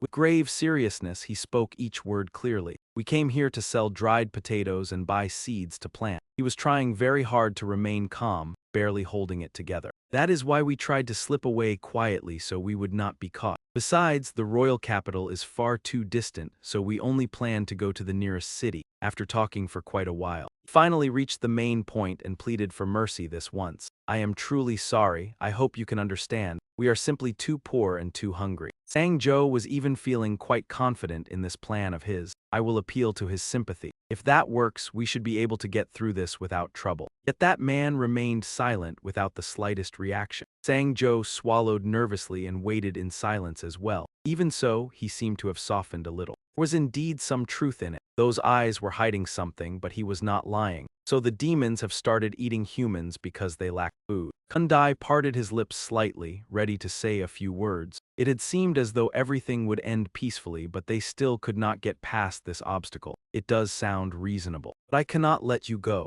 Ajin already guaranteed that you would present tribute to the king. I cannot let him down." He even added another proposal that left Sangcho rooted to the spot, eyes wide with shock. "How about this? Stop along the way, sell your potatoes, and buy seeds, but you must continue on to the royal capital." He then mentioned the two beasts behind them. The moment they were called out, both of them jumped in fright, and as agreed, those two monsters will be presented to the king as tribute. Seeing that he himself had been spared, he immediately nodded in agreement. "Yes, gladly. Back in my hometown, these things are as common as trash." The others looked at his firm expression in bewilderment. His lordship really is no fool. Not a complete success, but it still counted as getting through safely. Sancho bared his teeth in a deeply sly grin. "Of course, I do not mean that. We will run for it the moment we get the seeds." The next day arrived beneath a clear blue sky and beautiful sunshine. A question rang out. "Are you planning to sell dried potatoes along the road?" Divet was extremely curious. "Could you let me see what they look like?" Sangjo happily agreed. "Of course. There's nothing special about them. It is just a potato that is a little bigger than normal and has already been cooked." He reached out one hand and lightly drew back the covering curtain for him to see. "Here, take a look." The two of them looked over and the man smiled faintly. "I wish you miserable folk great success in selling them." But Dion beside him instantly sprang up at those words. "Young master," he showed his displeasure openly and demanded of him. "Take this pile and use it as tribute. It looks far more valuable." Sang Cho let out a weary sigh as if he did not even want to continue. "They are just a few oversized potatoes. They are just ugly worms, so why would you offer them to the king?" You shouted even louder. "They are not just big, they are absolutely massive." After hearing that, he could not help laughing and teasing Dion. "You are really funny. If size mattered most, then the tallest man would have become king already." Hearing him say that, even Davet could not hold back and burst out laughing too. "It seems he likes it because it looks like him." Dion could do nothing and had no comeback, so he could only curse inwardly. "One day, I will be rich. I will make you live by eating dirt, just wait and see." The two of them continued their journey, but only Sang Cho still seemed troubled by something. He furrowed his brows tightly and thought it over for quite a while. Still, that potato-headed fool might actually be right. These potatoes are so strange that the king might really reward us for them. Every problem started with that guy Kunji. Getting away from aged kimchi still matters more. Before we are exposed, we need to get out of here as fast as possible. While walking, Davat suddenly shouted excitedly, "Here it is." An entire large city appeared right before them. Welcome to the trade city, Zapazesha.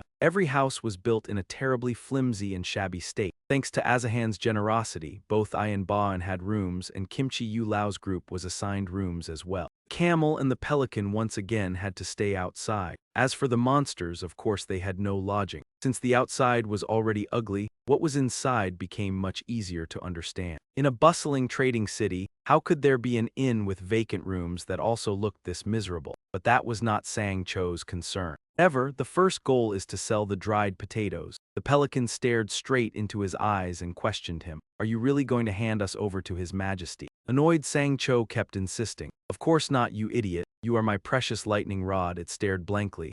Thought that mission was already over. He stressed it once more. "It is only a vacation. You will have to go back to doing that again soon." It looked around the place as if sensing something. "But there is something wrong with this place. I heard human markets are supposed to be lively." Even though this was a market town, there were barely any people around the whole way. This place is even duller than the demon's territory. Sang Cho glanced over and saw the owner of the neighboring stall dozing off without a care. It already felt strange from the moment we arrived. That means the economy here is not doing well. Will we even be able to sell these dried potatoes? But Sang Cho reminded himself that worrying was useless. Just do it. With a swift motion, he laid out the whole pile of potatoes on the street. Taking a deep breath, he started shouting his sales pitch at the top of his lungs. "Come take a look. We have giant dried potatoes here. 1 for 20 coins, 2 for 30. Come pick yours." He poured every bit of his sales experience into promoting them. "Ladies and gentlemen, come and choose quickly. Potatoes here are even better than your ex." Baan, standing beside him, turned red all over and did not know where to hide from the embarrassment. This is so humiliating. Is this really our demon king?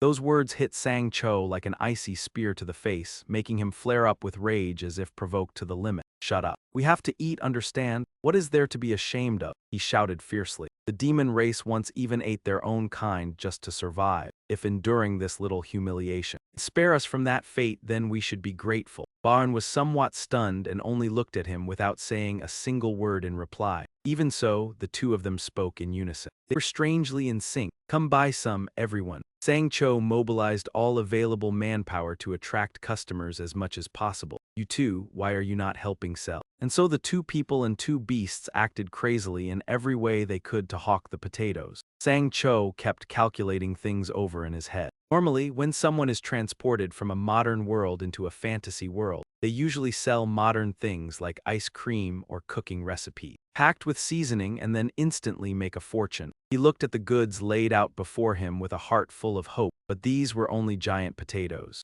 Expecting them to sell well just because people were curious was clearly too optimistic. The four of them even climbed onto one another's backs and steeled themselves. That is why we have to give it everything we have, because it all reminded him of the hardships of real life. This is what scraping out a living is like. After a long struggle, someone finally came over to ask, "Excuse me, are you really selling this for only 20 gold coins?" Sang Cho immediately brightened and welcomed his first customer eagerly. "Yes, of course, if you buy 2 potatoes." Before he could finish, something suddenly caught him off guard far beyond his expectations. A crowd suddenly rushed over, jostling one another to buy potatoes. "Then give me 4, me too, sell me some." "I will take 6. Wait, give me 10. He never expected so many people so quickly that Sang Cho was completely caught off guard. "Hold on, what is going on? Can selling potatoes really attract this much attention?" The two beasts even snapped back at him. "Stop standing there blankly, Belly. Hurry up and start selling." Yes, the Demon King's plan has succeeded again. He was too overwhelmed to keep up. Alright, exactly. And just like that, the entire market turned chaotic. Please line up, everyone, one at a time.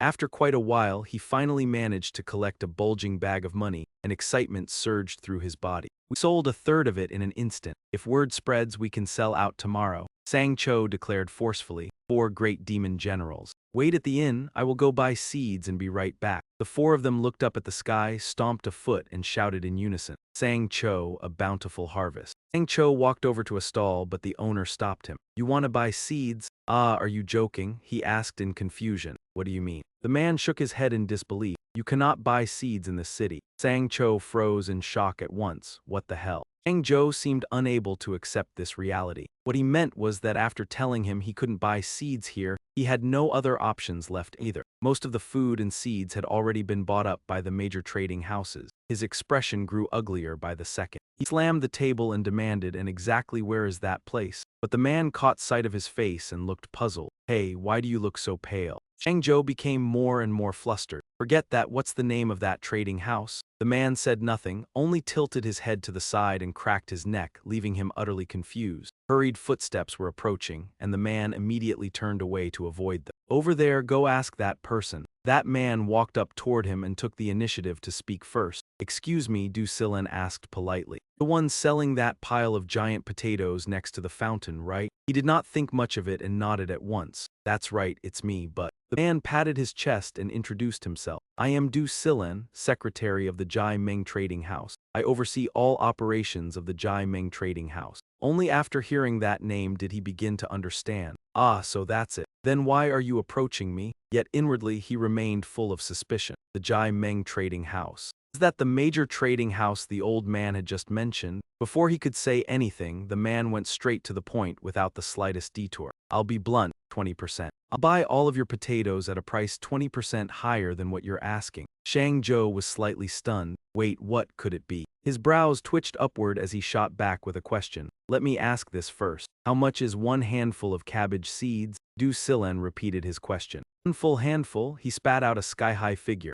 At present, we sell each handful of seeds for around 100 gold. Sang Cho's expression changed instantly. He immediately became guarded and cursed inwardly. What outrageous price gouging. After only a few exchanged words, he seemed to have grasped the nature of this trading house. Based on the market price in this world, it should be no more than around 50 gold. Yet they were charging nearly double. This Jai Meng trading house and the man standing before him now were clearly no simple people. They were nothing but profiteers hoarding goods, controlling distribution, stockpiling commodities, and reaping enormous gain. It also seemed to explain life here. The shabby inns did not have a single guest in sight. The place was desolate and bitterly deserted. A marketplace slowly falling into ruin. No wonder those people had rushed over to buy his potatoes, and the desperate had fought one another to get them. It was all because of these people. Sang Cho's eyes kept shifting as his thoughts churned non-stop, which means, while thinking, he suddenly burst into loud laughter. Even lifted a hand to stroke his chin, looking thoroughly pleased with himself. Duel was utterly baffled by that expression. What kind of look is that? Sang Cho clenched his teeth and laughed loudly. He had realized an absurd truth. Even if I sold off all these dried potatoes, I still wouldn't be able to afford any seeds at that price. But there is no rule saying I have to buy from them. Well, maybe there is, but I'm a demon and the law has no power to bind me. Right just then, a figure swept past in the distance. He could already sense Kunji hiding in a corner and watching. Kimchi Wulao was observing his every move. That fellow must have noticed that something was suspicious as well. But he was no longer afraid of anything now. I found a way to both shake you off and get the seeds. Sang Cho adjusted his emotions and lifted his face as he asked, so you want to buy that huge pile of potatoes, right? The man nodded repeatedly. That's right. If you sign a contract with us right now. He put on a mocking expression and said, call your boss over here. Duel was struck speechless and froze for 5 whole seconds. As he gradually lost patience and lunged forward with a shout, Sang Cho ignored him completely. But I'm the one in charge of operations. As he spoke, his mouth drooped. Every word Sang Cho said provoked him. You're just a salaried employee, aren't you? I bet you don't have the authority to handle my offer. After saying that, he celebrated inwardly with delight. I'll show you this. I'm not some petty traitor you can bully so easily. The man became furious from humiliation, and his voice immediately turned halting. I am the second most powerful person in the Jai Meng Guild. Most decisions have to go through me. At that moment, he struck with a blow. Fine, then give me 200 gold for 1 potato. Are you buying or not? Duel's mouth fell open in shock at that offer. Before the man could speak, Sang Cho cut in at once. 200 is too much. Why do you sound so weak? What's wrong, not daring to make the call yourself? He lowered his face slightly and his voice grew quieter as he mercilessly mocked him. Your boss must have already calculated it carefully, right? A processed giant potato. It's easy to preserve and takes up so much volume. If something like this were supplied to the royal army or something similar, then you'd really strike it rich. Shang Zhou's face darkened. At this moment, he was extremely resolute. Now ask yourself this. Selling this potato might be a loss, but if it helps you secure more supply contracts with the royal family. In the end, is that a loss or a profit? The man ground his teeth together, unable to say a single word in reply. Shang Zhou's attitude was obvious as he pointed straight at him and repeated what he had said earlier. Call your boss over here. The sky grew darker and darker. Clouds sealed off the light. Rain soon began to pour down heavily. The two beasts had no choice but to stay outside in the rain. Pelican could not swallow this humiliation and shouted angrily, I will never forgive you, you dog bastard demon king. But the camel beside it immediately cut him off. Shut your mouth. Didn't you hear what the demon king said? If word spreads that you can talk, it will only bring even more trouble. It was so furious it looked ready to boil over, its eyes wide with irritation. Since when did you become so loyal? Weren't you furious too that we were dragged into the land of humans like this? Yet it was astonishingly calm, without the slightest trace of resentment. I actually find this rather enjoyable. The pelican was so startled by that answer that it felt frightened. What did you say? The camel still kept the same unchanged expression. I have always been curious. He recalled everything from the past. Ever since I was little, I've always wanted to know what this place was really like. I heard there's lots of food here and no one has to eat each other. I could never imagine such a thing. As he spoke, his tone grew a little sadder. You know, both my father and mother were eaten by stronger demons. I didn't even feel sad. It was just exactly as I had expected. Camel's question made the pelican soften and fall into thought. It was just like when your brothers and sisters were eaten, wasn't it? He continued speaking slowly. This city is poorer than I imagined, but at least they do not eat one another. Earlier, when I was at the market, every sight and scene I saw, completely different from what lay deep in his mind. That child's father was starving too, yet he still gave the dried potato to his child first. After saying that, he lifted his eyes to the sky. The rain kept growing heavier. If we had been born here, he longed for a brighter, more beautiful world. Maybe our family could have been happy too. Pelican said nothing, only silently looking away. The camel's tears blended into the rainwater. Pelican stared at him for a while, then asked a baffling question. Whenever you get emotional, you end your sentences with bye, but even that was not enough to cheer the camel up again. What, I'm just used to pronouncing it that way, I can't help it. The pelican slowly and gently spread his wings, shielding him from the rain. Even demons could now dream of a happy age. Just then, Sang Cho came running over in a frantic rush. Hey, you too. Yet he had shown up right at this exact scene, making both of them blush red and fumble without knowing how to explain. Lord, this is just a misunderstanding. It's because Zaiji made it all sound weird and Asusat keeps bullying me. Please just dispose of him already. At that moment, he paid no attention to any of it and simply grabbed the two of them tightly, dragging them inside. Get in here, the strategic meeting of the four great demon generals was beginning. Outside, the rain still poured heavily. Sang Zhou told them everything. They bought up all the food, then resold it at outrageous prices. The camel looked utterly puzzled. Why would we do something like that? But the pelican looked as though he understood perfectly. Wasn't this place already overflowing with food? Why would there be any need for that? Sang Cho explained further. It's not because they're afraid of starving. They just want to make more money and become rich. Baan, sitting beside them, immediately spoke up as well. Baan understood clearly that once basic needs are satisfied, people begin craving power and respect. He frowned after hearing that. What kind of flashy nonsense is that? It completely wrecks the world's setting. The pelican curled his lips into a sly grin. It isn't about power at all. It's just greed. Even though they already had more than enough food, just like that scene of ravenous hunger he had witnessed before, the camel also furrowed his brow warily. Even though some people starved because they truly had nothing at all the painful memories from before came rushing back once more. Baan put on a contemplative look. His gaze turned sharp as bullets. Baan was getting fired up now. Sang Cho, however, calmly explained it to them. The four great demon generals, maybe you don't like it, but that's just how humans are. We only need to stay calm and act according to our goal. demons should behave like demons. Yet he suddenly burst into loud laughter and announced an incredibly bold plan. We will raid their warehouse. This place was packed with endless overlapping hills and mountains, layer upon layer. Suddenly, a strange light flashed among those peaks. It swiftly coiled together, forming an immensely violent and powerful whirlwind. Fazat and the children stood outside, staring after it in confusion, and at the very center of that vortex was Hachuo. Lord Hachuo, what are you doing? He kept shouting at the top of his lungs. The two of them stood to one side watching, unable to understand anything. Out of nowhere, he made us build these enormous stone pots, then kept creating one whirlwind after another. His eyes were wide open, his teeth clenched tight. It seemed his fury had reached its limit. After a while, the whirlwind finally stopped. Beneath his feet, the ground had sunk into a pit, forming a pool of water.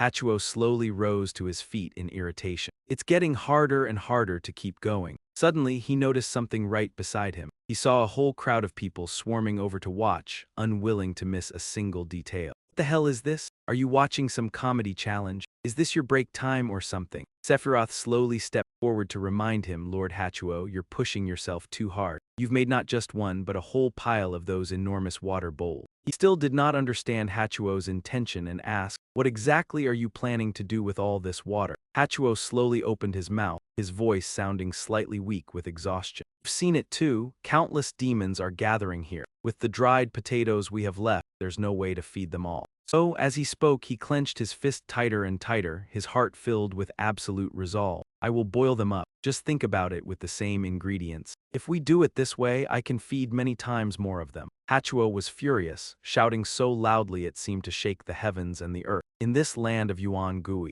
absolutely no demon will die of hunger. Even so, he still wore a face as though he were indifferent and cold, without saying another word. Sephiroth felt utterly bewildered and could only ask himself inwardly, why does his face still look like he's about to kill someone even when he's doing something good? Or is it simply because he is a demon? Thinking that, his lips suddenly pressed together. Ever since the Demon King decided to become a farmer, everything had begun to change. The one standing before him now was no longer someone easy to provoke. Hachuo, the man who had once been cold and cruel. Now he was pouring all his strength into creating food for others. Hachuo said nothing and turned his back, yet a meaningful smile suddenly appeared on his face. He thought carefully to himself, I'll be praised by him a lot, right? In the end, he gathered all his courage and spoke. Lord Hachuo, to heat that giant stone pot, an enormous amount of fuel will be needed. He immediately replied with certainty, of course, if there is no other way. Then I will have to tear down the low-ranking demons' houses to get it. Hachuo's eyes kept gleaming, and his voice rang out fierce and sharp. That is why we are heading to the 3-star region, to the sealed volcano, to hunt down the one who devoured the blazing fury. After hearing that truth, he stood frozen in place. At that moment in the city, footsteps echoed heavily across the ground. Zickman advanced with a cane, followed by several others. He stopped in front of a house.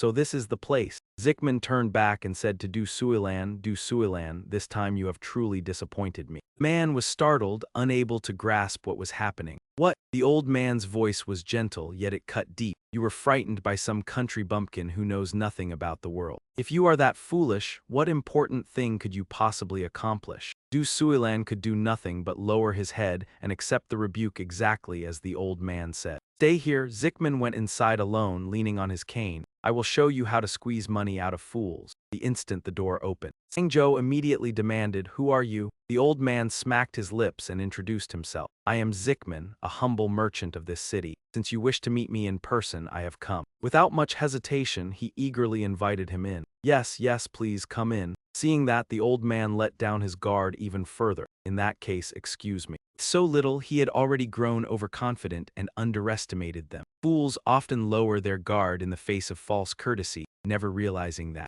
Most polite-looking people are often the greatest swindlers. Yet Sangjo's group posed like a band of terrorists, even deliberately wearing tense expressions and exuding an over-the-top, menacing aura. The moment Zickman saw it, his eyes practically hurt. It was like a shock to an old man in his twilight years. Good grief, this looks ridiculous. Sangjo jerked his chin up arrogantly and said, are you not going to sit down? The old man instantly broke into a cold sweat and dropped himself into a chair. Ah yes, why do they all look like this? They look no different from demons. Seeing the monster beside him, the old man felt completely unsettled inside. Why are there even beasts in this room, and not just one but two of them? Are they really monsters? Why do their faces look so human? Then he also glanced at Bon, who was lying there drooling. Has that big handsome fellow drooling over there been possessed? With that face, he looked even more terrifying. His eyes suddenly turned bloodshot and he lowered his voice. So you have already heard my proposal, correct? The old man immediately turned spineless, shrinking back and trembling in fear.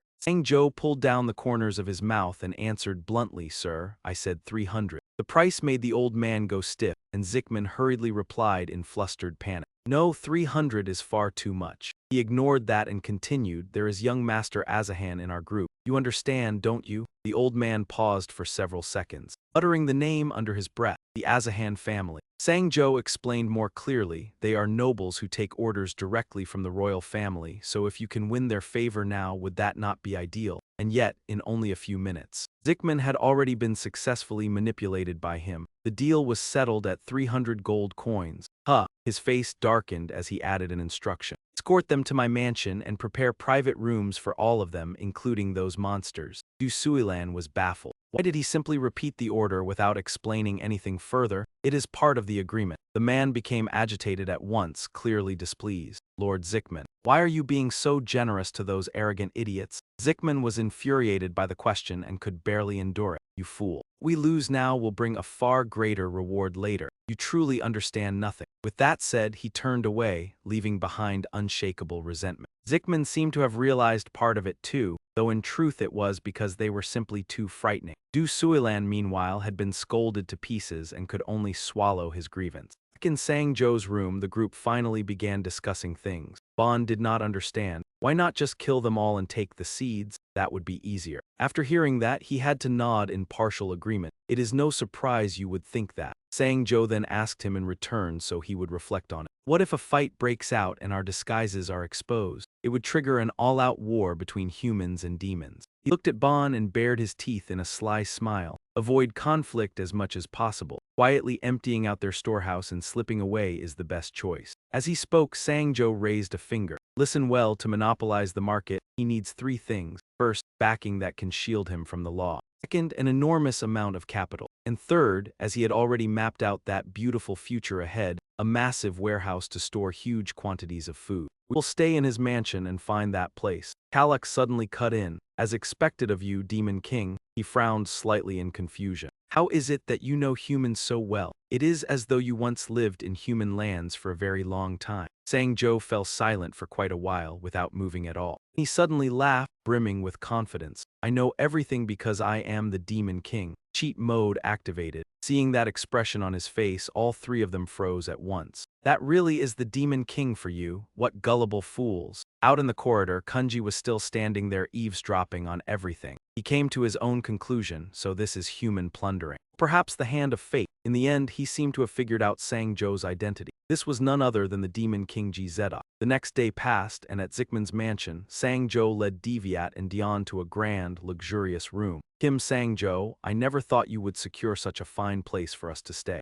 How exactly did you manage it?" He raised a hand to stop him. "I only said I would sell them that enormous pile of potatoes. That was enough for everything to turn out like this. They are simply showering us with things to show their gratitude." Deviat nodded in disbelief. "I thought they were just some oversized, ugly potatoes. Who would have guessed they were actually worth quite a lot?" Even Dion, who had been lying down, sat up to praise him. "It is not just big, it is absurdly huge. Something like that ought to have been an offering to the king." He vaguely asked in return, "I thought you liked it because it looked familiar, since you look exactly like those potatoes." He shouted back in shock, "What? In what way am I anything like them?" Deviat immediately gave an example. "Your facial features, perhaps." Dion turned and asked Sang-jo, "Don't tell me you sold all of them already." He replied calmly, "I sold them all." Hearing that answer, he covered his face, threw back his head, and cried out in despair. He looked like that, yet he stressed a single word, his eyes full of resolve. "They'll return to me soon enough because I'll go take them back myself." He agreed as well. "Let's do it together." Deviat rushed over from behind and cut in, "Take them back." "What are you talking about?" He nodded without the slightest hesitation. "Exactly what I said. I'll seize everything they've hoarded," the old man shouted, opening his mouth to stop him. I serve that nation. I can't simply overlook something like this." But he raised a hand and stopped him. "I know, you can't ignore this matter. He'd already prepared a separate move for Divat. Then you also can't turn a blind eye to the hoarding of all the food in the city. And the destruction of the entire economy, right? Those words shook him speechless. Outside, that group of merchants was still working with all their might. A faintly mocking voice drifted over from behind. Working awfully hard, aren't you? Sang-jo sneered as he slowly approached. So now you're taking our potatoes back to the warehouse. Du Shilen lowered his voice warily. That's right, but what an eyesore of a bastard. He narrowed his eyes slightly and dragged out his words. Let's go tour the warehouse together. I just want to make sure our potatoes are being stored properly. His expression looked unbelievably unpleasant. Why you can't, Sang-jo even deliberately put on a cutesy tone. And why not? The man still answered calmly. Our warehouse is top secret. Sang-jo kept pestering him without stopping. Then why is it top secret? Du Shilen answered without a trace of expression. It's our trade secret for keeping the goods fresh. The moment he heard that, he burst out laughing. Come on, let us have a look. Where does all that confidence of yours come from? At last, the man could not endure it anymore and immediately shouted. You're the one forcing me. Sang-jo actually resorted to a tantrum, throwing himself onto the ground and flailing like a child. I won't.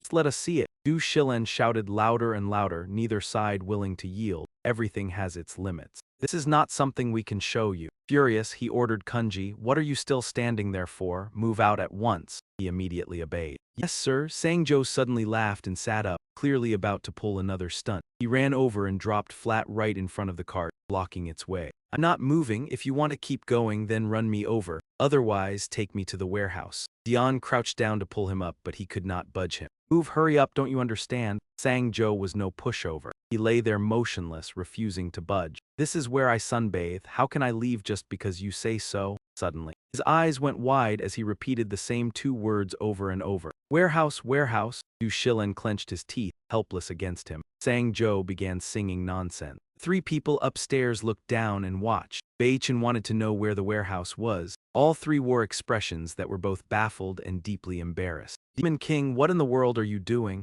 Sang-jo kept singing at the top of his lungs without stopping. Jin, you cute little thing, take me there. After watching, the camel flatly refused to acknowledge him. I don't want to admit that's our Demon King. It was humiliating beyond words. Upstairs, Divet watched him keep making a scene. All of my potatoes are gradually drifting away like water down a stream. Inside your warehouse, my big, plump potatoes are rotting in the darkness. Even the old man blushed at the sight, feeling ashamed to be seen with him. How could he possibly be this shameless? Dion had somehow come up behind him. Now that is what a real man looks like. Dion let out a scoff while raising a hand to wipe the grime from his chin. That bearing. Being willing to throw away his pride just to achieve his goal. I need to study it well and use it in my next life too. Why on earth would you want to use something like that in your next life? You'll only make people laugh themselves sick at you. Sang-jo kept humming his tune. The dried potatoes pass through the night and enter the warehouse. Inside the warehouse, the rats gnaw away all my potatoes. Divet fell into a brief silence as he looked at Sang-jo. Earlier, he had seemed so confident. Then the old man recalled that it was he himself who had made that proposal.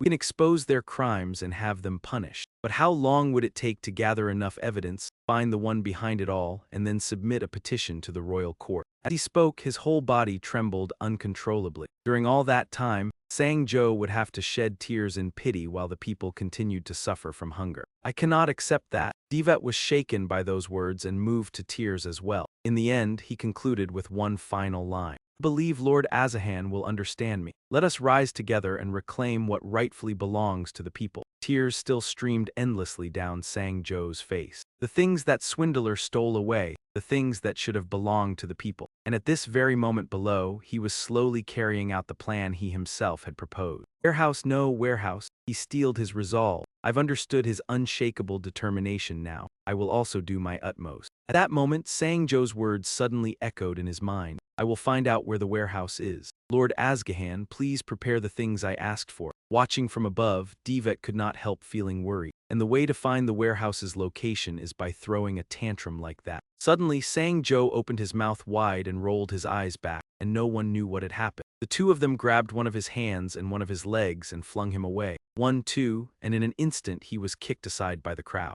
But Sang-jo did not give up and immediately sprang back to his feet. Damn it, this guy is ridiculously persistent. Come on, hurry up, move. But that car had already sped away. Sang-jo stopped causing a scene and slowly rose to his feet, calm and composed. He laughed so hard that tears streamed down his face. The blood eye had been activated, and a notification window immediately appeared before him. Duel was expected to feel disturbed for the next 7 hours. Right after that, a figure both familiar and unfamiliar appeared, and the guidance notification followed closely behind without leaving. That man was heading north from here, toward a secret warehouse beneath a mine. He bared his teeth in an excited grin. Are you a demon after all, or a hero? The atmosphere gradually turned quiet and deathly still. Kundi watched for a while, his mind filled with tangled thoughts. If he truly wanted to, then taking it by force would have been easy enough. But was that an act of justice or simply plain robbery? In his eyes, he could never clearly define what kind of person the man was. The more I watch, the less I understand. Hatok shoved his hands into his pockets and stepped into a cave. Sephiroth, puzzled and curious, asked Lord Hatok, "The Flame Devourer is extremely powerful. Shouldn't you be bringing an entire army with you?" His voice trembled a little. "You just say so yourself. The Flame Devourer is extremely powerful." Haddock's disdain was plain to see. Bringing a bunch of weaklings along would only increase the casualties. He reached out his hand. He gripped the iron bars tightly, taking care of one's subordinates and being willing to lead the charge when facing danger. Without much effort, Hatok bent the iron bars aside with a bit of strength. That was the duty of one of the 4 great demon generals. Terrifying display of Hatok's strength scared him badly at once. Looking as if he had been struck senseless, Hatok turned back and asked, "Did you write down what I just said?" Sephiroth looked at the notebook in his hand. "Yes, I'll do it right away." Hatok then went deeper inside on his own, scratching his nose with excitement bubbling in his heart. It was so cool just now. The Demon King is definitely going to praise me to the skies. Hatok, a genius perfect in both talent and virtue, his eyes were incredibly cold and sharp. Flame Devourer has low intelligence and an exceedingly savage nature. It was originally sentenced to death for cannibalism. Because its power was too valuable, it was sealed here instead. Before him lay a blazing red sea of lava. Hatok muttered under his breath, "Show yourself, Flame Devourer. Ikerzit, I trust you'll carry out this mission well." The lava kept swirling and flowing, scorching hot. It grew more and more violent, splashing everywhere, then gradually surged upward before erupting into the sky like a raging storm. It was a once-in-a-lifetime sight, and from the heart of that lava, a monster emerged. Its mouth kept crying out food as it moved closer to Haddock, but he remained silent and only watched it. What had happened? Something outside his expectations made him stare in shock. "I didn't even get to act cool for 3 minutes, damn it. Has it always been this huge?" The only sound in the area was Tibong's excited voice. As Sephiroth rubbed it, it chirped, squish, squish, squish, squish. The faster he rubbed, the more broken up its voice became. Squish, squish. After hearing squish over and over, Sephiroth's face gradually turned red as well. Tibong seemed unable to suppress its pleasure any longer. Squish, squish. Even stranger, Sephiroth patiently sat there listening to this utterly meaningless squishing. Just then, Haddock came running over in panic and warned them, "Run for your lives." Behind him, Ikerzit suddenly appeared with a roar. It viciously spewed flames at them. The enormous wave of heat shot forward like a cruise missile. He fled in terror before the sea of fire rushing toward them. He hurried after Hatok in confusion while clutching it in his arms. "Lord Hatok, weren't you full of confidence just now? What exactly happened?" He angrily turned back and cursed it. "Shut up, that thing has grown far stronger after devouring fire all this time." Sephiroth calmly pulled out his little notebook again and jotted it down. Lord Hatok, the one who had thumped his chest and sworn he would bravely charge into the front lines. Hatok ground his teeth in fury when he saw how calm he still was, and now he was tucking his tail and running. "Don't write it that specifically, you damn lunatic. Let's retreat for now. We'll think of another way to light the fire later." He remembered the miserable, starving look. Hua's family's faces. Haddock refused to give up and dug his feet firmly into the ground. There's no time left. Losing his composure, he clenched his teeth and cast dark magic. Haddock resolutely charged forward to face Ikerzit, determined that, "I am Haddock, one of the 4 great demon generals. I will complete this mission even if I have to sacrifice my life." He roared in fury and shouted at the top of his lungs. Tibong innocently spat out a drop of saliva. It stuck fast to Ikerzit's face. That drop of saliva turned into ice and spread across its face. Ikerzit's entire body was quickly frozen solid before Haddock even touched it. He gradually calmed down when he saw that Ikerzit had been completely sealed in ice. Sephiroth and it silently watched Haddock's reaction. He landed heavily on the ground. Stiffly, the young man took out his notebook and wrote, "Haddock, one of the 4 great demon generals. Overcome with humiliation." Hearing the scratching of the pen, Haddock's eyes turned red with rage. "Don't write that down. Night fell quietly over the vast castle as Sang-jo spoke up. To instruct them, the three of you stay here and wait for my signal. I'll go scout their warehouse first. David nodded in agreement. Leave it to me. His face darkened as he angrily questioned him. For the sake of the people's food, he cleared his throat and offered a comment. Kim Sang-jo seems like a good person, but his face. Sang-jo lost his temper and shot back. What about my face? David stammered awkwardly. Sir, it's nothing. He turned around and explained, he draws far too much attention. Just the two of us with you will be enough. Silently turned his head to look at Zonda on the right. David then looked toward a Susat and Caesar on the left. He curled his lips into a smile and agreed. I understand. David thought to himself, if I say any more, we're definitely going to argue. Better to keep quiet. After finishing their discussion, Sang-jo climbed onto the roof and moved silently beneath the moonlight. Ran across the rooftops while thinking, the plan is to get the seeds and at the same time stop Kimchi Ulao Xian from interfering. Ideally, I need to act as far away from him as possible. Luckily, he isn't tailing me right now. Let's finish the scouting quickly. The place Sang-jo wanted to reach was a mine shaft and it was being guarded by two soldiers. In the silent air, the hiss of a snake rang out. Sang-jo's whole body moved nimbly along the ceiling. He carefully hid beside a cargo crate. The security is too tight. One wrong step and a fight could break out. The greatest danger of the transformation pill is, as long as I get hit, the camouflage will disappear immediately. If Kimchi spots me after all that waiting, the game's over. Now then, where is their food storage?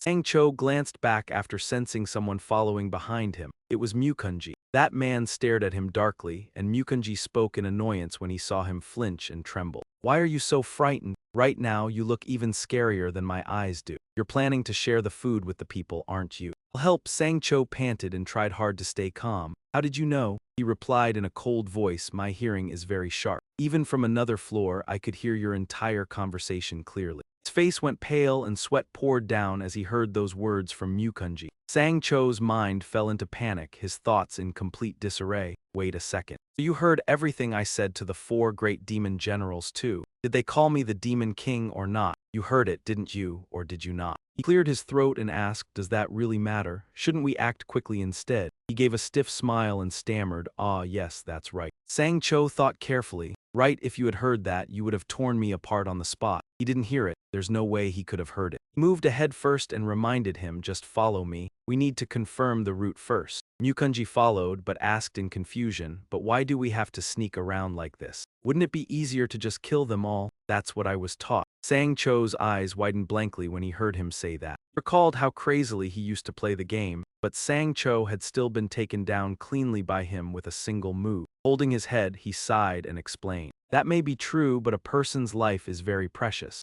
Avoid fighting as much as possible. Ending everything peacefully is the best way. Kunji silently watched and evaluated Sang-cho. He sighed and agreed, I understand if that is what you want. Tense and sweating, he turned around and kept walking. But the mine tunnel was completely empty. There was no one in sight. Sang-cho looked around warily. Strange. Why are the guards becoming fewer the deeper we go? Eyes widened as he stared tensely ahead. A group of golems were moving together, inspecting the mine. Sang-cho frowned and thought uneasily. That's the same golem I saw in the game journal, a weapon created from one of humanity's demon towers. In the game, all of them had already been destroyed, so they almost never appeared. I wonder how strong these ones are. He stood there in shock with his mouth hanging open when he saw Mukunji rush out and take them down. Sang-cho panicked, ran over and scolded him. Why did you smash them on your own without saying a word first? I clearly said we had to resolve this peacefully. He turned back and explained. They're not living creatures, so what is wrong with it? Doing that would. What was it again? I hear that phrase all the time. Cleaning things up this way is faster. He froze stiff, eyes wide with shock. Sang-cho darkened his face, then bared his teeth in a forced smile of agreement. That's actually true. Another group of golems was sweeping its gaze across each section of the mine, and Sang-cho observed carefully. There are 3 of them in this area in total. If they detect us and sound the alarm, then the whole plan is finished. So first of all, Mukunji continued, assessing the situation. He observed their movements at least 10 times. Once a blind spot appears, we take out the one farthest away first. Right, he broke out in sweat, flustered and stammering, ah why yes. Sang-cho silently thought to himself, Earlier he said he had learned it. Could it be that he still remembers the feeling of being controlled by me? Yet his expression remained utterly serious as he watched their movements. Ryukunji spoke up, leaving almost no room for argument. He nodded and continued, saying it looked like the two of them would have to charge in and attack together, and he made the suggestion aloud. There are two of them standing close together. How about we wait until they split up and take them down one at a time? Sang Zhu broke into a cold sweat and stammered that he was not sure he could bring down even one golem in a single blow, and anxiety welled up inside him again. He did not guess their true strength. He did not even know the extent of his own power after transforming. Ryukunji silently rummaged through his things for something, then pulled out an item resembling Saku's staff and held it out to him. Take it, just holding it will make you feel stronger. Sang Zhu warily stared at the hammer, one of the secret ultimate weapons. Hammer called Lovely Heart of Borara. When I first found it, I thought it was just a joke item, but the more I looked into it, the more I realized it really was an outrageously broken cheat item. Just holding it boosts all stats by a full 30%. With this thing, I can handle them all. Ryukunji rummaged through his belongings again for something else. He raised the gigantic sword high into the air and declared that he would attack with this instead. Only then did he realize something. Wait a second, are all the items you keep in your bag actually real? Dogeman? No, it is Kim Kunji. Sang Zhu cleared his throat and reminded him. All right, let us do this. Wait, hold on a little longer. Right at that moment, Ryukunji obeyed the call and rushed forward like a wild beast. Come on, Yanreng grew furious when he was left behind by Ryukunji. Why was he charging ahead by himself like that? If they did not strike at the same time, then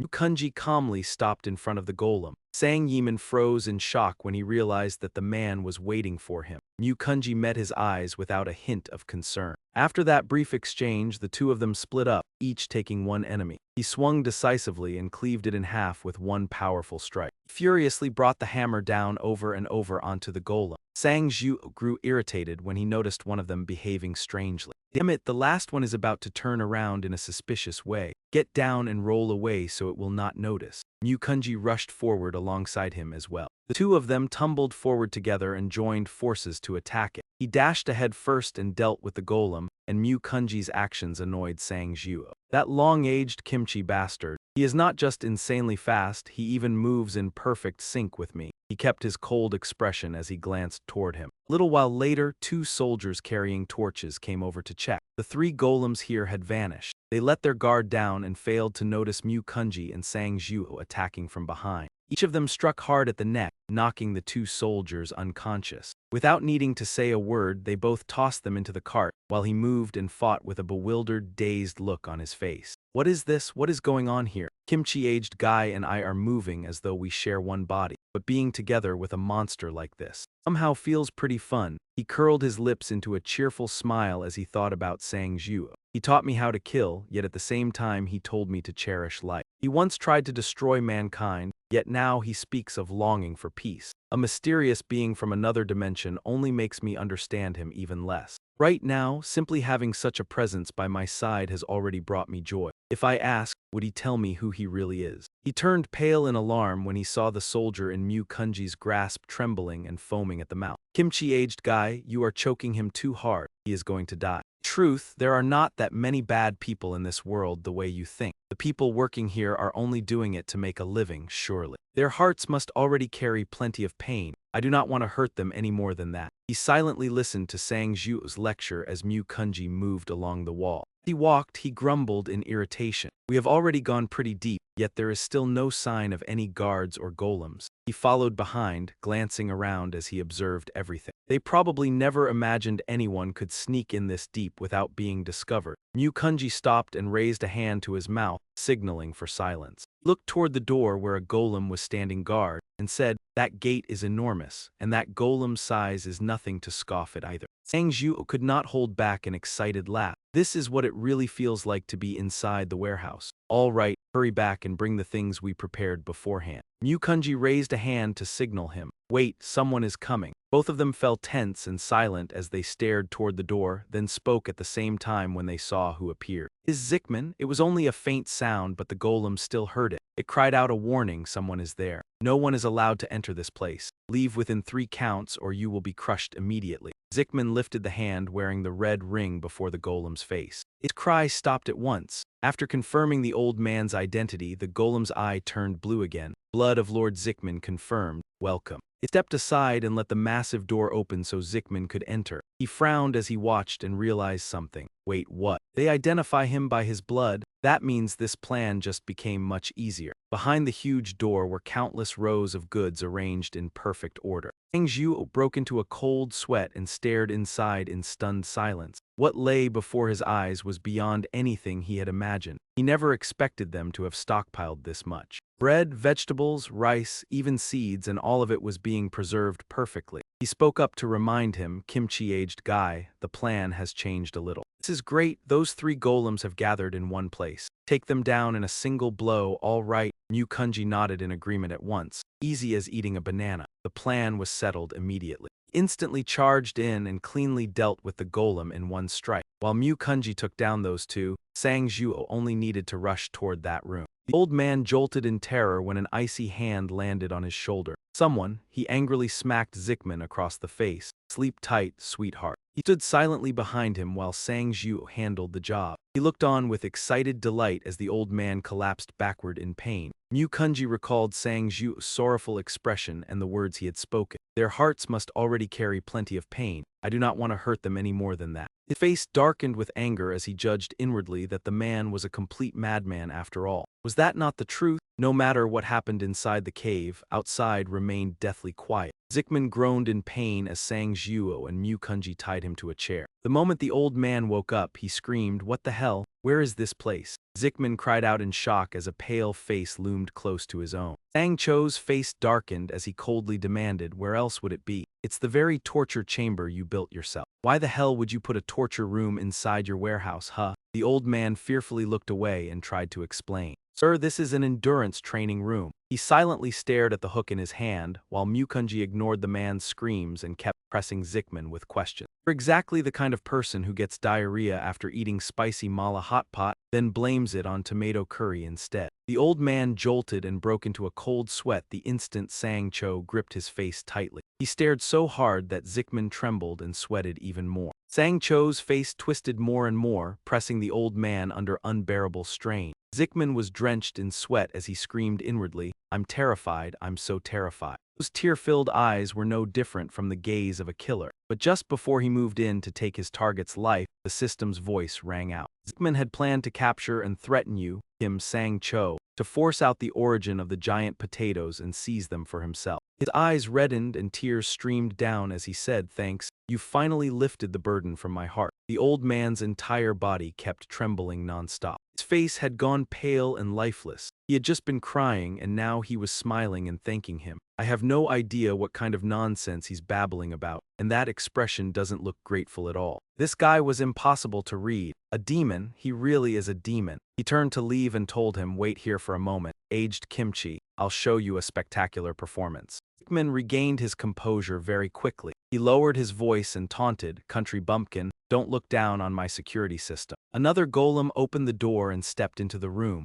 Zickman proudly shouted out an order, "A-rank security golem, Terminator, crush them to pieces." The instant it received the command, entered combat mode and raised its arm. Sang Cho had already figured out how the golem worked. Calmly, he lifted the blood-stained cloth belonging to the old man and showed it to the creature. The golem respectfully shrank back and stepped aside for the 2 of them to leave. Zickman's blood detected. "Please proceed." Kunji suddenly rushed forward and cut it down in a single slash. Seeing him escape so easily filled the old man with rage. "A mad monster and a swordsman who can destroy my golems with a single strike. Could I be the next one to get my bones chopped up and boiled into porridge?" Sang Cho and he ran together across the rooftops. Kunji spoke up in confusion, "Even if Zickman is being held captive, the guards will definitely stay on high alert." He laughed and said, "It doesn't matter if they stand guard for the rest of their lives, because sheer numbers can overwhelm anything." In Sang Cho's heart was that very thought, and it applied to people too.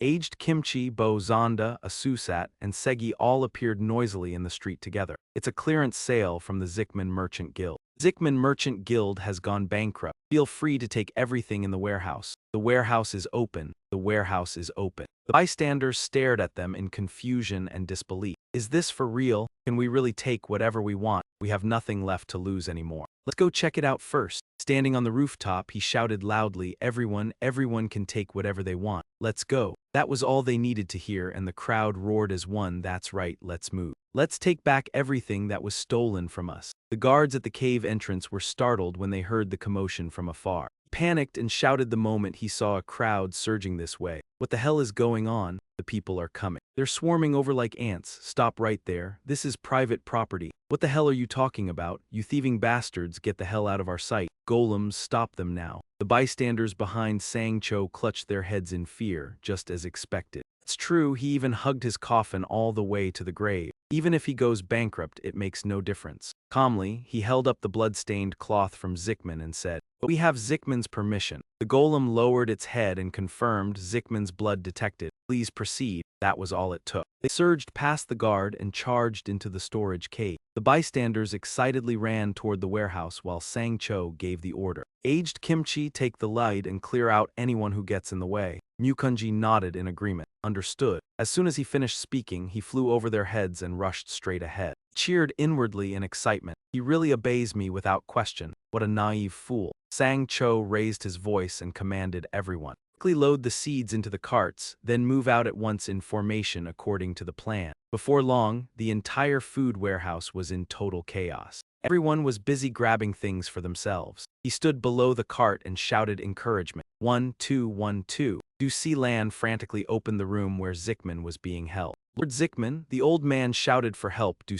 Lan, untie me at once. He hurried over to free Zickman. That country bumpkin brought the townspeople with him. And now they're looting everything. Hearing that, the old man ground his teeth in fury. Damn it. Du Lan's face darkened as he suggested, we have to activate the giant golem immediately. Zickman grimaced in rage. The moment he was freed, he flew into a furious tirade. Damn it, I want to make money, not carry out a massacre. The man lowered his head and fell silent. Du Lan angrily shot back, but how is what you're doing any different? Do you think I'll still follow you after being cleaned out and forced to beg for food? Zickman ground his teeth in fury because the man dared to criticize him. The bystanders happily ran off hugging piles of food. Food, we won't have to starve to death anymore. A group of golems suddenly appeared and swept toward them. Theft will not be forgiven. The bystanders jumped in fright. What the hell, I thought they were broken. Mukunji suddenly appeared. With a greatsword in his hand, he did not hesitate for even a moment and brought down a strike, splitting it clean in two.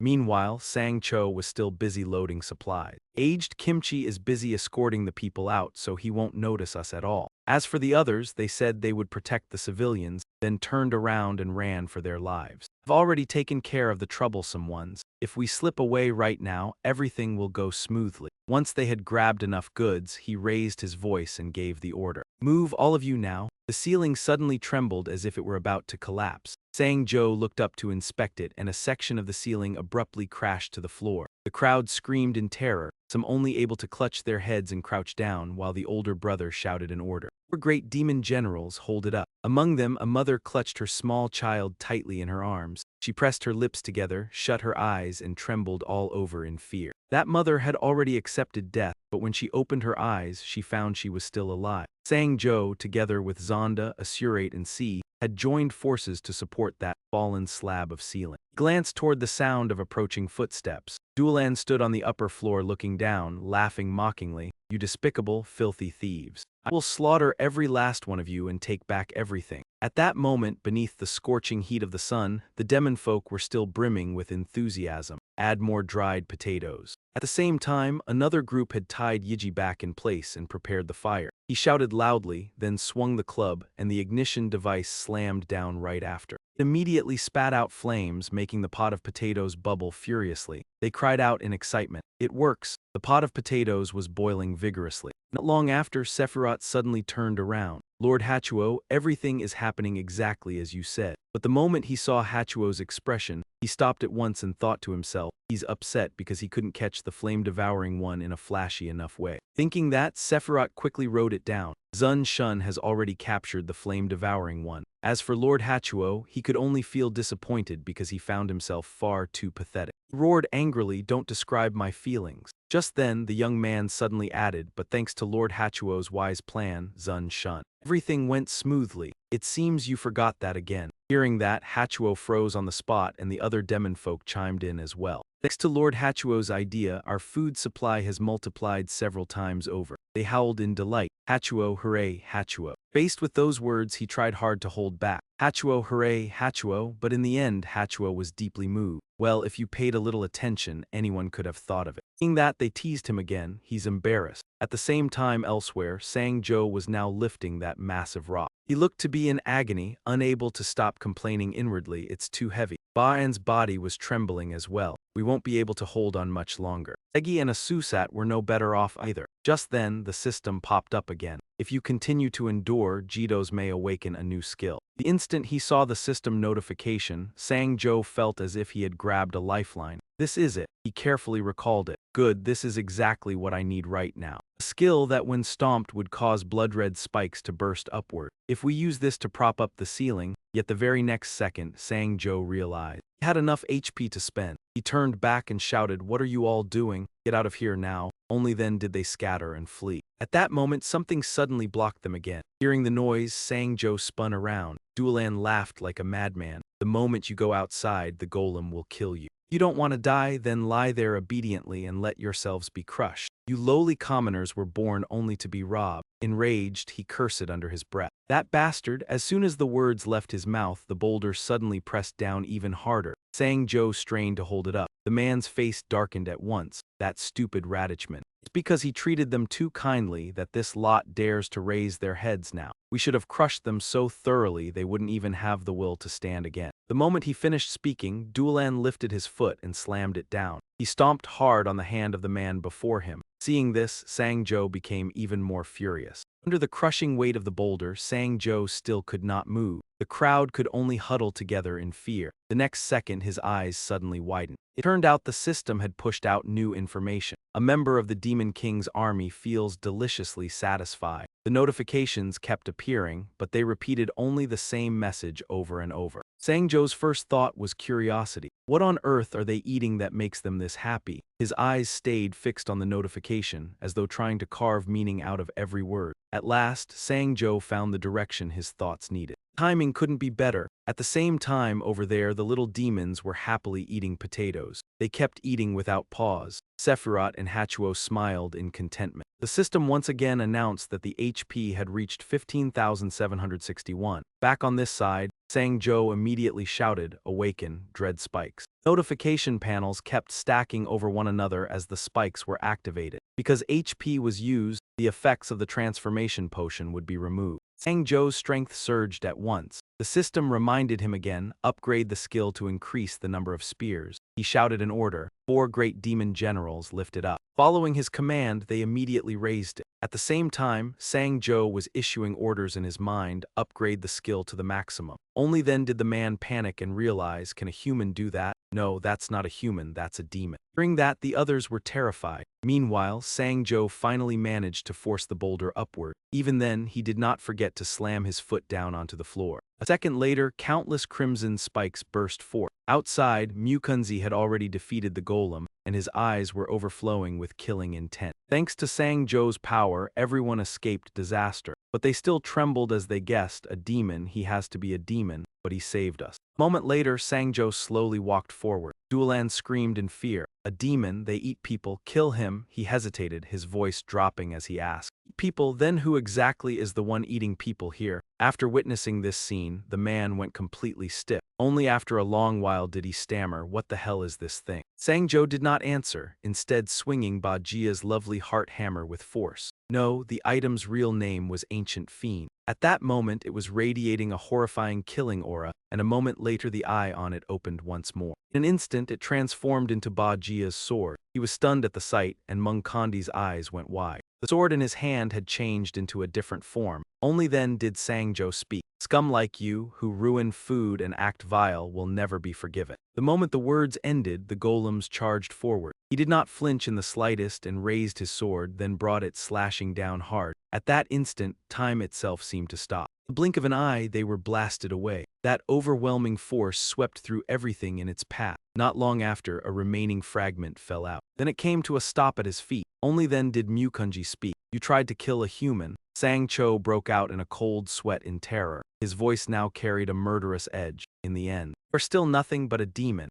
Mukunji slowly walked toward Sang-jo. His voice dropped low. "In the end, you are still nothing but a demon." At those words, Sang-jo's face turned deathly pale. He fell silent for a long while, then threw away the sword in his hand. It hit the ground with a sharp clang. After that, it reverted to its original form. At this moment, only one thought filled Sang-jo's mind. Am I really about to die? Soon after, he began to plead. "At the very least, please spare my subordinates." Baan looked at him in shock. "Demon King, why would you?" Even Segi and Asusat were full of curiosity. "Who the hell is that guy?" He briefly turned his gaze toward them, then closed his eyes again. Mukunji felt a trace of regret. "What a pity. I wanted to understand you better." Meanwhile, Sang-jo frowned in exhaustion. She seemed to have realized something and shouted, "Asusat, take off your disguise." The moment she finished speaking, Segi kicked the man hard in the face. Asusat refused to back down and slapped back just as fiercely. Her head then slammed straight into Baan's stomach from the momentum. At that moment, Asusat even provoked him, shouting, "Hey, Pinkwing. If you want to lay so much as a finger on the Demon King, you'll have to step over our corpses first." He was terrified. "Hey, no," Mukunji had already rushed over from this side. They also took up fighting stances. At that very moment, a voice shouted to stop them. "Wait, Pink Hero," the man fearfully explained. "They are definitely demons, but they saved our lives. Humans are not the only ones harmed by demons." Even Ruserlin gritted his teeth when he heard that. "Rather than accept losing everything, I will destroy it all." Seeing this, Sang-cho stood frozen for a long moment. Dickman suddenly came running over in panic to stop him. "Careful, that's a self-destruct device." But it was already too late. The man had actually pressed the button. Beneath the night sky, everything fell into silence. A thunderous explosion shattered that silence. The people outside were utterly terrified when they saw it. The blast tore apart an entire mountain. In an instant, everything was blown away. The two of them cried out in shock. "What is that? This is bad. There are still people trapped inside." At this point, Devat froze completely. Sang-cho's group leaped out from inside. With one look, he recognized that they were demons. Just then, they landed on the ground and he immediately gave the order, "We've been exposed. Run straight back to demon territory and do not stop." Only Dickman fell into a panic. "Me too. Why are you taking me along with you?" Hearing that, Sang-cho glared at him threateningly. "I can see you're quite capable when it comes to managing food supplies. From today onward, you will be the demon's granary manager." That damned crafty merchant. The old man's face turned pale the moment he heard that. Not long after, they fled. Back on the side, the people outside anxiously shouted, "My husband is still in there. Smith, my friend." Then, a moment later, someone emerged from the flame. "Someone is coming out." Mukunji lowered his hand, then with a wave, he cleared a path for everyone. The moment they saw their loved ones, every one of them burst with joy. "My love, you're still alive. Thank God, oh thank God." Not long after, Devat also stepped over and asked him, "Lord Kim Kai-yu-lu, what exactly happened here?" Just now, a group that looked exactly like demons ran out from there. "Did those demons cause the explosion?" At once, Mukunji refuted him. No, he cast a glance into the distance. Mukunji hesitated as he watched their retreating figures. Those people, they were not truly demons. At that moment, his earlier memories came flooding back. "Rather than accept losing everything, I will destroy it all." The instant the man pressed the button, the explosion followed. At that time, he had already ordered 4 great demon generals protect the people from the blast. Receiving the command, Baan immediately used his own body to shield the civilians. He also swiftly slashed away the flames on her side, while Asusat used his strength to hold back the force. Only Ruserlin kept laughing like a madman. A moment later, a boulder fell straight toward him. Then Mukunji suddenly spoke. "Kim Sang-cho, I will protect the people. Take the life seeds and leave at once. Return to your own land and farm in peace." Hearing those words, Sang-cho was also stunned. Back in the present, they were still fleeing at full speed. His breathing had grown ragged and Sang-cho's heart was filled with doubt. That Kim Kai-yu-lu knew everything from the very beginning. But why did he only stand there and watch? No, now is not the time to think about that. What matters right now is. At that thought, he shouted in delight, "Congratulations! The mission to collect the life seeds has been a complete success. Once we return, we will begin farming immediately. May we have a bountiful harvest." Watching Dion busily digging through the rocks and dirt, Devat wondered how far were they willing to go to cover this up, even planting self-destruct bombs. Mukunji replied, "Maybe everything in that warehouse was obtained through looting. But then what about Kim Sang-cho? Why did he leave so suddenly? He had distributed food to the people. If he went to the capital, he would surely receive a huge reward. Even so, it seems my brother was afraid because he had destroyed someone else's property." My brother does not look like the type to be afraid. Devat fell silent. Then the old man suddenly spoke, but Mukunji cut him off. What exactly were those demons I saw? I already told you there were no demons at all. Mukunji continued, the villagers also said they never saw any demons, and if Kim Sang-cho truly were a demon, then why would he protect the people? But then, the potatoes, and that servant named Dion. What is he doing over there? Well, this place has no owner now, so he is taking the chance to dig around and see whether there is anything useful left. Devat sneered at him, that greedy pig. If he had been born a noble, he probably would have stuffed his mouth full long ago. Dion's shout drew his attention. He happily held up a large potato. Dried potatoes, these are dried potatoes. We absolutely must present this to the king. Wadi and Dewat moved in silence. Behind the blazing fortress, something beneath the water was about to surge up. The blazing fortress faced the wasteland and was guarded with extreme strictness, making it nearly impossible to pass through, but the side facing the kingdom was far more lax. We slipped our bodies through the blind spots. All 4 great demon generals possessed power on the level of sword saints. No matter how treacherous the terrain was, it posed no problem for them. A sentry peered through his scope and thought that something was moving toward the abandoned land, but his companion dismissed it, saying there had been no report from the rear, so it was probably just a wild beast. On this side, Sang-jo nervously thought, I wonder why my heart is pounding so fast. Even so, with the Demon King's body, I really should not be this out of breath. Rays of sunlight shone down upon a humble straw hut. Violette happily drank the soup. The little girl lifted the bowl higher and higher so she could finish every last drop of that big bowl of broth. Right after that, both Dijuo and Violette let out satisfied cries. Gently asked, do you want more to eat? Violette replied, no, I'm stuffed already. Besides, from now on we have to save our food. If the Demon King fails to bring back the seeds, then this potato porridge soup will be our final meal. Dijuo comforted her, have faith in Lord Demon King. He will definitely bring them back. Even if the Demon King cannot bring the seeds back, it is still all right. The little girl smiled in contentment, because at least I have already learned what it feels like to eat my fill.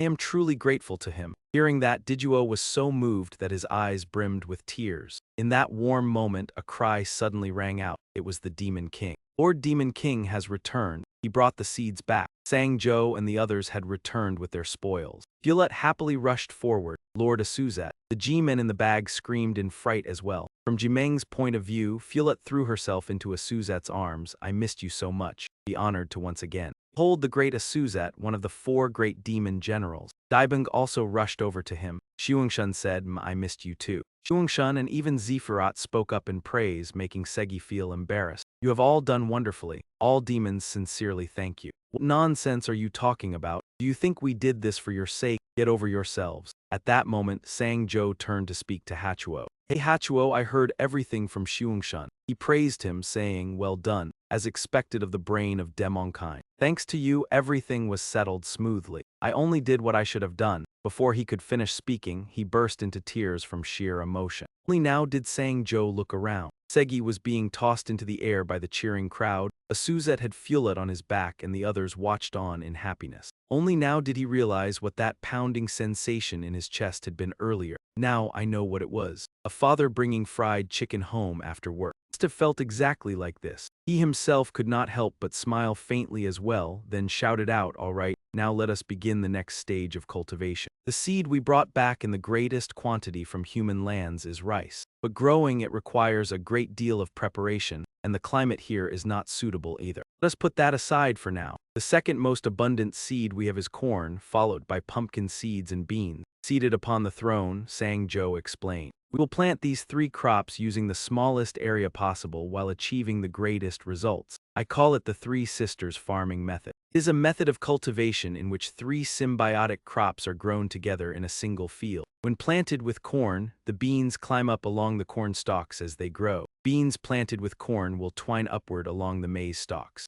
Hachuo still wore his usual icy expression as he spoke, prompting everyone to discuss it. So the beans help shield the corn from strong winds and outside impact. Is he an agriculture professor in his previous life or something? A professor? You mean shorthand for killer? Never mind. As for the ground, the broad pumpkin leaves spread everywhere, helping keep the soil from drying out and preventing weeds from growing. Seriously, why did this guy not start farming sooner? Because he is a demon. Yeah, that actually makes sense. Segi said excitedly, that is enough talk, let us get started. Segi, you have really been looking forward to seeing everyone eat their fill, have you not? Shut up, that is not funny. Why would I care whether they are full or not? Seriously, do you think that is funny? So is it funny or not? Say it clearly. Asurate held the little girl's hand and added, "Do we start? Wait a second, when did that little girl get here? You two seem awfully close. This brat is just a low-ranking demon under my command. Hey, why do you people always want to play the wicked supporting woman? Snee Chen, and there is no need to rush. In any case, all the demons are gathered here already, with this much manpower.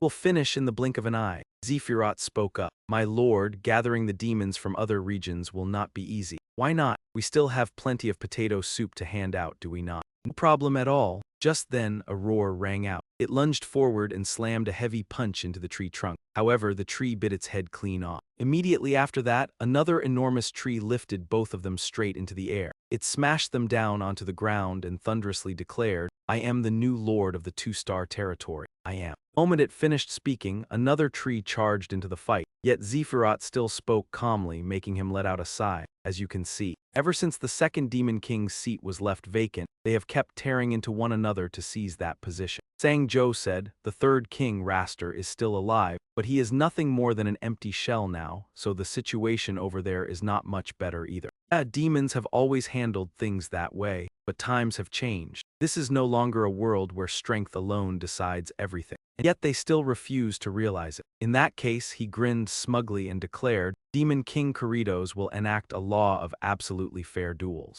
A green-skinned monster was growling and threatening to fight, but then many others turned toward him. It was not only him, many others were also testing their strength. The battle among the plant creatures was no less brutal. Hachuo stood there watching calmly, then turned away, while even Fulet and Diduo, who were tending the garden, could not help but wonder. Lord Hachuo has come back again, yet he still has not said a single word. It seems so. Why is he not stopping them from fighting? One person beside him complained as well, "We're the ones who have to slave away all day. That bunch only knows how to beat each other up. Don't tell me we have to work ourselves to the bone just to feed them." His Majesty the Demon King must have his own reasons. After all, it's truly impossible for each of the 4 great demon generals to manage that many demons alone. Perhaps he has been waiting for a new Star King to appear. But until a new Star King is chosen, they'll keep slaughtering each other like mad. In the end, only the weaker demons were wiped out, yet the brutal fighting still did not stop, and even the crab family's household ended up suffering losses. "Our home, it collapsed." Terrified, they rushed over. Blut stepped toward the man. "Lord Asuzet, why does His Majesty the Demon King keep ignoring them while they fight each other?" the little girl asked. "As if we interfere, we will never know." "Know what?" "Which one of them has the qualities of a leader?" The little girl looked down at the battlefield anxiously as the worried cries of the crab parents rang out. When they saw their child about to be crushed, they cried, "My child!" Asuzet moved at once the moment the little girl screamed, and in an instant, Dongba threw himself forward and shoved that man away with his own body. Was stunned. On the other side, the man was blasted several meters away, fell to the ground, then got back up and roared, "Who dares interfere in my fight?" Dongba stepped in. "That's enough. You people fight all day long while there's still a mountain of farm work to be done. The damage around the village will only get worse." Asuzet remained silent. The man also fell into thought for a moment, then shouted angrily, "Who do you think you are to order me around? A low-ranking demon dares interfere in my battle. Prepare to pay the price. Die, you bastard." He withdrew into his own shell, and the golden shell immediately began to glow, shining so brightly that one whole corner lit up. Even Asuzet winced from the blinding brightness, and that single strike left the other 2 writhing in agony on the ground. "My eyes, I can't see anything." The man was the same, which made Flut rush over in alarm. "What the hell is this, Lord Asuzet?" "That is exactly it. Dongba protected that little family's whole household. He is the one we are looking for." Just then, Nock appeared and healed the wounds on one of the tree folk, and the injuries quickly recovered. Nock gently asked, "Are you all right?" The man was startled. "What, don't you know I just destroyed your home?" "Of course I know, but even so, I still can't stand by and watch you suffer. Because I am weak, I understand pain all too well." Segi could only stare at her. Over here, Chita voiced his wish. "Captain, I want to learn farming from you. Please teach me." Hachuo and Zai Feiluo looked at the little one. He said, "You're tiny, your arms are short, and you don't even have legs. What could you possibly do?" Ta did not hesitate to promote himself. "I can plow fields. That farmland the farming army is working on over there, they plowed it beautifully, right? I can do that too. If we can get a rich harvest soon, everyone will stop fighting and live in harmony again like before." Even after hearing Chita's plea, he stayed silent, then coldly said one sentence, "You don't look useful at all. Get lost." He and Zai Feiluo turned away coldly. leaving the hurt child there, but Chita did not give up and ended up catching T-Bong's attention. Cha curled up into a rolling saw and kept moving without pause, darting swiftly across the fields, which made Flut praise him. "That little lizard is amazing."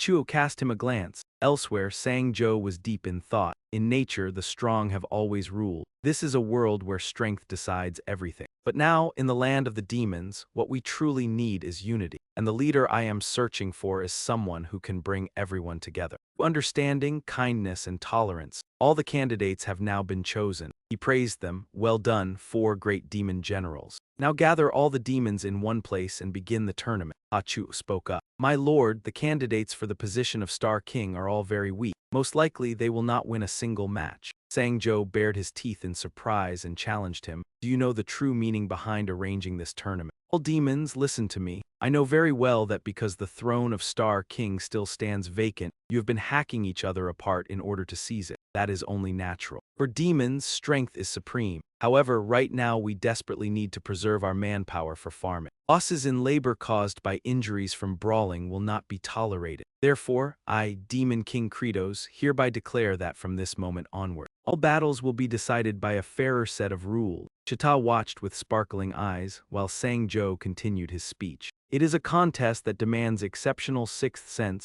lightning-fast judgment, reflexes swifter than light itself, and complete all-around vision. That is an advantage in a battle that requires no physical strength at all. It is none other than two-handed rock-paper-scissors. Draw one." His robe fluttered in the wind. Sang-jo explained the rules. "From this moment on, the sacred battle officially begins. I will now explain the rules of two-handed draw one rock-paper-scissors. Each warrior may equip 2 different weapons, one in each hand. There are 3 weapons in total. Hammer, a mighty fist like a war hammer that can shake the very earth. Scissors, 2 fingers symbolizing a razor-sharp blade that can cleave the sky. As for cloth, an open hand is." At that point, he suddenly faltered and paused to think for a moment, then awkwardly added a moment later, well, it's just a piece of cloth," which prompted someone below to scoff. "That one sounds lame as hell." The system immediately appeared and teased him. "So like a true man of science, your vocabulary really is pitiful." A curse instantly flashed through Sang-jo's mind. "What the hell are you looking for a fight?" The system calmly shot back. "No, I'm only stating the truth." The more Sang-jo listened, the more his blood boiled.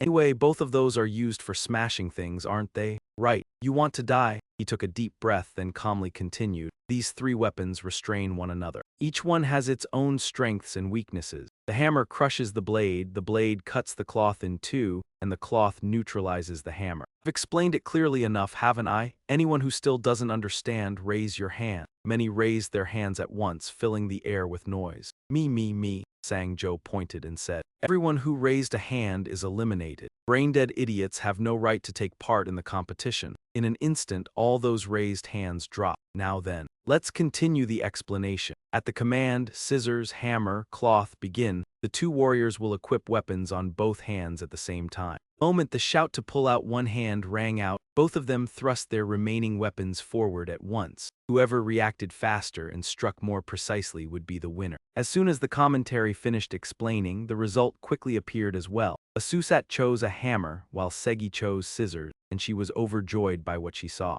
Segi grabbed that boastful guy's hand and cried out, oh my, I won, right? I really won, didn't I?" She bounced up and down in pure delight. Just as she was cheering that she had won, Segi suddenly looked down and realized that Asusat had gone red in the face from her holding his hand, while their fingers tightened around each other even more. It seemed as though love had begun to bloom from that very moment. But just then Sang-cho furiously rushed in and kicked them apart, while the system mocked them again. "A guy nobody likes, and he even ruined the whole mood too. How pathetic." He immediately switched into full foul-mouthed mode. "Bastard, you've been pissing me off this whole time. Think you understand me? You're just a messenger boy." Sang-cho tossed the system to the back of his mind and shouted, "Whoever still doesn't get it, raise your hand." As the crowd all cried me, he cut them off at once. All eliminated. "Now then, the remaining warriors, get yourselves ready for battle." Nok unconsciously stared at her own hand. Felt so wronged that tears welled up in her eyes while Sang-cho kept talking without pause. "We'll begin with the 3-star territory. Gather everyone together." Just then Dung Ba appeared and answered, "Your Majesty, everyone else has been eliminated because they didn't understand the rules, so I'm the only one left." Sang-cho decisively declared. "And then, you old turtle are the new 3-star king." Dongba was left completely dumbfounded by this meat-filled bun of a decision. What? I haven't even had the chance to show anything yet. A man hanging from a tree protested angrily. How can that guy be the new Star King when I, the 3-star King Raster, am still alive? Hey, old turtle, fight me. Before he could even get an answer, he was electrocuted, and amid the crowd's shouting, the rock-paper-scissors battle royale quickly erupted. Scissors, hammer, cloth, scissors, hammer, cloth, get ready, scissors, hammer, cloth, begin, pull out one hand. Terrified, Chita shut his eyes and threw cloth, but his opponent played scissors instead, so Chita lost. However, the man did not celebrate at once and instead crouched down to scold him. What the hell, this kid is too tiny, I couldn't even see what he threw. Sang Cho rushed over, kicked that guy away and shouted, let me see. He pointed at Chita and made the final call. The little one wins. The boy stared in shock and corrected him, but I threw cloth. Sang Cho ignored everything and bellowed, the winner. The others also began complaining, what did this guy even throw? Had to raise his voice once again to suppress the uproar. Shut up, the little one wins. The little one wins. Chita cried with joy when Sang Cho proclaimed the little one the new 4-star king. After speaking, he looked behind him and quietly did the math. Now only those people remained, still excitedly playing scissors, hammer, cloth, while one onlooker watching the scene could barely hold back his contempt. At the very beginning, you weren't even a warrior, and now you can't even compete properly. After hearing that, Nock merely let out a faint sigh. The system appeared again as if to summon a spirit. So that's how the legend goes. The scene then shifted to the land of humans in the kingdom of Man Eka through a windowless room. Mukanji raised the cheese stick-like staff and stared at it, recalling his clash with Sang Cho. Mukanji suddenly sank into thought. I vaguely remember. In past lives, I once saw this weapon's true form. Back then, I wasn't as strong as I am now, but the power it gave off was truly overwhelming. But how could that be? Hand of Destiny, how could the Demon King awaken this weapon's true form? He waved the maiden-like staff up and down, first down, and back up again. After his arm grew tired and his eyes went blurry, Mukanji silently looked at it and thought, is it because I'm just a puppet through all those previous lives? I never once had a will of my own. I only knew how to carry out the orders I was given, so I couldn't even do this by myself. Even now, I still can't stand firmly on my own 2 feet. If I could awaken its true form, then I wouldn't have to live like a puppet anymore, right? Just then, Raster's voice came from outside the door. Kimchi Yu Lao, it's Davat, I'm coming in. He and Dion quickly stepped inside, and the king was extremely pleased with the giant potatoes. What a relief. It's all thanks to Kimchi Yu Lao's help. He blinked in confusion and blurted out, Kim Sang-cho contributed even more than I did. As he spoke, Mukanji unconsciously looked down. Heart staff cutter was still in his hand. He turned to Davat and asked, I know this is rather abrupt, but could I ask you a favor? The king's voice rang out. This mission by the envoy Davat has proven that the land of demons must be filled with mysteries we have never known before. Therefore, I have decided. He looked at Borzanda. You, Borzanda, as captain of the great expedition, shall search every corner of the demon realm and leave no place unchecked.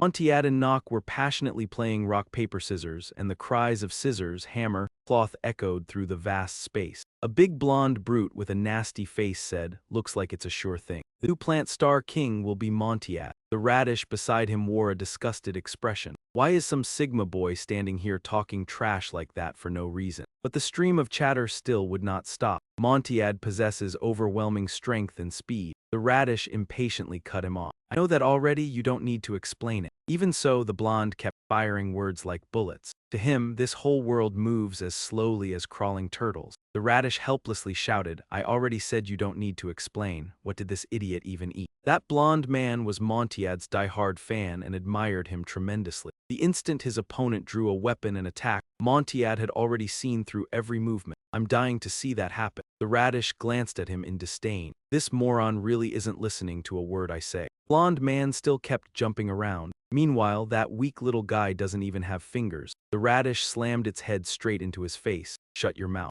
Sang-cho quietly calculated in his head. Earlier, those armored creatures had pincers on both hands. Knowing for certain they would lose, most of them had already withdrawn. That moment, Nock timidly suggested, Your Majesty the Demon King, I surrender. Sang-cho harshly snapped, I no longer accept surrender. Frightened, Nock raised her arm. But my hand, Sang-cho flew into a rage and opened his mouth to curse. I will drag out and devour alive every last coward. Nock trembled uncontrollably from the scolding. The air froze for about 3 seconds. Sang-cho slowly lifted his head, his chin level with the sun, while Asusat, Segi, Haddock, and the other 3 lowered their heads to show they had received the order. Sang Cho shot forward, waving his arms as he declared that it was about to begin. On Montiac's side, they were also ready to enter battle, gripping their weapons tightly. Only Nock crouched down as if bracing for a raging storm. Sang Jo immediately gave the order to attack, and every person in his faction wore a terrifyingly sharp expression. The whole group charged at Montiac like mad, making him widen his eyes in fear. What? Radish, Mushroom, Bamboo, and the blonde-haired man were all stunned by what they saw. Time seemed to freeze in the instant Nock and Montiac hung suspended in midair. Even Montiac himself did not understand what was happening.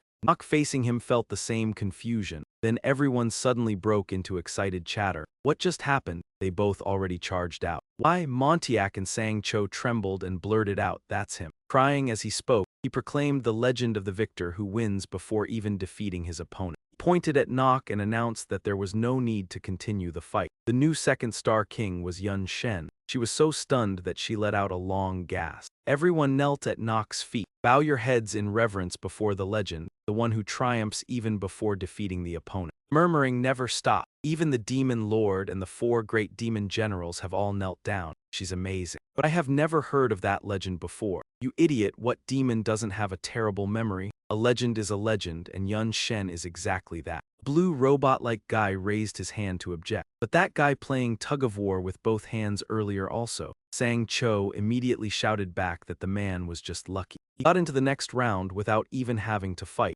Montiac refused to accept it and immediately demanded another match. That was because the 4 great demon generals had been standing behind her earlier. Sang Cho's group radiated killing intent as they looked at him with affectionate eyes. Is there a problem? Why exactly? Behind us right now, what the hell? How irritating is this guy really asking for a beating? He trembled in fear. In a soft voice, he said, "I'm sorry." Sang Cho folded his arms and declared that the star kings of each region had been chosen through fair and sacred battle. All demons must obey their lord's commands absolutely. From now on, every struggle for power will be decided by a single elimination match. Under the supervision of the Demon King and the 4 great demon generals, anyone who refuses to obey will be executed in the Demon King's name. As soon as he finished, blue message boxes appeared. How is this any different from dictatorship? Sang Jo calmly thought to himself that he knew it because it did not sound democratic in the slightest. There would definitely be a few demons who would start whining and cursing after this. Let them be. If they want to curse, they can curse all they like. Right now, demonkind is nothing but total chaos. We have to change everything. We have to start planting seeds of decency. At the very least, this time we have to do it properly. Even if the demons of this age cannot understand it, their descendants will see the results one day. Right then, the system appeared with words full of warmth. That will become reality. I will always support you. After reading it, Sang Cho got goosebumps. Why are you saying something so cheesy? Why not pick a fight like you usually do? The system immediately replied again. That's my specialty anyway. I can bicker all day. Sang Cho drawled back sarcastically that just hearing that mocking tone was enough for him to picture the system's face. The system shot back angrily, "What do you know about my face?" Sang Jo did not hesitate to jab it again. "Did I accidentally piss in your rice bowl, little snowflake?" Then he shoved the system aside and raised his hand excitedly as he spoke. Right, from now on we are starting the 3 sisters farming method. The demons below were incredibly enthusiastic as well. Chita cheered loudly, "Let's go." Mighty demons of the Purple Star territory, our first task is to expand the farmland. Thanks to the 4 kings Chita and several adult demons, everything went very smoothly. And the first crop we planted was corn. Since most plant-type demons had many hands, this was only a small matter. Yun Shen Nock's restorative energy made the corn grow at an astonishing speed. When the stalks reached finger height, we planted beans around them. Bean plants retained nitrogen in the soil and acted like armor protecting the corn stalks. Not only that, they also restored the nutrients that the corn had absorbed from the soil, playing an extremely important role. Next, pumpkins were planted along the rows and spread across the ground. The 3rd King Dung Ba and his clan served like mirrors, adjusting the sunlight that shone down on the crops. Those 3 sisters might be fragile on their own, but if they join forces, they can rise together and survive even on the harshest barren land. This was the miracle of unity and cooperation. Sang Jo smiled happily as he watched the demons work together to plant the cornfield. While he was enjoying the sight, Sang Jo's expression suddenly changed. He glanced at the sky and thought to himself that the air had started to turn warm and damp lately. and now dark clouds were gathering too. Even though this was the land of demons, the climate here really changed at a shocking speed. That night inside the wooden house, Sang Cho lay on the bed, grimacing in discomfort. Sweat poured off him as if he had been drenched, making his face twist like a bitter melon. Unable to endure it any longer, he suddenly sat up and cursed. Damn it, the weather is so hot and humid. This place is a complete dump. The moment that thought flashed through his mind, Sang Cho froze and unconsciously repeated it. Hot and humid weather. It seemed Sang Cho had realized something, so he hurried outside, still not forgetting to curse as he ran. Damn it, he sprinted straight to the cornfield, his eyes burning red as his suspicion grew. Alert mode. Sang Cho pleaded desperately in his mind. Please. In the next instant, the system flashed into view in the distance. A blue message box appeared, saying that the corn in this area was being ravaged by an extremely poisonous fungus. At this rate, the blight would spread rapidly and destroy the entire cornfield. Sang Cho burned with fury, feeling utterly helpless at how careless he had been. It was gray leaf spot disease in the corn. The scene shifted to the path leading into the forbidden land deep within the ancient forest. Wu Longda led a group carrying torches through the night. Looking up at the pitch-black sky with neither moon nor stars, he cursed inwardly, damn it, we're lost. If I'd known from the start it would be like this. One man suddenly spoke up, Chief, should we set up camp and rest here? Wu Longda answered coldly at once. No, with terrain like this, it'll be hard to defend ourselves if the monsters attack. We cross the forest first, then talk. Stay alert, everyone. The monsters here are extremely dangerous. Back at Sang Cho's cornfield, he had gathered everyone and issued an order. The 4 great demon generals hear my command. The cornfield has been infected with fungus. Deal with it immediately. There must be no delay. Lock the area down. Any plants heavily infected must not be kept. Sang Cho directed everyone until sweat poured down his face. Scissor, cut down every stalk with spots on the leaves. Hao Ti also frantically shouted orders, gather all those plants in one place quickly. And summoned a dragon to burn them all at once. Hurry. Seiji swung his sword and cut down every diseased stalk. The entire cornfield blazed with fire as everyone worked at full speed. Noak ran everywhere healing the corn before making a judgment. Too many stalks are already infected. Even healing energy can't stop it. Noak's healing energy can only strengthen the outer cells of the remaining plants. The fungus had to be stopped from spreading, but Noak was already exhausted. No one knew how much longer it could last. Sang Cho's face now looked as heavy as if burdened by 1,000 pounds. Fu Lut suddenly threw herself into Asusat's arms and cried, "Lord Asusat, do we really have to burn all that corn? If there's no corn, we'll starve to death again." He stroked her head and comforted the little girl. "Don't worry, little devil." He patiently explained so Fu Lut would understand. Lord Jeledosa is thinking long-term. For something like this, he always has a solution. Sang Cho stared at the cornfield, silently calculating. Next, it needed to be disinfected, but where in this place could he possibly find chemicals? Chemicals could stop the fungus from growing and spreading. There was one thing, though, Paladin's blood, the fungus-infected reindeer moss. Even the demons did not understand why that harmless moss had such a name. Yet fungi feared the sterile heat that this moss released. It was reindeer moss. Sang Cho had found a way to cure the corn, so he immediately ordered Asusat to take some men to the 2-star territory. Find the hottest place there. Bring back every bit of that moss. Asusat cheerfully said to Fu Lut, "See, I told you so." Asusat then led several demons with him to the 2-star territory. Go there and find the hottest place. Fu Lut stared blankly as the troop gradually disappeared into the distance. The little girl asked anxiously, "Will Lord Asusat be all right?" Seiji answered calmly, "He's one of the 4 great demon generals. What could possibly happen to him?" Fu Lut still persisted, "Isn't there really nothing to worry about?"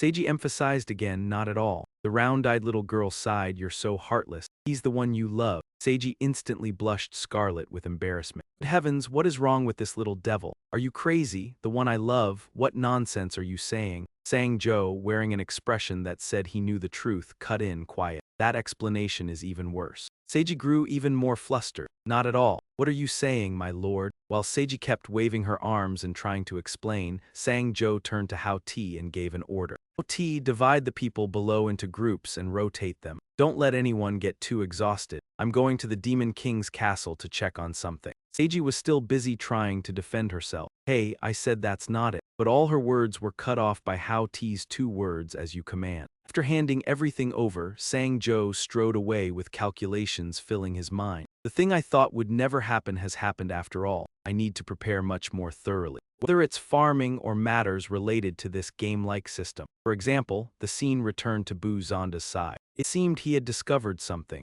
Bulongda raised his torch high and blurted out, "What is that?" One of the men volunteered a guess. "Are those monsters really intelligent enough to build something like this? Look here, it really resembles the entrance to a hidden chamber." Bulongda stepped forward to stop him. "Wait, don't touch it yet." The moment that man touched it, a blue light appeared and killed him instantly. Even Bu Zonda's group behind him was hit to some extent. The one standing closest to the door suffered the worst. A streak of blue light shot straight into his throat. Seeing that, Bu Zonda hurriedly ordered, "Fall back." Quickly, but by then it was already too late. Several of his men screamed in agony as that blue light burrowed into their mouths, and unsurprisingly, was struck the same way. Bulongda clutched his throat and screamed in pain. After completing their task, the streaks of light all gathered in one direction. They converged at the top of the tower and began spiraling together. Before long, a blazing radiance spread from that place like the sun itself. Sang Zhou was diligently stacking stones when that light caught his attention. The glow rose higher and higher, making him wonder inwardly, "What the hell is that? I've played this broken game to pieces and never once seen an effect like this.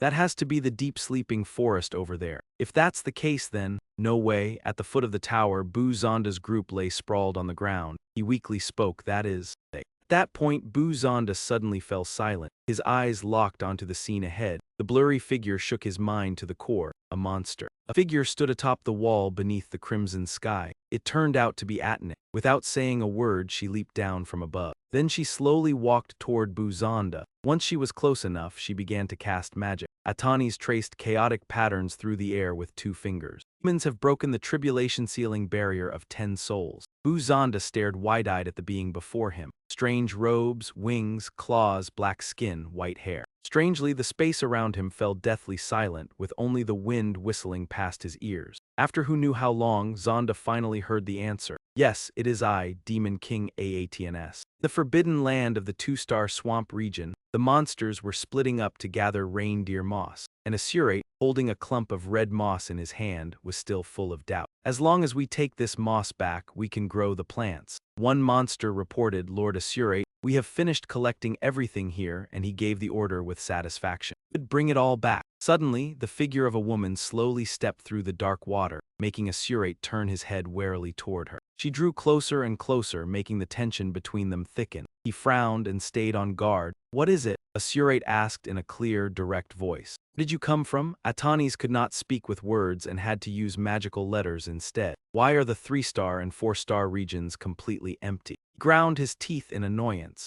Speaking so rudely to one of the 4 great demon generals, this woman had clearly gone mad. Then he lowered his voice and answered, "Everyone is gathered at the cornfield, so why are you sneaking around here?" She offered no explanation. Her dark red clothing suddenly writhed like a living creature, and sharp streaks shot through the air as Assurate froze in that instant. In the next moment, strands of shadow surged forward and slashed directly into his body. They did not stop there, but rushed on to seize and assault the monsters behind him as well. Over on Sang Zhou's side, he was desperately digging through the earth amid frantic growls. Covered in sweat, he thought to himself, that light just now definitely came from the burial seal over there. Relying on the knowledge he had memorized, Sang Zhou knew clearly that it was Zedozer's former demon king, Atanis, and he forced himself to piece together the memories from the game. Back then, the one sealed beneath the burial mark was the hardest stage in the entire game, with chains binding Atanis's body tightly. In those days, she had been sealed with the full power of her own predecessor, Demon King Modi Jayachua.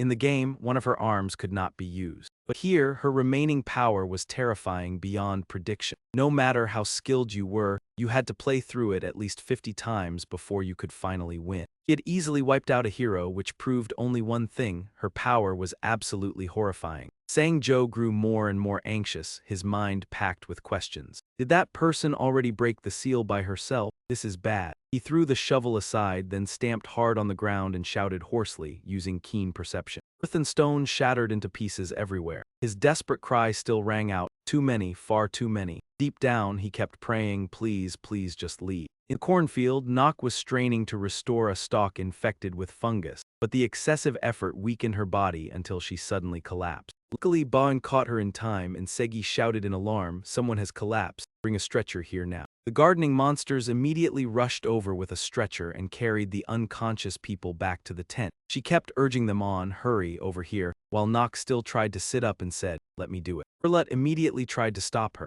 No, Nock, you still have not fully recovered. Segi, trembling, reached out to touch a leaf that was nearly withered. Damn it, he cried out loudly in report. There's fungal blight here too. Sephiroth and Furlet saw how dire the situation had become and could not hide their worry, while Hato also panicked as the field grew worse by the moment. Baon kept lifting the exhausted people onto stretchers. Right then, Atanis shot down from the sky like a rocket and landed with brutal force. Impact shattered the surrounding area. With darkened eyes and razor-sharp streaks slashing wildly through the air, everyone behind her froze on the spot. Hato raised his voice and demanded, was it really you? How dare you destroy the cornfield? Then he suddenly fell silent, his face twisting as he realized, wait, that is. Using magic, Atanis formed words to ask, where is the monster castle? And where is Modi Jayachua? Hato broke into a cold sweat and confirmed inwardly, there is no mistake, it is Atanis. He lowered his voice and explained the situation. Lord Modi Jayachua is gone. A new demon king has already taken the throne. His name is Zedozer. She was clearly displeased. A terrifying black aura seeped out as another line of words appeared. That man told you all to do these trivial things? Hato, still on full alert, answered her. It was his wish. He wanted to break prejudice and let everyone live freely together. The air suddenly became terrifyingly still, and Segi had already begun drawing her sword. Behind them, Baon had also readied his enormous kite. Atanis lifted 2 fingers and traced a circle through the air, remaining silent as the words written in space spoke her declaration for her. From now on, that position belongs to me. Put an end to this meaningless nonsense. Unable to endure it any longer, Segi charged forward and crossed her twin swords as she shouted in fury. Who are you to dare call yourself the Demon King? Hato swung his arm as dark energy burst forward, and Baon raised his massive kite, intent on striking her down. At that instant, the streaks of darkness curved fluidly around them. Sephiroth and Furlet witnessed everything and stood there in shock, their faces turning pale.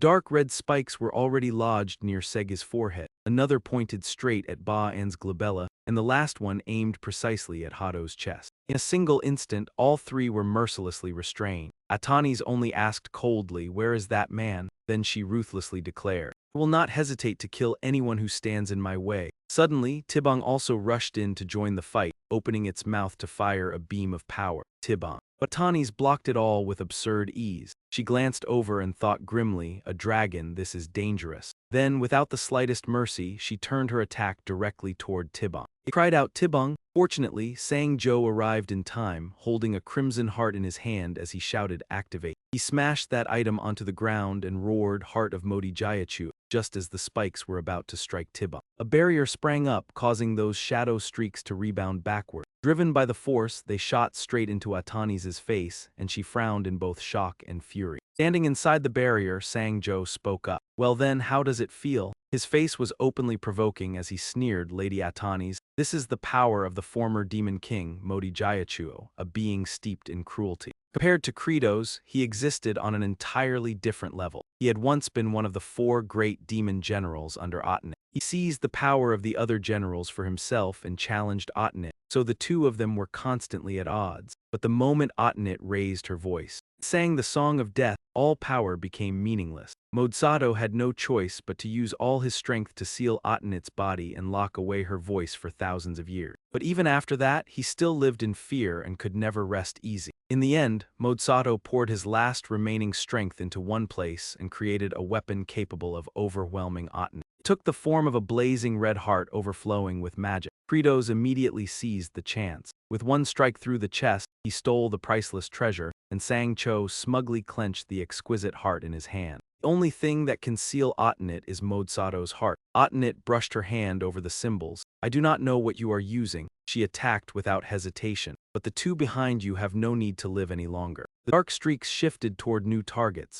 Sang-cho instantly realized what was happening and shouted, Baon, Segi, get out of here now. The 2 of them immediately turned tail and ran. She screamed in terror, heavens above, gods and spirits, heaven and earth. He moved like lightning and slipped both hands through the barrier. One hand grabbed Segi tightly, while the other firmly held Baon. Sharp streaks slammed again and again against the barrier wall. Luckily, he managed to use all his strength in time to pull both of them into the safe zone. The razor-sharp tendrils were once again deflected straight back into Ottenit's face. Inside the barrier space, all three of them collapsed in a heap on the ground. Her face darkened with fury once more. Sang Cho sat upright and mocked her, surprised old woman. He stepped forward and explained brazenly, "This seal was made especially for you. Anyone can come and go without a scratch except for you." Sang Cho even stuck his head out and pulled an ugly face at her out of spite. This, her blood boiled with rage as she raised her claws high and struck the seal with all her might, making him fall backward and scream, "Dear mother of mine." But once again, she was smacked in the face by her own weapon and recoiled in sharp pain. Seeing that, Sangjuo let out a mad laugh while quietly working out a plan in his mind, just like in the game, because without Modigiadu's heart, there would not even be a recovery turn, indirect attacks would not work, and they had to strike head-on, but attacking from outside, the seal would make everything descend into chaos easily. There was no choice but to remove the seal first and then use a healing spell, but right now she was too strong, so the seal had to be maintained first. The corners of Sangjuo's lips curled up in satisfaction as he said, "Now then, let's sit down and have a nice little chat," and Atani's trembled with rage yet could do nothing. His expression turned serious as he demanded, "What do you want? Why did you suddenly come here and attack everyone?" She let out a long breath, steadied herself, and then replied in measured words, "You the Demon King Grados?" At Sangjuo nodded and answered curtly, "Yes." After a brief pause, Atnit declared bluntly, "I will kill you and take back the throne." He calmly pressed on, "And after sitting on that throne, what exactly will you do?" She answered with patient certainty, "What else would I do? Invade those lowly humans." Once again, Sangjuo spoke as though throwing a bucket of cold water over her. "Why bother? You could just stay here, farm, and get by." He shrugged and raised his brows as he laid out his view. "Everyone needs food to stay alive, and if all you do is fight each other, you lose more than you gain. So if you can live well without fighting, then that is the best outcome." Atnit kept trying to argue, saying this place could not support farming, and Sangjuo, fed up, mocked her, "Old lady, are your eyes just for decoration?" He folded his arms and said clearly, "Look, everyone worked incredibly hard to grow all of this." His next words left her stunned. "The cornfield is sick right now, and it has to be dealt with as fast as possible. But because you suddenly crawled out of nowhere, everything has been delayed." Atnit silently reassessed the situation. This brat's attitude had been strange from the very beginning. She recalled what had just happened, how he had not hesitated to save his subordinates, and Atnit found herself somewhat shaken this time. "My children," those tiny monsters were nothing more and nothing less than slaves. Yet they had been called my children. Her eyes sharpened as she stared in thought. Atnit wrote off the matter inwardly with a curse. This new demon king was a little insane. Sangjuo crossed his arms and shot back without restraint, "Still less insane than someone like you who only knows how to slaughter." Then he drove the knife in deeper. "Has anyone ever told you that you dress well? Why haven't you changed your style already? You can change if you want to, it looks awful." Her whole face twisted with agitation. "I have looked like this since long ago, and you dare speak to me like that?" Sangjuo curled his lip and waved her off. "Say what you want, but attacking us gets you nothing, so why not just go back to where you were?" Atnit let out a long, weary sigh, frustrated and helpless. She turned away as if she no longer cared. "Forget it, I will go find those humans myself." He actually looked trusting as he lowered his head to see her off. "Do whatever you want on your own, ma'am, and watch your step on the way." The space grew quieter the farther she went. Sangjuo restored the seal and called out, "Everyone, get back to whatever you were doing." Atnit instantly turned hostile again, spun around and swung her arm, inwardly sneering that she had been tricked. "You stupid brat!" But he had already anticipated that move, reopened the seal and shouted triumphantly, "You're the stupid one, you slippery old hag." The barrier rose again, trapping her arm in the middle, creating a scene that was both dangerous and absurdly funny, while Atnit tried with all her might to pull her arm free but failed. Frantically kicked at the seal and yanked at her arm, and only then did panic begin to set in. This was bad. Seeing that, Segi asked in confusion, "Are we really just going to leave her like that?" Sangjuo answered calmly, "What else can we do? If she's left alone, she'll starve anyway." Lute hurried over anxiously and asked, "Miss Segi, are you all right?" Segi curled her lips into a reassuring smile. "Fine, the Demon King saved me." But when she saw Atenit rip off her clothes to use as a weapon, Segi cried out, "Oh heavens!" then hugged Flute tightly to shield her and scolded, "So many people are watching, so why would you do something like that? Have you gone mad? Put your clothes back on at once. At your age, this is not a good look." Atenit fell silent as if she could not believe it, then finally felt ashamed enough to restore her dress neatly. Over on Sangjuo's side, he shouted orders, "All right, cut away all the diseased leaves. Keep resurrection active at all times, but do it in moderation, or things will only get worse. Stay calm." They returned to their former rhythm and continued trying to save the cornfield, and this completely stunned Atenit, a demon king helping others.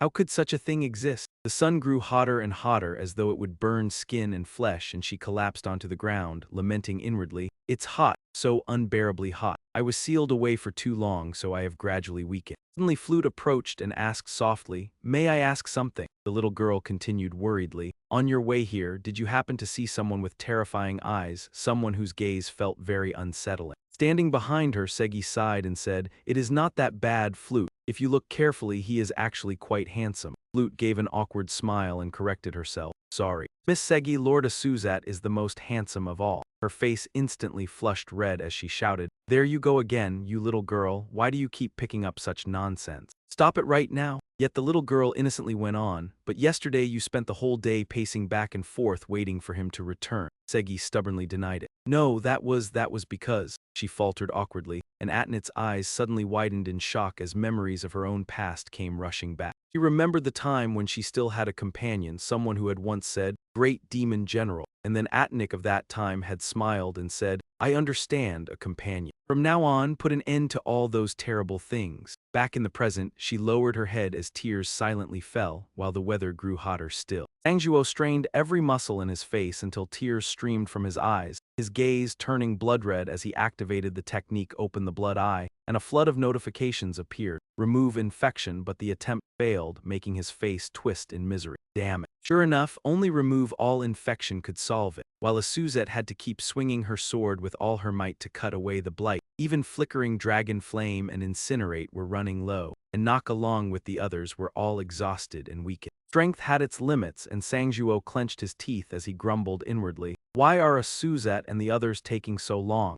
Then the system began issuing notification after notification. Blood Eye has been upgraded. In order to function properly, endure the burning pain and continue using it without blinking for 100 seconds. Estimated duration, up to 7 hours. He stared at the screen and thought to himself, upgrading the skill now is useless, when suddenly one report made Sangjuo fall silent in thought. The ability to read thoughts and emotions had been upgraded. Segi, exhausted after Baan's aid in her place, moved closer to Atenit, who was sealed away. Then with a stern face, she demanded, "Hey, miss, are you sure you really did not run into a Susat's group earlier? Something that simple should not have delayed him." She indifferently shot back, "Why are you so obsessed with finding him?" Segi glared and explained, "If he does not return in time, this cornfield will be gone as well." Atenit coldly mocked her. "If there is no corn to eat, then eat the little monster beside you." She angrily shouted, "How can you talk about harming your own kind like it is a joke? Do you hear yourself?" Before she could reply, Santro stepped forward to calm her down. "Enough, Segi. If this continues, the barrier will not hold." She froze, then softly called out, "Demon King." He stepped forward, his voice deep and resonant. "Atenit, there is something I want to ask." Then he bluntly said, "Why did you not kill a Susat?" She responded by writing symbol. "Sooner or later, that one will end up under my command. Sparing his life changes nothing." His eyes blazed red, tears streaming down as he firmly underlined, "Stop lying." The system appeared and activated the blood eyes. It began observing Atenit and suggested a memory. On a distant day long ago, a monster legion stood atop a cliff, and a demoness said, "Beyond there lies the castle of the human king."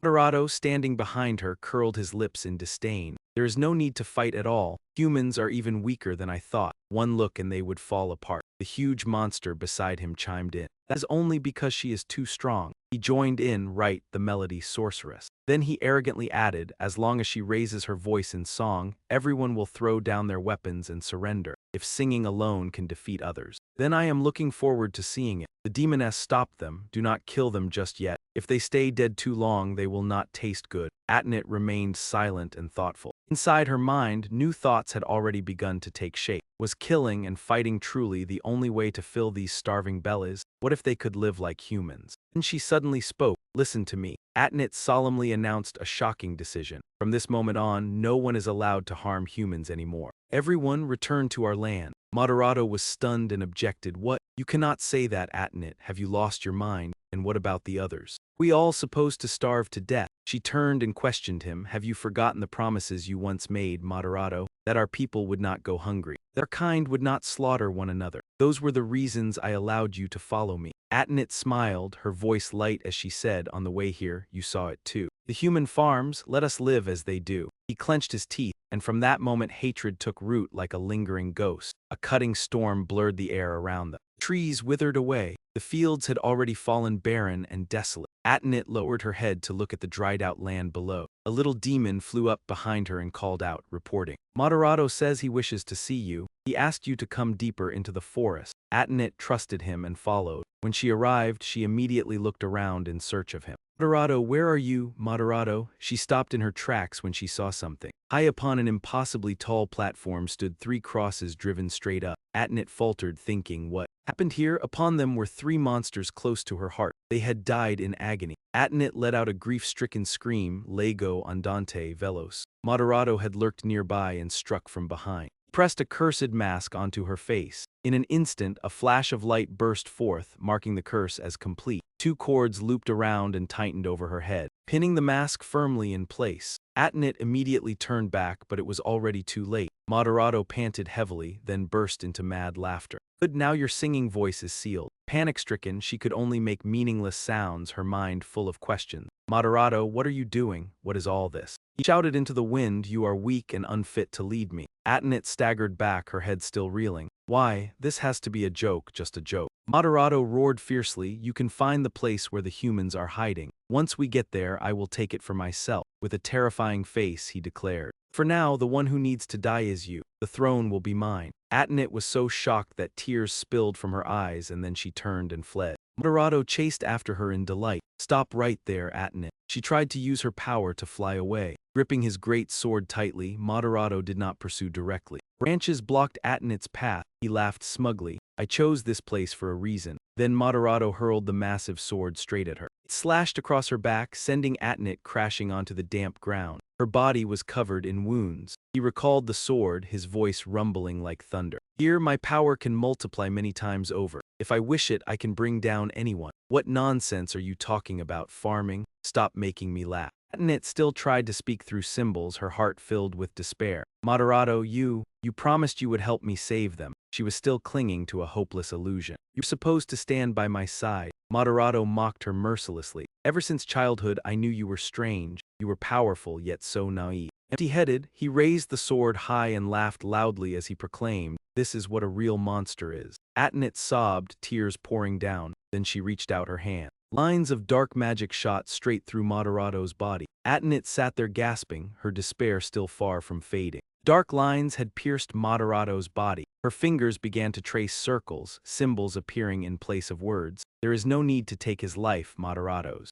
She still had faith, we are friends. That only made him sneer in contempt. Friends, Moderato said bluntly. Everyone is only waiting for a chance to kill one another. A weakling like you cannot lead anyone. You may be strong, but you are too weak-willed and soft. Every single word pierced Atnit's heart. It had all been an act, a deception meant to fool her. The carefree days when they were innocent children together were gone forever. Opened his mouth wide and death magic shot straight into the sky. She stared after it in horror, realizing her own power was gradually fading away. A stream of blue power flew out of Mo de Jia Chuo's body and shot straight toward the top of the stairs where the monsters had been slaughtered, and he laughed in satisfaction. Impressive strength, Atanis. Suddenly, chains of darkness appeared and shot straight at Atanis, taking turns binding her limbs tightly before hoisting her into the air. More and more chains emerged as Atnit was violently dragged away, then swallowed by the sealing darkness. Back in reality, the space fell silent after all that painful past. A line of text appeared, asking, how did you know? Sangjo answered seriously, because I am the Demon King. Atanis turned her gaze toward him.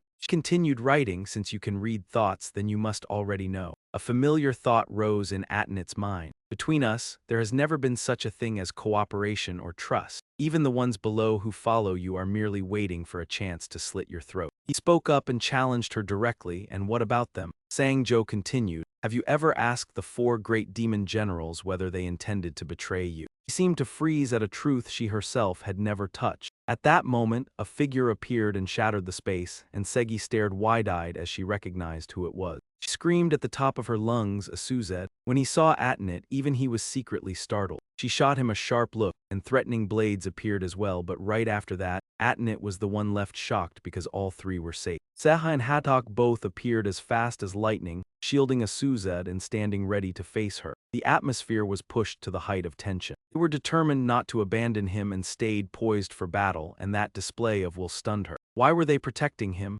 Seeing Segi clutch Asuzed tightly, she was left utterly speechless. Monsters were actually protecting someone else. Sangjo raised his voice and said, "Don't worry, come over here." The whole group immediately moved to the other side. They still held tightly to him without letting go, and at last they returned to safety. Breathing hard from worry, Segi panted heavily. Then a little girl burst into tears and ran straight over, crying out, "Lord Asuzed." She sobbed and threw herself into his arms from longing. Sangjo then spoke up and asked, "See, that is." Began tearing apart the truth. "Your obsession runs too deep, so it is hard to change. You assume that is a monster's instinct, to eat only to satisfy its hunger, devouring flesh and swallowing others' hearts, is that right?" Atenit was nearly struck speechless. She had nothing left to say. She remembered her own past and the support she once had, and the child from back then who had looked at her with admiring eyes. And so shimmering tears fell, filled with pain, as her companions appeared. In spirit form, with a soft voice that echoed, "Atenit, please forgive me for not being able to stand by your side until the very end. But even so, now I can finally rest." The demon woman's finger pointed in one direction. It was Sangjo. She said softly, "The one over there, he will fulfill the wish we were unable to accomplish, the new demon king." Behind him, Asuzed reported, "Your Excellency, forgive me, this is all I could bring back." Sangjo asked after the others. He replied, "They are not dead, but they are all badly injured." He immediately gave the order, "Knock, use all your strength to heal them." She asked anxiously, "Then what about the cornfield?" Sangjo frowned and looked toward the field. The leaves were gradually withering and on the verge of dying off, and even Hatok could only feel helpless. "It is spreading too fast." Just then he suddenly crushed Mo de Jia Chuo's heart and the barrier vanished at once. Segi immediately went on guard and wanted to rush forward, but Asuzed stopped her. "It's fine." With a serious expression he said, "Atenit, she is the strongest among the strongest. If you only heard stories, she would sound like a cold-blooded person, but that is not entirely true. She can be reasoned with." He recalled the scene back at the reindeer moss harvesting grounds. Asuzed clutched the bag of moss tightly and pleaded, "Please spare him. We need to bring this moss back." Panting hard, La spoke honestly, "Without the moss, everyone will starve to death." "Please," came the faint but resolute voice. "The children cannot be allowed to starve," and so she left without killing him. At that moment, Sangjo spoke. "Atenit, make a trade," he said firmly. "I will help you remove that mask. You have slept too deeply for too long, so you probably do not know this, but the reason you cannot speak or eat anything is because of that thing. I will help you." Knowing clearly that everything has a price, she asked first. Then in exchange, Sangjo immediately set the condition. "The blight fungus is harming the entire cornfield. I need you to destroy it." A strange smile curled at his lips, "With your deathly melody." He thought to himself, that is the ultimate environmentally friendly remedy, isn't it? Atenit looked at him with some surprise at the proposal. In the vast capital of Manica, within Azuran territory and its magnificent manor, Dewat stepped forward to report, "Dion, your foster brother still refuses to come down to train." Dion nodded in response. "Yes, young master." The boy added worriedly, "He has not even eaten and has not shown his face outside." He rubbed his chin and said, "I knew it was strange. But cast aside all that hard training and no longer want to become a royal knight?" Dewat raised a question. "Or does he simply want to become stronger?" The scene shifted to Mukunji's training ground. He had his eyes tightly shut as he focused his energy. The heart-shaped staff began to radiate magic, and Mukunji frowned. Sweat poured off him like rain. He clenched his teeth hard from the effort, but in the end he still collapsed onto the floor in the middle of the training room. Mukunji panted in disappointment and thought, "No, it still will not work. No matter how much strength I use, nothing changes." He began to question himself. Am I just someone who only knows how to obey orders? Thoughts invaded his mind one after another. He did not even know what had allowed him to live until now, nor what he was living for, until he finally asked himself one question. Who am I? Suddenly, a voice rang out through the space. Do you want to know who you truly are? A mass of black magic wrapped around the staff, forming into a grotesque eye with a voice like it came from the underworld. You want to know? Mukunji stood frozen, staring straight at that horrifying entity. Back at the cornfield infected by the blight fungus, Sang-jo spoke up. We can hear you sing. A suggestive smile tugged at his lips. That death song, the reason Atenit is called the Witch of Melody, with such devastating power, because her singing voice contains terrifying magic. Among them, the death song is the ultimate weapon. The moment she raises her voice in song, she can take anyone's life. And Sang-jo believed that even the stubborn blight fungus would be wiped out. Atenit raised her hand and scrawled a probing line of text, asking, "Are you sure you can do it?" She admitted. "I've tried many times, but it never worked." He folded his arms across his chest and said, "You know what a Demon King candidate inherits once the Demon King dies. When the throne is passed down, the successor inherits everything. Sang-jo declared with confidence, when I defeat Mo Dejiachuo, every power he possesses will become mine. I've already inherited all the essence of a long-reigning Demon King." Sang-jo stated bluntly, "Even that mask obeys only orders." Atenit continued probing, "Aren't you afraid that if my seal is lifted, I will kill all of you?" He curled his lip and replied, "You wouldn't do that, would you? If you wanted to, you would have done it already." Sang-jo said with easy confidence, "Besides, you can see what we're doing, can't you?" She let out a sigh. After that, she agreed to the deal. Fine. The monsters behind him saw a glimmer of hope and smiles spread across their faces. Sang-jo immediately turned and ordered everyone, "Get as far away from here as possible." He urged them in a lowered voice, "There isn't time to explain. Move away from here now." So the whole group obeyed and retreated. Sang-jo drew a breath to steady himself. "All right." Then he raised a hand toward Atenit. The system hesitated and said timidly, "Wait, are you really going to do this? I've already committed, so I have to see it through. Is there any other way? If I don't, the cornfield will all die." It kept trying to stop him, you saw it earlier too. Her voice is absolutely terrifying. That's why she was sealed for 1,000 years. The system stated firmly, once the seal is removed, no one knows how strong she'll become. It continued painting a dreadful scenario, even you will, but Sang-jo remained unmoved. Yes, she really is powerful. Anyone can see that with their own eyes. But either way, death awaits us, so what is there to lose by trying? The system updated the situation. She is in great pain right now as well. The corner of Sang-jo's mouth lifted into an unreadable smile. He chuckled to himself, the one leading the charge is bound to suffer. Hearing that, it had nothing more to say and agreed, "Fine, do it." Sang-jo then spoke to remind Atenit, "As soon as I shout remove the seal, the mask will open and your power will erupt. So please," he said with grave seriousness, "do your best to keep the rhythm. If I die, none of us will end well." Atenit nodded with a solemn expression. He immediately acted. His voice rang out, "Remove." Then he shouted, "Seal." At once the mask blazed with light. It slipped from Atenit's face and slowly dissolved into the void. She was so shocked that she stammered, "This voice, it really is him." Sang-jo bent slightly, his gaze turning sharper and more ruthless. From this moment on, every seal Mo Dejiachuo created with his heart became utterly useless before Atenit's power. She suddenly clutched her throat and coughed up blood. He thought to himself that this was the only way. Atenit threw back her head and screamed in agony. He caught the rhythm and charged straight at her. This is it. The distance between them rapidly closed, and Sang-jo suddenly lunged forward and wrapped Atenit in his arms. They crashed hard to the ground, locked tightly together. Her face flushed crimson as she shrieked, "What are you doing?" But in the next instant, blood welled up and spilled from her mouth again. Seeing the situation about to explode, Sang-jo gritted his teeth and braced himself. Before she lost control and her power erupted, he had to restrain her no matter what. Only then could, he roared, focus on nourishment, pump up vitality. The system updated, Vitality 2744. Those strands of darkness slammed straight into Sang-jo's stomach. He spat out a mouthful of bright red blood. A pain that pierced the heavens crashed over him, yet he still forced himself to hold her tightly. "I'll endure it somehow." Atenit slammed to the ground and cried out in agony. At the same time, Sang-jo doubled over as well. He clung tightly to her and both of their bodies struck the ground hard. Sang-jo coughed up blood and thought, "Damn, this hurts even more than I expected." Then he clenched his teeth and told himself that if he loosened his grip, everyone would die.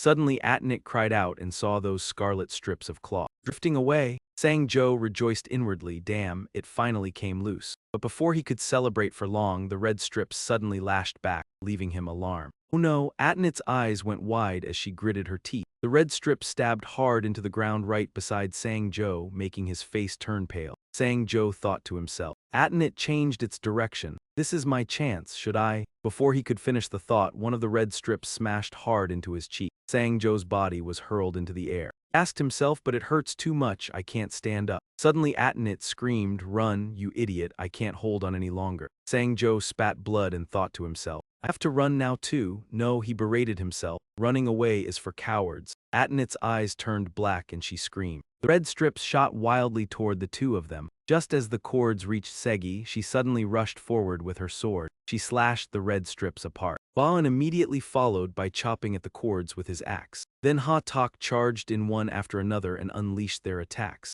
After that came a Sujiat and he shouted, where are you going, my lord? Bong was there as well, firing icy beams at the red strips. Sang-jo shouted, you idiots, that's dangerous, get back now. Even with 1 or 2 layers of seal, it still can't. Before he could finish, he froze. Sephiroth leaped up and grabbed the cord to shield T-Bong. Behind him were others as well. Sang-jo suddenly realized, I seem to have forgotten something. Right in front of him, everyone was working together in one heart to hold back the scarlet strips. Sang-jo thought to himself, those other monsters, I was never alone. After a while, dusk arrived. Everyone was utterly exhausted, sprawled across the ground after the fierce battle. Even the strongest among them leaned against one another, panting heavily. The scene felt strangely peaceful with everyone collapsed there. Suddenly, Atnit sat up and spoke. Hey, are you all right? Sang-jo, still breathing hard, answered, fine. Probably I'm okay, thanks for worrying. She stared at him with wide eyes. Then Atnit spoke again, leaving everyone stunned. She said, I sincerely apologize. All of you, she lowered her head and said, I destroyed the fruit of your hard labor and truly I feel. But Sang-jo suddenly cut her off. Save the apology for later. He spoke with a sly look, you made a promise, remember? Use your power to clean up the diseased fungi. Atnit immediately answered, understood. The crops in the farm were slightly yellow. Atnit stepped forward and stood before the rows of plants. She murmured inwardly, target. Atnit's eyes suddenly turned red. Within her eyes appeared the hidden pathogens invisible to the naked eye. Those diseased spores floated upward in the air, looking vicious beyond measure. Atnit confirmed that this was indeed the fungal infection they had mentioned. Sang-jo asked uneasily, we really won't be harmed, right? She replied, yes, only the target I fix on will be affected. The curate hesitated and said that he never imagined he would one day witness the death song with his own eyes, and C continued that once you heard that song, closing your eyes meant the end, for its power was truly terrifying. Atnit closed her eyes, took a long breath, and began to sing. Atnit's voice was unbelievably terrifying and powerful. Sang-jo even started bleeding from the nose when he heard it, while Segi and Asusat stood there with their mouths hanging open. Ba-in and Ha-tak were no less astonished. The sound echoed all the way to the diseased sprouts and instantly blasted them away. Her voice spread across the entire farm, even carried across a distant mountain range before gradually fading into the air. After finishing her song, Atnit tried to steady her breathing. Meanwhile, Sang-jo behind her had his eyes wide open in shock. She turned around and said, thank you very much for listening. I do not sing that well, but it was enough to wipe out all those diseased mushrooms. Before she had even finished speaking, Sang-jo pointed at her and ordered seal. An iron mask instantly appeared and covered Atnit's mouth, and she asked in confusion, what are you doing? Sang-jo cursed at her, saying that as a revered figure she should have warned everyone first, because it was the first time he had ever heard someone sing so terribly. The system displayed, you covered someone's mouth just because they were singing now. How cruel. Sang-jo thought to himself, why did this suddenly happen? Then the system message appeared. In truth, the seal had never actually been removed. Taking it off could only last for a limited period of time. He cried out in shock, what? And the system continued. The mask can only be unsealed for 3 minutes each day. Sang-jo wondered, but earlier it was off for more than 3 minutes. The system explained. Time during a fit of rage does not count, because the power of fury surpasses the power of the seal. Atnit said gruffly, open it again at once, and he asked in surprise. You can still speak? Your voice sounds a little strange, but still. She replied that perhaps the mask's power had already weakened greatly, although her voice no longer carried its former strength and Atnit's volume was no longer so overpowering. Whatever, but if you cannot do it, I will kill you. Sangjo hurriedly answered, "Please do not misunderstand." He explained that the mask returning was not because of him. It was because the 3 minutes were up. In short, it can only be opened for 3 minutes a day. Sangjo pointed to himself and said that only he, the Demon King, could do it. Then he added playfully, "Without me, how would you even eat or drink?"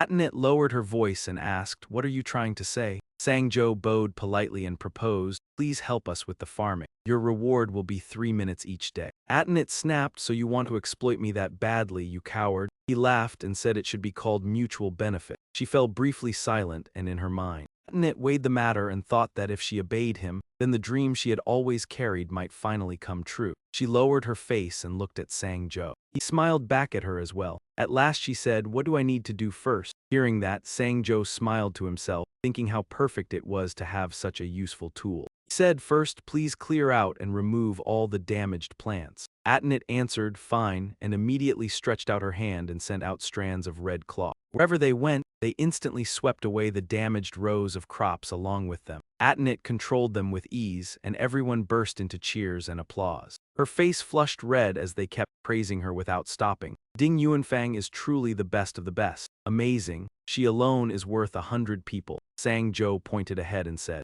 "Next, divide the crop rows." Segi raised her hand again and directed the red cloth strands to dart swiftly through the field and separate the rows. Zai Fei Rot and Ti Bong wandered off to sleep. Meanwhile, Segi watched and marveled, and everyone else started to get bored and turned to other things like playing chess and jumping rope, while Sangjo kept shouting, "Sow the seeds," and in the end he walked along still giving orders. After that, finish mixing all the fertilizer before tomorrow morning. Atenit stared blankly as they all turned their backs and walked away. She stood there bewildered and asked, "Something is not right here. Why am I the only one working?" Assurate shouted that everyone had already been hurt quite badly because of her earlier, so how could she still want the children to work? Atenit hesitated. Did not mean to hurt them. Hatak added that merely seeing her was enough to make anyone tremble in fear and collapse, and Segi also fanned the flames by demanding, "And what about that dress? Do you have no shame?" People cannot help staring at it the whole time. She quickly covered herself with her hand and stammered, "It was my fault." Ban fell silent for a moment. He suddenly spoke, "Deal with it yourself." The whole group simply left Atenit behind and turned away. She silently watched them go.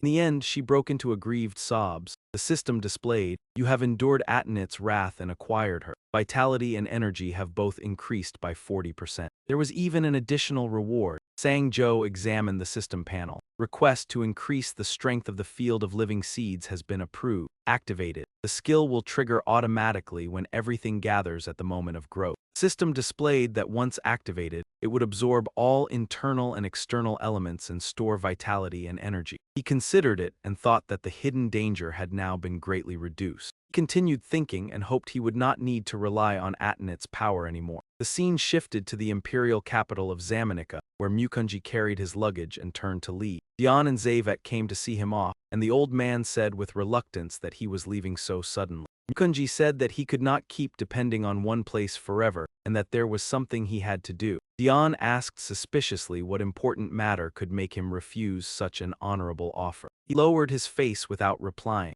Mukunji recalled what Bea had once said to him, "Do you truly want to know?" Mukunji hesitated and then it answered him. "It is I, Bea, Lord of Bountiful Harvests, the one who erases every limit in this world." Mukunji thought to himself that the name Bea sounded vaguely familiar. This name, he said that it looked more like a monster than a god. It laughed and replied that mortal eyes like his dared to judge it. Bea then said regretfully, "What you seek is also what I seek. According to you, the Demon King Caradozer is cultivating crops. I want every harvest to be abundant, and if you help him, everything will go much more smoothly." It suggested that by staying at his side, he would understand the reason for who he was. Caradozer truly is, go there and set down what you desire. After that, Bea vanished into a swirling vortex. Mukunji silently watched Bea disappear, and it slipped into the scepter. He told himself inwardly that surely there was no other path left for this fate, and that the answer lay with Caradozer. Turning to the present, Mukunji said, "Thank you for everything." Zavat replied that they were the ones who should be grateful because it was he who had saved their lives. Then the old man continued, "If you ever need help, please send us a letter at any time." Muaddi turned to leave with a smiling nod. He wondered to himself, in the end, my fate has always been tied to that place. Scene shifted to the farm as the sun slowly climbed higher. Rubbing his stomach, Shang-Zhou walked over and exclaimed, "Oh, good heavens." Looking at Atenite, who was busy, he said, "You've finished mixing it already? Taking a break now? Wow, that smell. Stand a little farther away when you talk, ha ha ha." Pointing at her, he gave an order to remove Atenite at once. She immediately looked delighted. Shang-Zhou brought over a bowl of soup and said, "Here, this is Chunryo soup, a local specialty. After working so hard, you have to eat." Hearing that, she was so moved that tears filled her eyes. Atenite immediately gulped it down, and Shang-Zhou said with a smile, "Wow, you've really worked hard. I'm just not sure whether it suits your taste." Then he added, "You'll keep going tomorrow too, and you'll have Chunryo soup again then." She beamed and said, "All right, thank you." Shang-Zhou immediately thought to himself, monsters really are the easiest creatures in the world to raise. Suddenly, Atenite seemed to remember something and blurted out, "Ah," then she said, "Is there any soup left? I forgot something." At the entrance to the deep forest wasteland in an abandoned old hut, Atenite led Shang-Zhou there. The moment he stepped inside, he could not help but be stunned. There were many people lying listlessly in the old hut. Shang-Zhou exclaimed, "Humans." Boranda looked up at him wearily. Struggling to his feet, Boranda thought to himself, "Another monster." Shang-Zhou stared at him coldly. As Atenite and Shang-Zhou spoke with each other, Boranda felt confused and thought, "What are they talking about?" Shang-Zhou demanded. Omadajiachu had prepared for the possibility of being defeated by humans, so he used living human lives as the method to break the seal. "He even used you as a shield while he escaped himself." She replied that was definitely his intention. He silently weighed the matter. Judging by his clothes, this man seems to hold status in the royal family. If that's the case, Shang-Zhou chuckled inwardly, "I've caught a big fish." Seeing the sinister look on his face, Boranda felt a flicker of fear. Shang-Zhou spoke up, "I am the current demon king, KZozer. Your name is Boranda," he wondered. "Way he speaks," he answered, "Boranda Markanano, a knight of the great kingdom of Camelan. Are you going to eat me?" Shang-Zhou clicked his tongue softly. Then he burst into wild laughter. His savage cackling made those resting there tremble with fear. Boranda also became more vigilant than ever. Only after a while did Shang-Zhou stop, widening his eyes as he said, "No matter how it's cooked, human meat still stinks. I can't swallow it. Unless you know some way to cook it so it tastes good, hee hee." Boranda silently wondered, is he joking or serious? That expression makes it look like he's about to devour me right now. Meanwhile, Shang-Zhou told himself, "My face is loosening up a little now. After all, one smile is worth 10 doses of medicine, ha ha ha." He said, "Do you still have the strength to stand? Come with me over here." Boranda replied, "Even moving is difficult, just butcher me right here." Shang-Zhou burst out laughing again and said, "Ha ha ha, that's a bit much. What would I gain from killing you people, ah ha ha ha." Boranda thought to himself, no matter what he says, a monster is still a monster. He can't hide that savage nature. Shang-Zhou spoke again, "Since you can't walk, I'll have no choice but to call my people." Worried, does he want the whole pack to come tear us apart? But all of that was only Boranda's misunderstanding. Shang-Zhou had a group of demons come carry the wounded people away. They even reminded one another, "Move gently." Boranda stayed wary and thought, being so gentle and careful, do they think we'll let our guard down? He told himself. All of you can have your fill of human flesh, is that it? What a crafty and vicious pack of monsters. The scene shifted, and someone called out, "Mr. Boranda, Mr. Boranda." Mr. Boranda? Boranda had been asleep when he suddenly jolted awake. Shang-Zhou appeared right in front of him with a terrifying look. Smiling, he said, "Good, you're awake. Sorry, I got a little rough, hee hee." Pointing, he said, "You'll stay in that hut over there, 3 people to a hut." Shang-Zhou continued, "Since you're the leader, the largest one will be assigned to you." He went on, "There's also a human here who's been staying for several months already." Boranda was stunned and thought, "A human kidnapped?" He questioned himself, "I see. A slave. They've forced that person to become the slave of those wicked monsters. I'll find a way to escape from here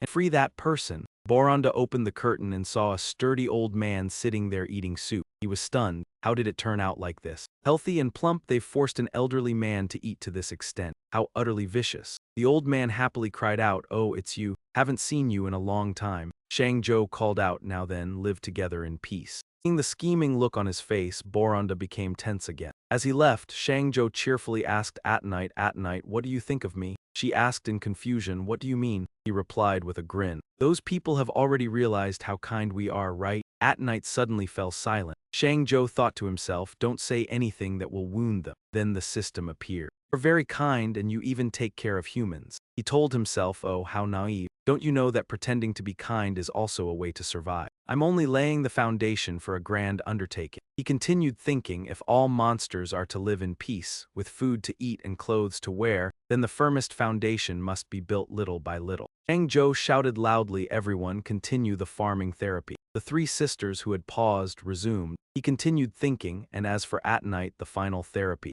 Whether it's fertilizing the fields or treating illness, she is extremely well suited to it. Shang Zhou pondered, the four great demon generals only need to handle command, and besides that, record and report the whole process. He wondered whether things would go smoothly. Meanwhile, the biggest problem right now was, the scene shifted. At dusk, inside the hut, Boranda asked in confusion, are there no monsters? Those monsters don't harm anyone, the old man replied. Young knight, I understand, you're suspicious, but I've lived here very peacefully. Every day I get potatoes and chunryo soup. The old man continued, I work if I feel like it and rest when I'm tired. Meals are always brought on time. He went on, even though I used to be a bad person, I was once blinded by greed and stole other people's belongings. I was little, my family was poor, and we had nothing to eat. I lost my mind, resenting the world. At first, when I was brought here, I was frightened and wanted to run away. The old man spoke sincerely, but after staying here for a while, I realized they are very much like us. Boranda fell silent and thought, brainwashing. He reasoned to himself, I have to escape from here as soon as possible.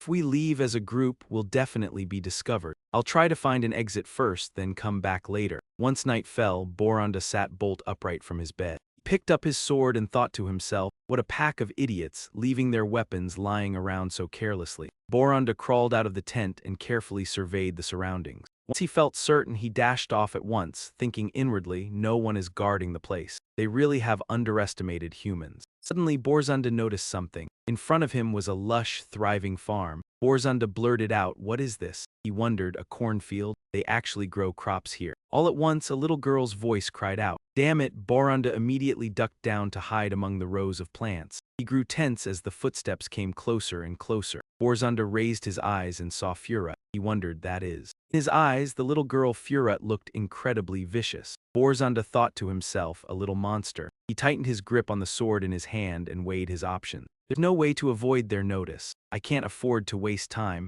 Borzanda thought, luckily there's only one of them. With that, he gripped his sword and stepped forward. He was about to strike at the little girl. In his mind, Borzanda told himself, I'll kill her. He had already moved very close to Furet. He was almost about to bring his blade down on her. Suddenly, a loud shout rang out. Who's there? Furet turned her head and saw a dark figure in the distance. The little girl smiled brightly when she recognized the person before her. It was none other than Asusat. The little girl cheered, calling out to Asusat, and he questioned her. What are you doing here? Meanwhile, Borzanda was hiding fearfully beneath the crop rows. Asusat asked, shouldn't you be in the tent at this hour? Why are you wandering around the cornfield? Furet stammered, I was worried the corn might get sick, so... Borzanda was stunned when he heard that. Asusat fell silent for a moment before saying, that's the Demon King's job and the adult's responsibility. Borzanda wondered, monsters farming? How is that possible? He thought, so that's how it is. They are preparing for war, so they need provisions. Furet said worriedly, I know the adults all work very hard. All I do is eat and play, so I feel guilty. Asurate grumbled, didn't you hear what he said?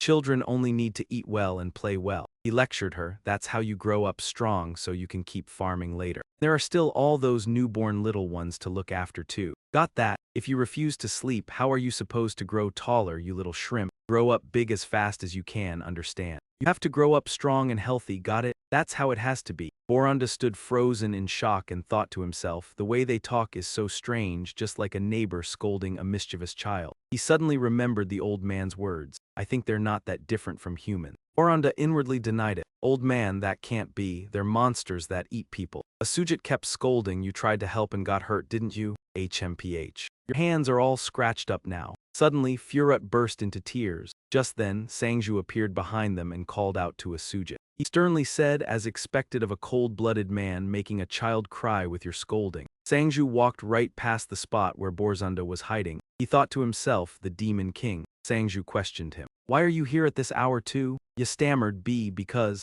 Asurate turned away with a flushed face and said, I was worried about the cornfield, so I came to check on it. Sancho shouted, don't push yourself too hard. Haven't had any rest lately. Boronda was surprised, saying something caring with that kind of expression. Then all of a sudden Hattok appeared behind them and said, Demon King, please try to understand him. He continued, it's everyone's first time doing this after all. We had to give up attacking humans, and we can't go on slaughtering one another either. Borzunda heard those words. Segi added, that's right. Back then, I also wanted to run straight out to the fields myself. Bon chimed in as well. That's right, we evolved from primitive life and began agriculture. Sancho reminded them, watch where you're going. Then he smiled and asked, oh really? So all of you came here because you were worried about the cornfield too? In that case, in the name of the Demon King Curadosa, he loudly declared, I order all of you to go inside and sleep at once. Tomorrow morning, wake up refreshed and work the fields for me. Sancho shouted, agriculture comes first. The whole group raised their hands excitedly and roared in response. Soon, after everyone had gone back inside, the farm grew quiet. Only then did Borzunda rise to his feet,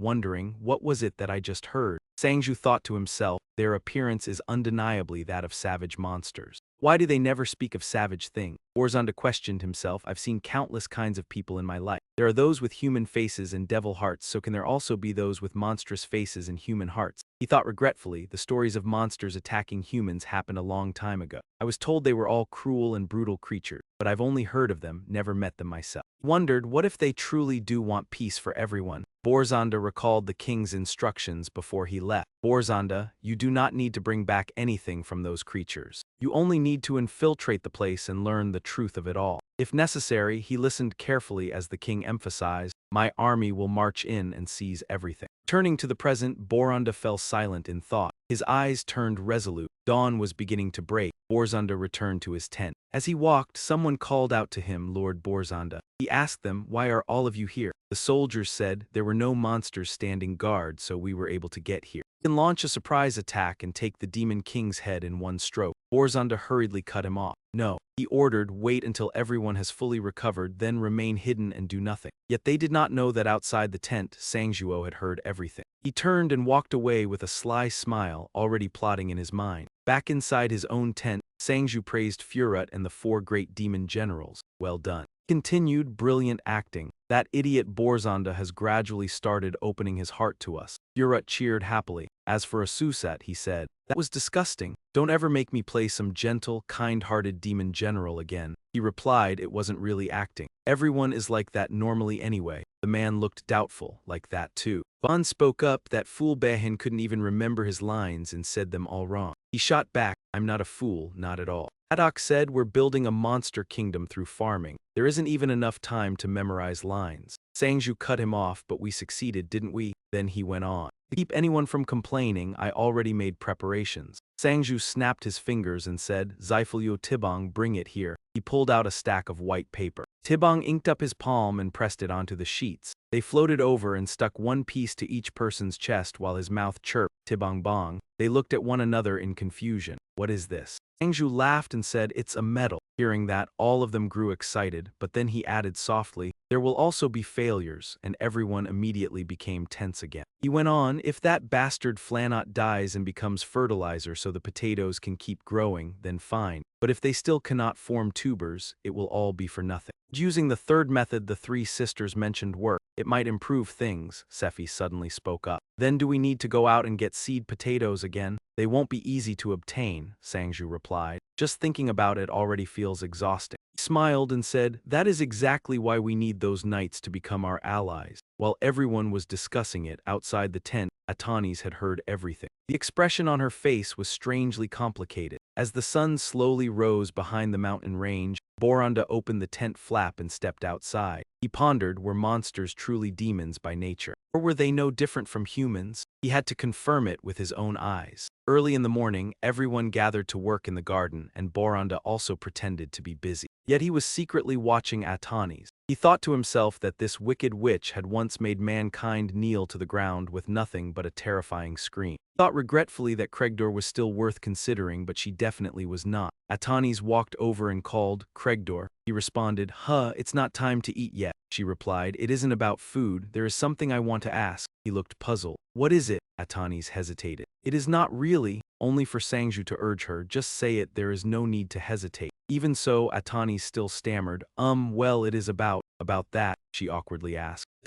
Why was I not given a reward medal? Sangju was briefly surprised, while Boranda's face darkened and he froze on the spot. Sangju asked, "Have you done anything outstanding?" Atanis answered, "I fertilize the soil and look after the crops every single day. I do not even eat much at mealtime," he said flatly. "Everyone here has to do that. Atanis, you should focus on clearing your penalty points first." Atanis was stunned. "Penalty points, how many?" He answered, 1,000,000. She shrieked. "What?" Sangju waved a hand and said, "You should know how hard adults have to struggle to earn praise while children get praised even for farting." Atanis immediately became dejected. Seeing how downcast she was, even Boranda had to wonder, what was this reward medal exactly? Was it really so special that even a wicked witch would? Just then she saw Tibong flying past. Atanis quickly called out, Little dragon, I am sorry about what happened before, but could you stamp my hand for me?" Instead, it suddenly let out a fierce cry and flew off, leaving Atanis staring after it in regret. From behind, Segi spoke up.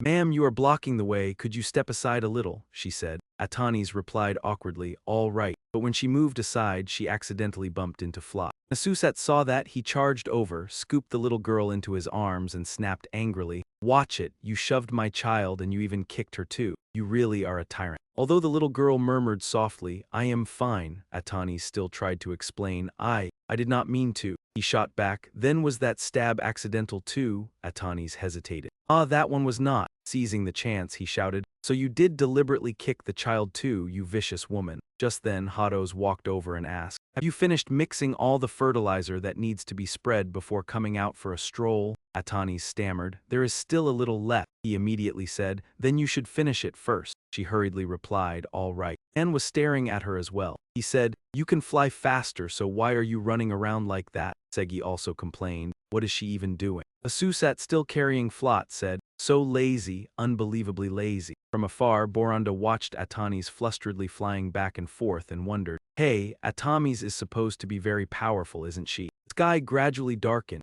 Atanis sat gloomily beside the pile of fertilizer, resting her head on her knees as tears quietly streamed down while she questioned herself. If she had known farming could proceed this smoothly, then back then she would not have. Atanis thought to herself, who could have imagined crops could be grown in a place like this? Suddenly, Atanis paused. She asked herself, but how does that man know so much about farming? I tried a few times myself, yet every attempt ended in failure. Then something suddenly occurred to Atanis. In the past, when Sangju was still little, he had called out to her. He held out a sickle and said, "It is thanks to these tools. They are extremely useful for growing plants." Atanis had looked at him gently then. She had said softly, "Very good, let us work hard together." At that time, he had smiled brilliantly as well. Back in the present, Atanis finally realized that the child from back then could really have been that same child. Suddenly, a voice called out. She hesitated. He said, "You really look pitiful." Atanis lowered her head and lamented. "Someone with nothing but penalty points like me can only be a nuisance, a tyrant, and lazy." Seeing Atanis like that, Sangju could not help wondering if this was truly the once-renowned Demon King. He said, "Come to think of it, there are a few things that could help reduce your penalty points."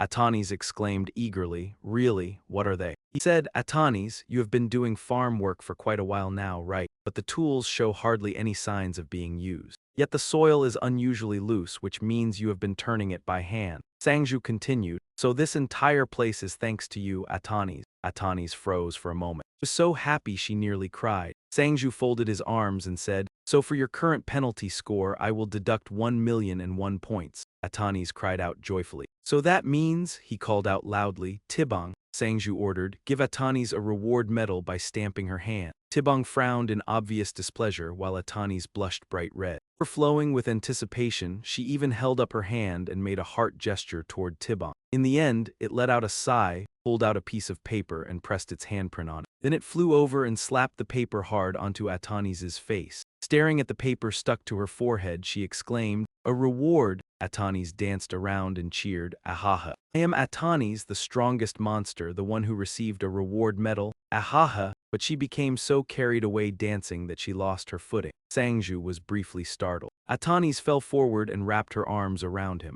Sangju blushed and said, "Hey, is Tibong's stamp really that precious?" But it turned out Atanis had done it on purpose. Holding him, she said, "You really have grown up, little one." Tearfully, she added, "And one more thing, I was wrong," as she looked at the peaceful farm spread out before her. From behind the rock, Zonda had witnessed everything. He glanced at Joe, who was comforting Atnid, and thought to himself that Kurd, Dotes, Atnid, and the other monsters were all the same. I am certain they are simply either wholly good or utterly evil. If that is the case, then I will guide them onto the path of goodness. As dawn rose, gentle sunlight spilled over the farm. Van carefully inspected the ears of corn. Beside him, Yuba hugged a pumpkin and could not contain his excitement. It is huge, unbelievably huge. Meanwhile, Zie clutched some okra and cried out, "My God, this is enough to eat for years." Seeing everyone absorbed in their cheerful play, Shang-Zhou suddenly shouted. Very soon after that, they all madly rushed into the fields to harvest. They grabbed their sickles and harvested everything they could take. He could only stare at the scene in silence, unable to say a word for a moment. Then Shang-Zhou turned toward another direction. He left this food-filled farm with firm resolve. At that moment, Atnid looked at Shang-Zhou's expression and could not help feeling suspicious. Dijuo came over carrying an ear of corn and called out, "Lord Hachuo,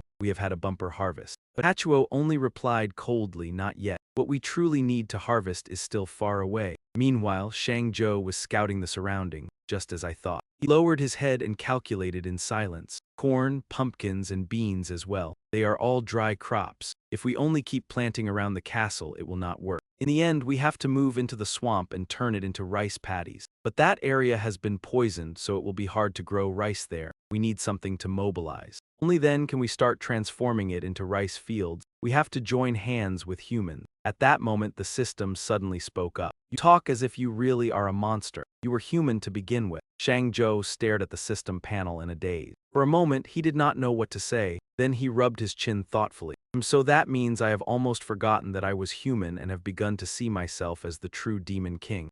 I see. Right now, I really am the Demon King, a ruthless one who has to keep an entire army alive." Meanwhile, everyone was roasting corn and other food to eat. Everyone looked thrilled by the delicious meal. "So tasty." Yua Sujio suddenly shouted, "Old man," making Dizuan flinch for a moment. "Old man." He held out a fully roasted ear of corn with an extremely fierce expression. "Eat it." The way he offered it felt more like coercion, leaving the old man a little frightened. "I know they mean well, but I still cannot get used to it." At that moment, Zifu walked over to Shang-Zhou and asked, "My lord, will you eat?" But he immediately refused. "I have already eaten. You all should eat it yourselves." Hearing that, he only stood there silently without saying a word. As for Shang-Zhou, he continued propping up his chin in deep thought. Jita ate while sobbing with happiness. All around them, everyone was smiling because they were enjoying good food. On Shang-Zhou's side, the system's voice kept ringing out, current vitality, outside. Almost everyone had already eaten their fill, while he was growing more and more tense. Current vitality.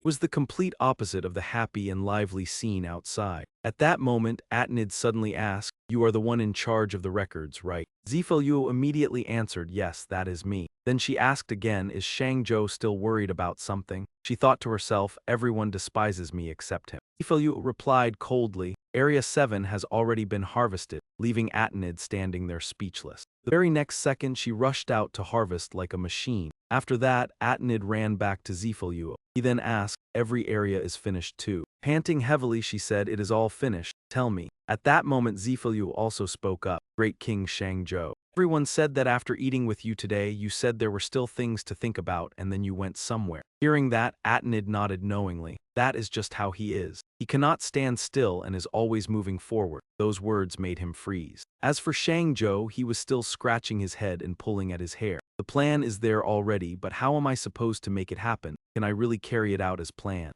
Suddenly, Zifu slammed the door open and rushed in. "Great King," making Shang-Zhou shout, "Ah, you startled me to death." The shattered silence nearly drove him mad. "What is it?" He looked extremely anxious as he said, "My lord, come outside quickly. Something major has happened." Hearing that, Shang-Zhou was instantly confused. He sprinted outside while asking, What happened?" But Zifu kept urging him this way quickly. When they stood atop the cliff, he pointed downward, there. But the sight that followed made Shang-Zhou stop short. Below them, everyone had arranged leaves into words. He read each one in disbelief, unable to trust his own eyes. "Thank you for the meal, Great King." After enjoying a full meal, every face was glowing with happiness. All of them looked toward Shang-Zhou with gratitude. This moved him so deeply that his eyes brimmed with tears. Shang-Zhou wiped them away and pretended otherwise. "Why is it so dusty here? Seriously, that is way too much." Zifu spoke again. "I am sorry for deceiving you, my lord, but if I had not said it that way, you would never have come outside."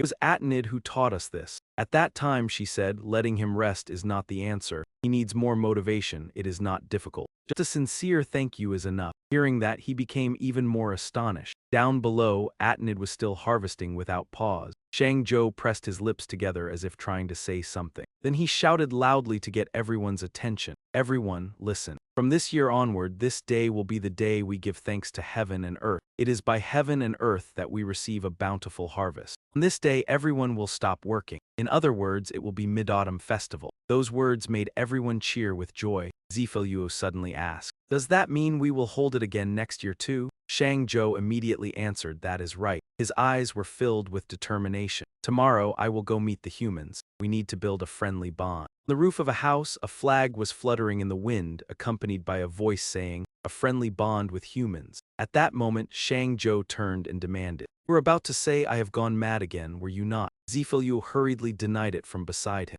"No, how would I dare?" Shang Zhou did not believe him and shot back, "What do you mean you would not dare? You have said so much, yet Boss Phi Rot still refuses to admit it." "Sorry, I do not remember what I said." Then his gaze shifted aside. "You also said that we need humans to provide a stable source of seed." He seemed most pleased to hear that and smiled. "Yes, that is the best way." Suddenly Ha Chu raised his brows and hesitated. "But Demon King, since ancient times, humans and demons have always stood against each other. I fear it will be difficult." Sang Zhou spoke calmly. "History exists to be changed. Even nations that have eyed each other warily for decades can still cooperate. It benefits both sides." Then he looked at them and proposed, "Also, Asashade, tell me, when was the last time you attacked a human?" Asashade looked a little dazed and lifted his head as though pondering something. Then he denied it in a low voice. However, Sangjo did not stop and continued asking, "And you, Ziji?" Ziji flushed red and immediately shouted, "Why are you asking about that? It is so embarrassing." Sangjo asked in confusion, "What is there to be embarrassed about?" Ziji straightened up and declared, "I have never killed anyone." He then shifted his attention again. "You too, Ha Chuo, right?" Ha Chuo darkened and said, "I use my brain and come up with strategies too." Immediately cut him off, "But you have not killed anyone either." Ha Chuo nodded. "Right." At the same time, Baran shouted loudly, "Baran has not either." Sangjo spoke up. "I was not asking you." Baran did not stop and yelled, "If there were killing, there would be hatred. And if there is hatred," Sangjo questioned him wearily. All right. "I did not ask, so why are you talking so much? Are you a spokesperson or something?" Then he cheerfully remarked, "But come to think of it, you four are really funny. None of you has ever killed anyone. Yet you were still named the 4 Great Demon General. That is a bit." Then Sangjo narrowed his eyes and curled his lips into a smile. "Speaking of it, the last time you attacked humans was a very long time ago, so now we need to start changing things for the better." Hearing that, Ban looked worried. "But getting close to them is already hard enough, the moment they see us." "Clock out," he asked suspiciously. "You mean attack?" Ban innocently asked, "What is that? Can you eat it?" He replied helplessly, "Forget it." Suddenly, Bo Ronda's voice rang out, making everyone turn their heads. "I can help." When Sangjo saw the appearance of the one who had spoken, he showed a flash of surprise. "Lord Bo Zonda." With a stern expression, he declared forcefully, "I will go with you to speak with the king." Then Bo Ronda said, "We all want peace. If bloodshed can be avoided, then I am always willing to help." After hearing those words, Sangjo could not hide his delight and thought to himself, "Perfect, that saves me the trouble of explaining." Then he smiled faintly.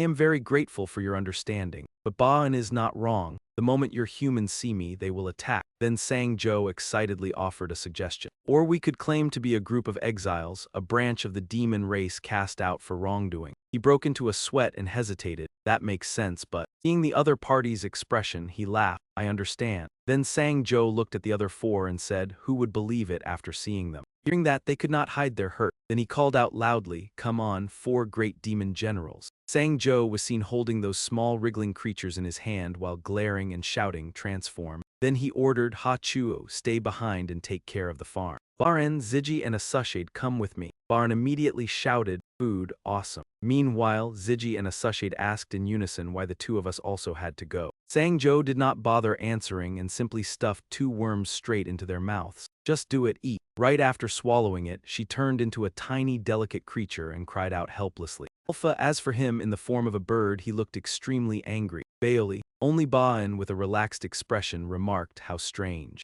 Seeing this scene, Sangjo could not help but judge, he actually likes this, how crazy. Dressed in ordinary clothes, he excitedly pointed ahead. 4 great demon generals for a future of friendly relations move out. At that moment, a sound rose from behind, startling Sangjo. turned around and saw Atenite standing in a dark corner saying, "I want to go too." He was so startled that he shouted, "You scared me, old lady. How long have you been standing there?" Atenite replied in a low voice, "I have been standing here from the start." Then Sang-jo asked, "Then why did you just stand there without saying anything?" She replied with some gloom, "Because if I spoke up, everyone would also." At that moment, Ziji narrowed her eyes and said, "Be scared." Bon hesitated, "That is because of you too." Asashid shook his head while speaking. Who else could it be because of? Hearing those words, Atenite could not hold back her tears. Her whole body trembled along with them. At the same time, Sang-jo glanced over and asked, "Atenite, what are you doing there?" He hesitated. Then Atenite awkwardly explained, "I hurt them before, so if possible, I want to apologize to them." Hearing this, Sang-jo froze in disbelief, but in the end he could not refuse. "Fine, I agree," she asked again with a trace of joy. "Really?" Suddenly he spoke up, "But with your current appearance." Then Sang-jo gestured. "Open." At once, a pink light appeared in front of Atanis's chest. She was seen holding the worm in her hand as it kept writhing non-stop. Meanwhile, he folded his arms and thought to himself, "What will she transform into? I heard it turns into your inner self, kind of like Bai." Atenite put the worm into her mouth and frowned inwardly, commenting, "It tastes bad." The instant she swallowed it, a loud explosion rang out and her whole body slowly began to change. Standing outside, Sang-jo frowned as he watched the scene unfolding before his eyes. Atenite had turned into a gigantic beast, yet she still carried a certain cuteness. Seeing that, he thought to himself, "Oh my god." A pair of huge wings instantly spread wide behind her back. Sang-jo stroked his chin with interest and grinned to himself. "Not bad.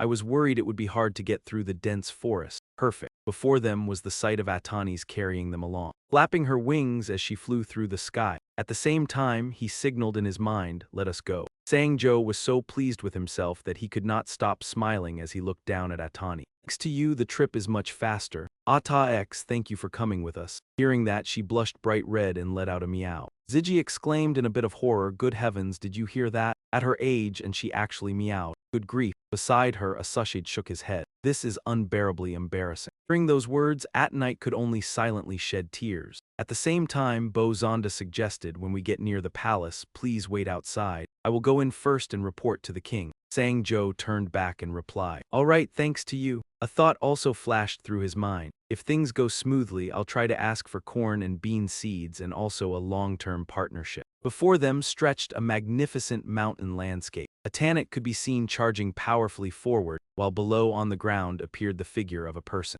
Kunji frowned, looked up, and wondered curiously to himself, "What now?" But then he turned his gaze back ahead of him, looking at the scenery as he thought inwardly. "We've arrived." They had flown tirelessly for a long stretch, and even by moonrise they were still in the sky. After that, Empathetic gently landed on the ground. Dust and smoke billowed up all around. The people riding on her back climbed down. Braun turned his head and indicated, "I'll go first," while Sang-tro stays behind. Trong Hong spoke up, "Wait for your news, my lord." He remained standing there, watching the figure of that man gradually disappear. At the same time, Empathetic wondered whether everything would go smoothly. He glanced over and answered, "Not certain, but it has to be done." Next, Sang-tro furrowed his brow and thought to himself, "The old king was someone I saved countless times. I hope he understands our goodwill." The scene then shifted to another place. Rhonda, wearing an expressionless face, walked forward step by step. At the same time, a voice announced, "King Berzandama Gentano, who was sent to the noble territory, has returned." Inside the palace was the scene of him kneeling before someone. King Camelan, seated upon the golden throne, spoke, "You brought them here from those people's place, and they are also waiting outside." Berzanda reported honestly, "Yes, my lord, a group of about 4 or 5 people is waiting outside." Hearing that, the old man fell silent without saying anything, and then King Camilla narrowed his eyes and solemnly declared, "Very well, I will personally meet them." The broadcast ends here, my dear loves. If you want to follow the next part of this series, be sure to hit the like button and the subscribe button right away. Don't make the admin angry. If anyone doesn't smash it hard enough, just wait for the admin to bring a knife and come over to your house. Goodbye and see you again next time, my dear loves. See you all in the next video.